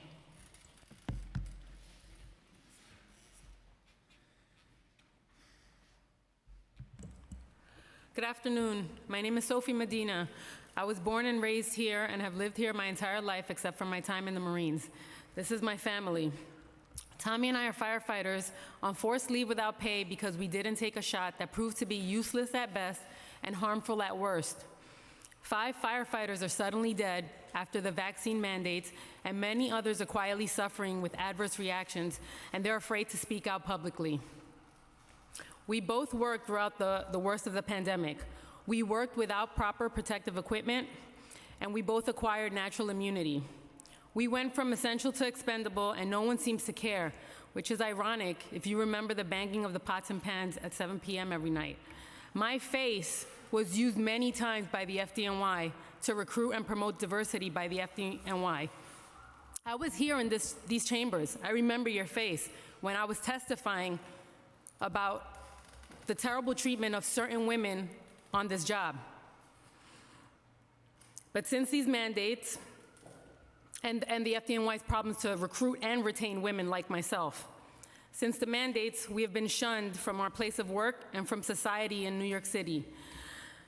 But there were no vaccine mandates to ride the trains and buses, where vaccinated and unvaccinated were side by side this whole time. Divisive messaging from the top down has relegated my family and I, and many others like me, to become second-class citizens in our own city. We've worked in public service our whole lives. Tommy in sanitation before this, myself as a lifeguard, as a teenager, a Marine before, and a firefighter now. Being a firefighter is not just a job for any of us. It's a vocation, truly a calling that takes a certain type of person who's both tough and compassionate. It's a dedication to serve when bad things happen and to help people on their worst days and their most vulnerable moments. We've responded to victims of assault. I've translated between patients and advanced medical providers, and we've operated at fires with little regard for our own safety and lives. She could take my 2 minutes over. Tommy has been twice decorated by the FDNY for going above and beyond at fires, one of them during the pandemic, no less. We've never asked anyone's vaccination status when providing help when called. These mandates have taken away our ability to provide for our family. It is still impossible to find work in the city, even after the shift from the CDC. The constant strain and pressure during this time has been really hard for my family and I. Years of hard work and saved money for our future have gone down the drain and will affect us on a generational level, as it's taking away from our children and their future, and it's taking away from our parents who we've been preparing to care for in their golden years. Our kids were forced out of their swimming classes and out of public schools since we won't subject them to participate in a system where their parents aren't allowed. Instead of recognizing that our stance was indeed right, we are still being punished by the city of New York.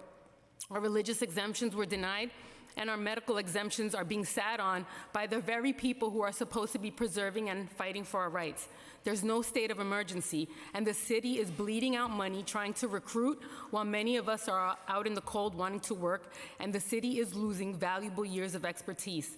City jobs used to be coveted for providing job stability, and now no one wants these jobs because they have witnessed the disrespect to all the city workers who chose to stand up for themselves. Never forget that first responders were told the air was safe to breathe after 9/11. And never forget that we were told that this crap was safe and effective, and here we are now. Thank you. Thank you very much, and thank you to the family for being here. Thank you for, I don't know who goes next. You, sir. Yeah. Yeah, I can go next. My name is Bobby Bonomi. I'm an 8-year FDNY firefighter veteran. I'm the president of a charity called Humble Heroes of FDNY. It's comprised all of volunteers. We dress up as superheroes and we visit pediatric burn centers and cancer centers around the country to lift the spirits of sick kids.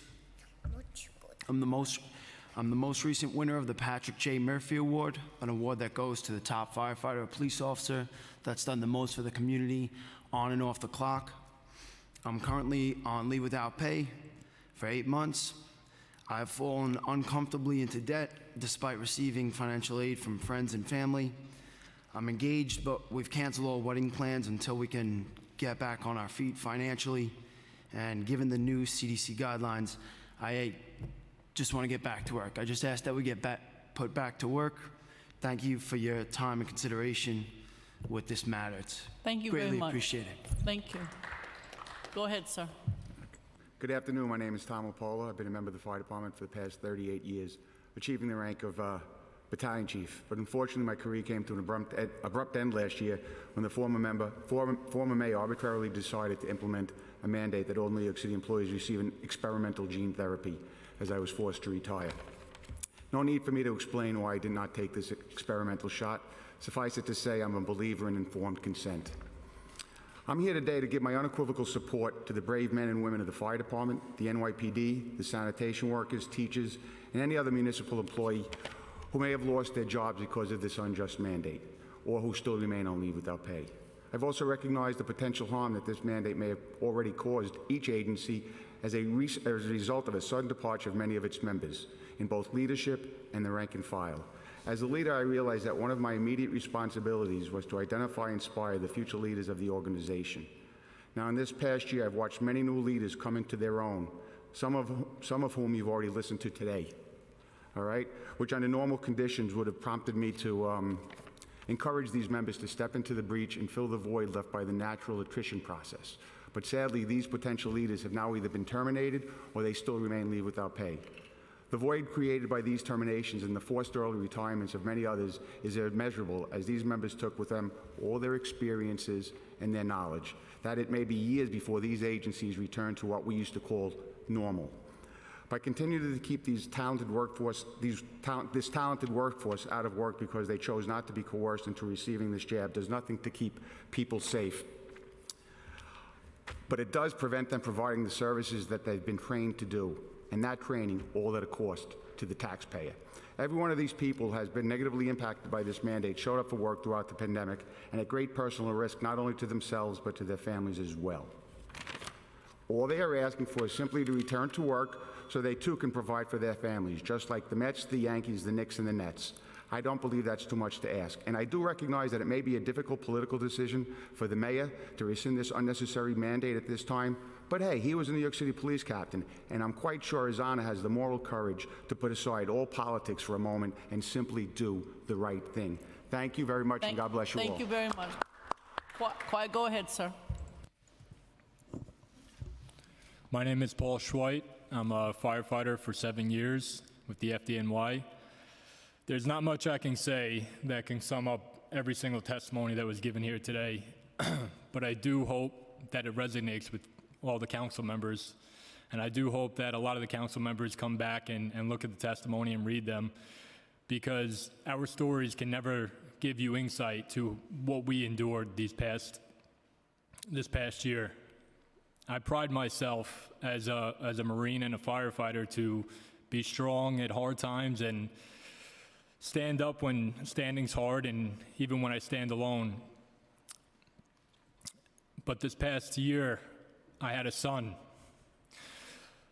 And my son gave me the strength to do what was right in my heart. And I hope that the council members can find it in their heart to listen to these testimonies, hear the struggles that we have gone through. This is not just about loss of pay. This is not about even vaccines. This is about enduring pain and suffering, which as humans we can all attest to. We need relief. And the council members that have helped us through this process, they need your help. We need the mayor's help. And when we're up here pleading for our lives, for our families, for future generations, it's not to take a political stance, it's to show you that suffering is real and it's almost unbearable at times. But the men and women in this chamber, the testimonies that you have heard are family, and this is what New York City is about right here. I don't know if you've ever heard in this chamber the amount of camaraderie and support ever before than in this testimony right now. So please take that to heart. Understand that we need you to sign on to the other council members, plead for help, to talk to the mayor, to please release these mandates, help us through this struggle to get back to work, to not only for ourselves either, but for future generations and for this city to get back on its feet. I want to say thank you for the last in-person person to speak. You did a great summary, and we're glad that you were the closer, and thank you very much to everyone. We're going to go now to the final persons on the Zoom. Thank you very much, sir. Councilmember Holden has a question. Go ahead.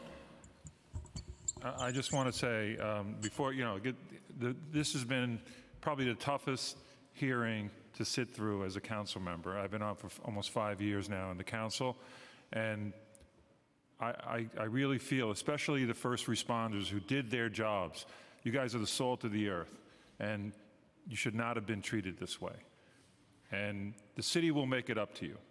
I guarantee that the mayor will come to the conclusion that we can't keep these mandates. I just feel that he's a good man. We met with him. I think if he saw this testimony, like right where I'm sitting, he would tomorrow change that and just do away with the mandates. But this is heartbreaking, this hearing. And I just hope everyone out there watches this. And I don't know how many press reporters are here, but this word has to get out. And this has to be done because it's not fair. It's not right. You all went through the pandemic like us, but you were on the front lines. And you guys are heroes. And we shouldn't treat our heroes, we shouldn't kick them in the head and say goodbye like that, especially with what you've been through. So I admire you all. You're patriots. And I stand with you, and I'll do whatever I can to convince the mayor, because he can do this. He can lift it tomorrow. and we have to convince him. But thank you all for your testimony. Thank you. Thank you. Thank you very much. We're now going to go, because there are still people on the Zoom. Thank you. I'd now like to welcome Tabitha Forte to testify, followed by Maureen Hurley and then Celi Batista. Tabitha Forte, you may begin when ready. Your time will begin.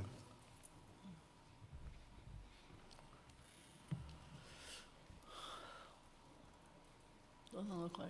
Oh, sorry. Tabitha, if you can hear us, you may begin.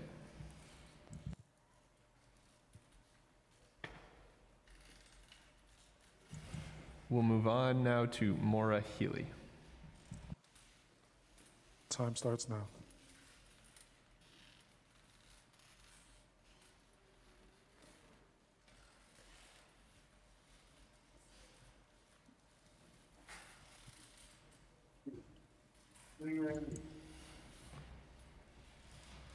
Excuse me, Maureen Hurley.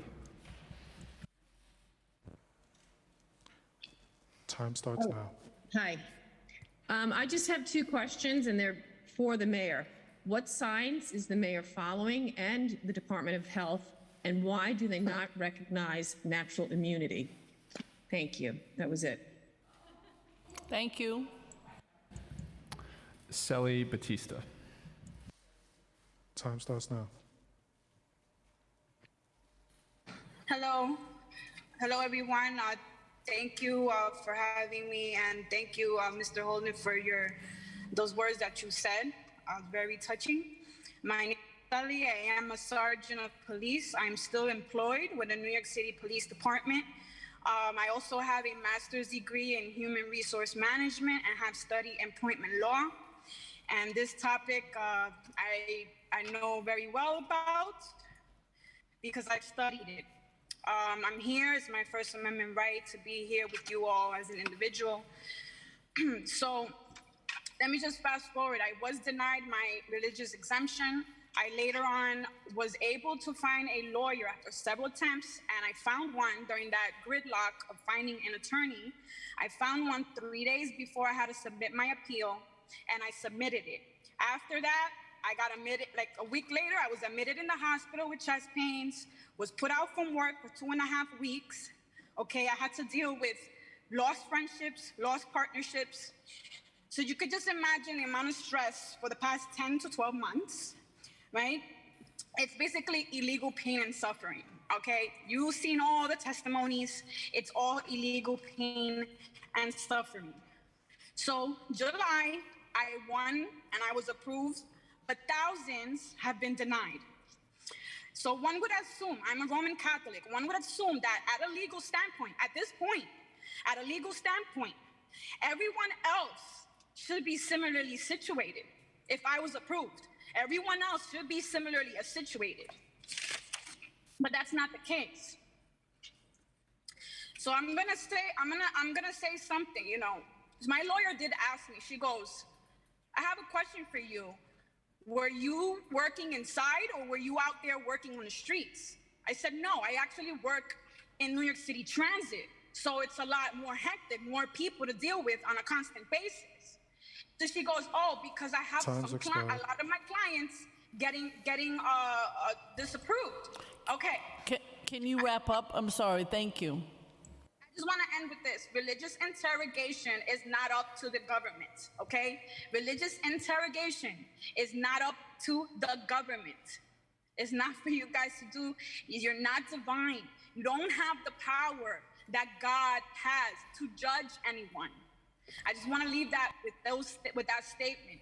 Thank you. Thank you. Okay, thank you very much. Thank you very much. Next. Next, we'll hear from Emily Zapantis, then Laura Hoffman, then Ileana Gordon, then Karen Rosado. Emily Zapantis, you may begin when ready.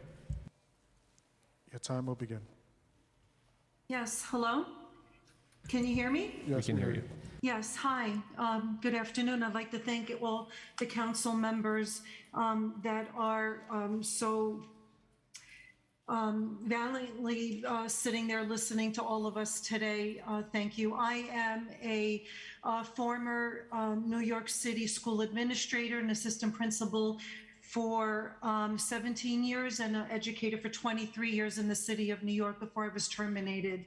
I'm also part of the Educators for Freedom, and I am also one of the ones that worked during the 2020-2021 year when everybody stayed home because of their body mass index and their body fat content. I went into work every single day so that I can advocate for my beautiful students and my parents and the community in Jamaica, Queens that I have been a part of for so many years. It's egregious what they have done to us, and more importantly to the economy of New York City that I have been a member of for almost 56 years of my life, as I was born and bred in Queens, New York. You want the best workers? You had the best workers. Educated, highly educated people, personally 3 diplomas and 3 certifications in education myself. It's egregious that I had to sit there and listen to the woman in the green dress, the circle back D-class woman, to lie in front of the council people there today. We were not on payroll as we waited and waited to be accepted by the citywide panel and the determination of whether our religious exemptions was going to be accepted or not, and our accommodations, who was denied 4 times in a row. But it's okay. The worst part of it all for me, it's not the money that's been lost, even though I was making more than the principal as an assistant principal because I had more seniority. The worst part of it for me was that my religion was being questioned. As a Sunday school teacher, that was the worst part of it. And about 12 years ago, can you wrap up? I'm sorry, can you wrap up? Thank you. I'm sorry. Can you wrap up? Because we got more I speakers. found myself sitting at the Queens Museum with about 5 to 6 of my teachers. And we learned about the Flushing Remonstrance that day because we were doing professional development. And the Flushing Remonstrance, for all those people that don't know, really should look it up, was the precursor to the U.S. Constitution and the Bill of Rights for religious freedom. And it all started in Flushing, We need to wrap Queens. up. We need to wrap up, okay? Yeah, it all started... we need to wrap up because we have more speakers to go. All right? Thank you. I just want to... Thank you. I just want to let everybody know that they should look up the Flushing Remonstrance, which was the precursor. Thank you very much. I'd now like to welcome Laura Hoffman to testify, and then Ileana Gordon, and then Karen Rosado. Laura Hoffman, you may begin. Your time will begin. Hi. First of all, I want to work. In January 2022, I was fired from my job of 10 years following an unpaid involuntary leave of absence due to the COVID vaccine mandates and my family-held religious beliefs. I was tossed aside like human garbage after being a dedicated worker of 10 years. The unfair treatment negated the decades of volunteer community work that I have done alongside my former employer and in the Greenpoint community on multiple environmental, waterfront, parks, and housing issues. I've testified many, many times before New York City Council regarding those issues. Never would I have ever thought that I'd be testifying about my right to work, my freedom of religion, or having control over what to put in my body, but here I am. My income and my ability to get another job were taken away, and it was needless since I've had natural antibodies since March 2020, following being sick with COVID. Given my community-based knowledge about environmentally linked diseases and knowledge about my own autoimmune diseases, I knew it was a strong possibility that these antibodies would serve to protect me from COVID in the future. And now the CDC is finally catching up, acknowledging what many people already knew. What hurts the most is that I truly loved my job, my coworkers, my clients, and I'm still friends with many of my coworkers and clients who've sought me out on social media. I worked as a housing counselor in a respected non-for-profit community organization under contract with HPD as a housing counseling agency. As an essential worker, I worked both in the office and remotely, serving clients during the heart of the pandemic. I made wellness calls to seniors in an effort to prevent them from feeling isolated. The same organization that did this Your work time is has the same expired. one that fired me for who I am and isolated me, a senior with medical issues. If you could wrap up, thank you. Basically, the mandates have severely harmed me, harmed the way that I interact with the community. I refuse to even eat out in establishments that did not push back against the mandate. Thank you. And it's to the point where I myself, after fighting for environmental issues in this community for decades, I'm thinking about moving out of New York myself. Thank you very much. One of the council members has a question. If you could just hold on a minute. Thank you. Go ahead. Thank you, Chairwoman.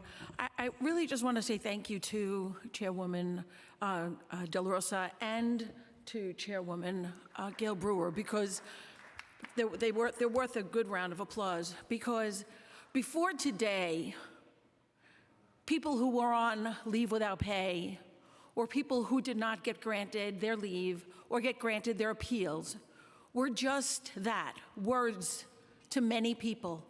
But today, now, because of their ability to have you come and testify, we now have faces to align with those needs. And anyone who can look in your faces and tell you that you are wrong, there's something wrong with them. There shouldn't be just 8 of us signing on a letter. There shouldn't be just 8 of us standing with you out front on the steps of City Hall. There should be 51 of us, because in this city council, we fight for equality, gender equality, medical equality, equality for those whose civil rights have been denied. And I've heard all of that here today. So this needs to be a body of 51, not just 8 voices or 10 voices, a body of 51 to meet with the mayor again and say to him, we know you're open to this, but we're working together to make sure that justice and racism and inequity is addressed, because this is a room of diversity and of the people who elected us to protect them. And that's not what's happening here. So thank you for your courage, and thank you for your indulgence. Thank you very much. All right, let's go to the next. That was great, but I want to hear the people on the Zoom. Go ahead. Next, we'll hear from Ileana Gordon, then Karen Rosado, then Dominic Francois, and then Tabitha Forte. Ileana Gordon, you may begin when ready. Your time will begin. Hi, I'm Ileana Gordon. I'm a police dispatcher, police operator with 911, and I'm here basically because of the horrible conditions that we are meant to work with on a constant basis. To top it off, we're paid a very low wage. That's a low salary. The starting salary is $39, and it tops off at, I think, at $56, $57. And virtually this whole summer, the New York City is running a sweatshop. That's basically what it is, a sweatshop. And if it was any other company, any other organization in the city would be shut down.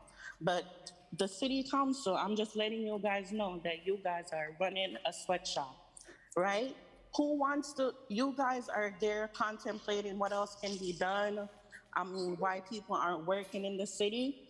People aren't working, especially at my job, because they're always harmed, because nobody wants to make $39,000 annually as a dispatcher. I mean, we do a lot of work. We cover 77 precincts, 9 transit bureaus, right? And 7 PSAs, but don't quote me on that. And 39,000, it tops off at 56. Come on, I think you guys can do better than a 2% raise annually, right? But what I want you guys to do, and I'm imploring you guys, all the city council members, because in the past I've written to almost every member of the city's council's public safety committee.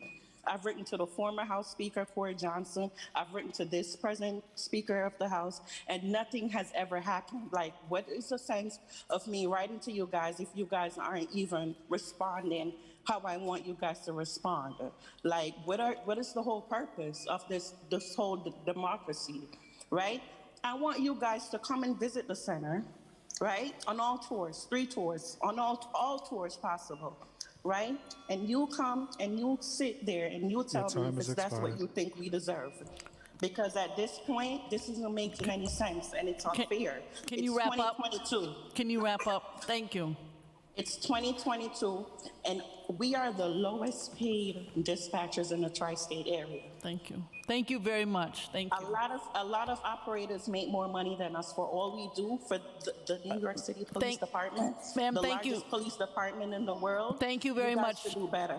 Thank you very much. Thank you. I'd now like to call on Karen Rosado, and then Dominic Francois, and then Tabitha Forte. Karen Rosado. Your time will begin.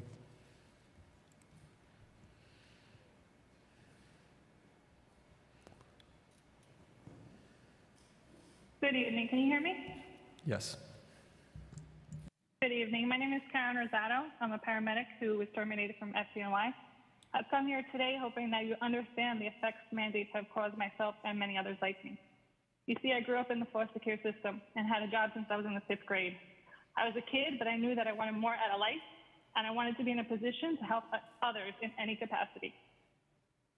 And when the opportunity opened for me to become a paramedic for the FDNY, I seized it. I enjoyed helping people every day, and twice in my career, I've met young people in the foster care system who thought they wouldn't amount to anything or have a career like mine in the FDNY, until I shared my story with them. And I immediately saw hope in their eyes, that they now have someone to relate to, and it's proof that if they push hard enough, they can too make it. I now feel like that kid in foster care. Excuse me. Who feels like they have everything stacked against them. I cannot get a job within New York City with the skills that I have. I now don't know where my next paycheck will come from. I've worked throughout the pandemic, and while it may seem like a broken record to say we were praised one day and forgotten the next, it is heartbreakingly true. Throughout the pandemic, we were seeing and experiencing some of the worst days in our career, working more hours than normal with the call volumes at an all-time high. It was mentally, emotionally, and physically draining, but we showed up every day. To invade our private medical history and choices and to terminate us over the vaccine that has carve-outs for athletes or entertainers because they boost the economy has nothing to do with science. You see, I now can get a job playing as a paramedic on TV, but I can't use my actual skills that I was trained for and have 10 years experience on the community that actually needs it. Where's the logic in that? The CDC finally acknowledges that unvaccinated with previous exposure hold the same immunity as the vaccinated. So why isn't the CDC following that science? Why can't we acknowledge natural immunity? Time has expired. I'm not a threat to anyone. 30 more seconds. Thank you. I'm not a threat to anyone, and I hope you will stand with us and drop these carve-outs and allow us to stand with our brothers and sisters against New York State. Thank you. Thank you very much. Thank you. I'd now like to call on Dominic Francois, followed by Tabitha Forte. Dominic Francois, you may begin when ready. Hello, can you hear me? Yeah, your time will begin. Thank you very much. My name is Dominic Francois. I am still a New York City Police Department officer until next Friday, when my tenure is expected to end due to the COVID vaccine mandate, and I was forced to submit my paperwork for vested retirement, which was not my intention. And I'm hoping that this turns around so that I can continue my career and retire from the city of New York. I think we're at an impasse right now where we have heard and allowed individuals who just wanted to be heard and given the opportunity to say, this is not for me, I appreciate the offer, but I'm not going to do this. The vaccine was something that was forced on people in the city who have to work here or have to work in the city. And I think it's now we're at an impasse where we're starting to hear those voices that were not heard, especially during those reasonable accommodation request periods. Now we're hearing those voices say something and say, well, this is not right, this is why it's not right, and this is why I feel I should be given the reasonable accommodation. We're in an impasse to right the wrongs that we've experienced for the last 2.5 years, going on 3 years. This is an opportunity for the city to say, okay, we've got to start to rebuild. We've got to start making next steps to get past whatever COVID is and whatever it's going to be for the city in the future. But it has to start at some point.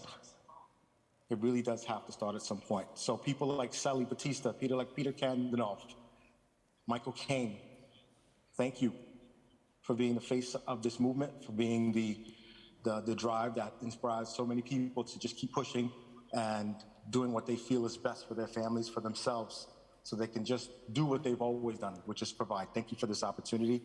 Be safe, everyone. Be well, and I hope I see you on the other side of this. Thank you for the opportunity to speak. Thank you very much. I'd now like to welcome Tabitha Forte to testify, and to anyone else who's on the Zoom who hasn't had the chance to speak, if we haven't called on you, please use the Zoom raise hand function now. Tabitha Forte. Your time will begin. Sure, can you hear me? Yes, we hear you. On October 2021, I was placed on unpaid leave from Praxis Housing Initiative due to the vaccine mandate, and I was officially fired as of Valentine's Day of this year. Since then, I have been not able to work in person in New York due to this unconstitutional mandate. I worked throughout the entire pandemic and even contracted COVID from my direct supervisor. From hero shortly to zero, I have dedicated myself working to become a mental health counselor. I completed 8 years master's program and obtained my licensure last year to be told I'm unable to work in person. For over 10 years, I've worked as a counselor, exposed to all sorts of communicable diseases, and never have I judged or I thought that I would be judged in America for health decisions I choose for myself. Not only do I have an extensive medical related history with my nervous system, I also filed for a religious exemption with a letter from my pastor and was denied. CDC guidelines have changed. CDC has admitted these restrictions from being absolute nonsense. We the people should never allow these tyrants, such as these circle back employees, to control us. And they need to get together to talk about dropping this mandate. I find it incredibly funny that these employers who are in charge of making those decisions haven't come together to discuss these new guidelines, which were completely ridiculous to begin with. They come here with no COVID data and will sit in our faces paid and state that they will get back to us, letting us know how many people were fired or put on leave because their exemptions were denied. There should never have been a mandate in the first place. This is a free country. Vote for Lee Zeldin to save America. Let's go, Brandon.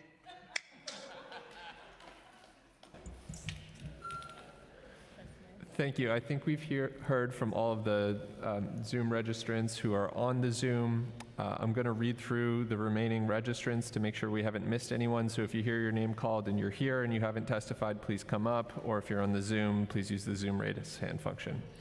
Tom LaPala, Jason Freed, Mary Moss, Audrey Dennis, Bridget Boyle, Ruth Vashiltsky, Danielle McGuire, Danny, Krista O'Day, S. Juliao, Patricia Liviola, Stacy Christopoulos, William Lee, Carrie McGovern Duffy, Gabriel Delmau, Jeremiah Cedeno,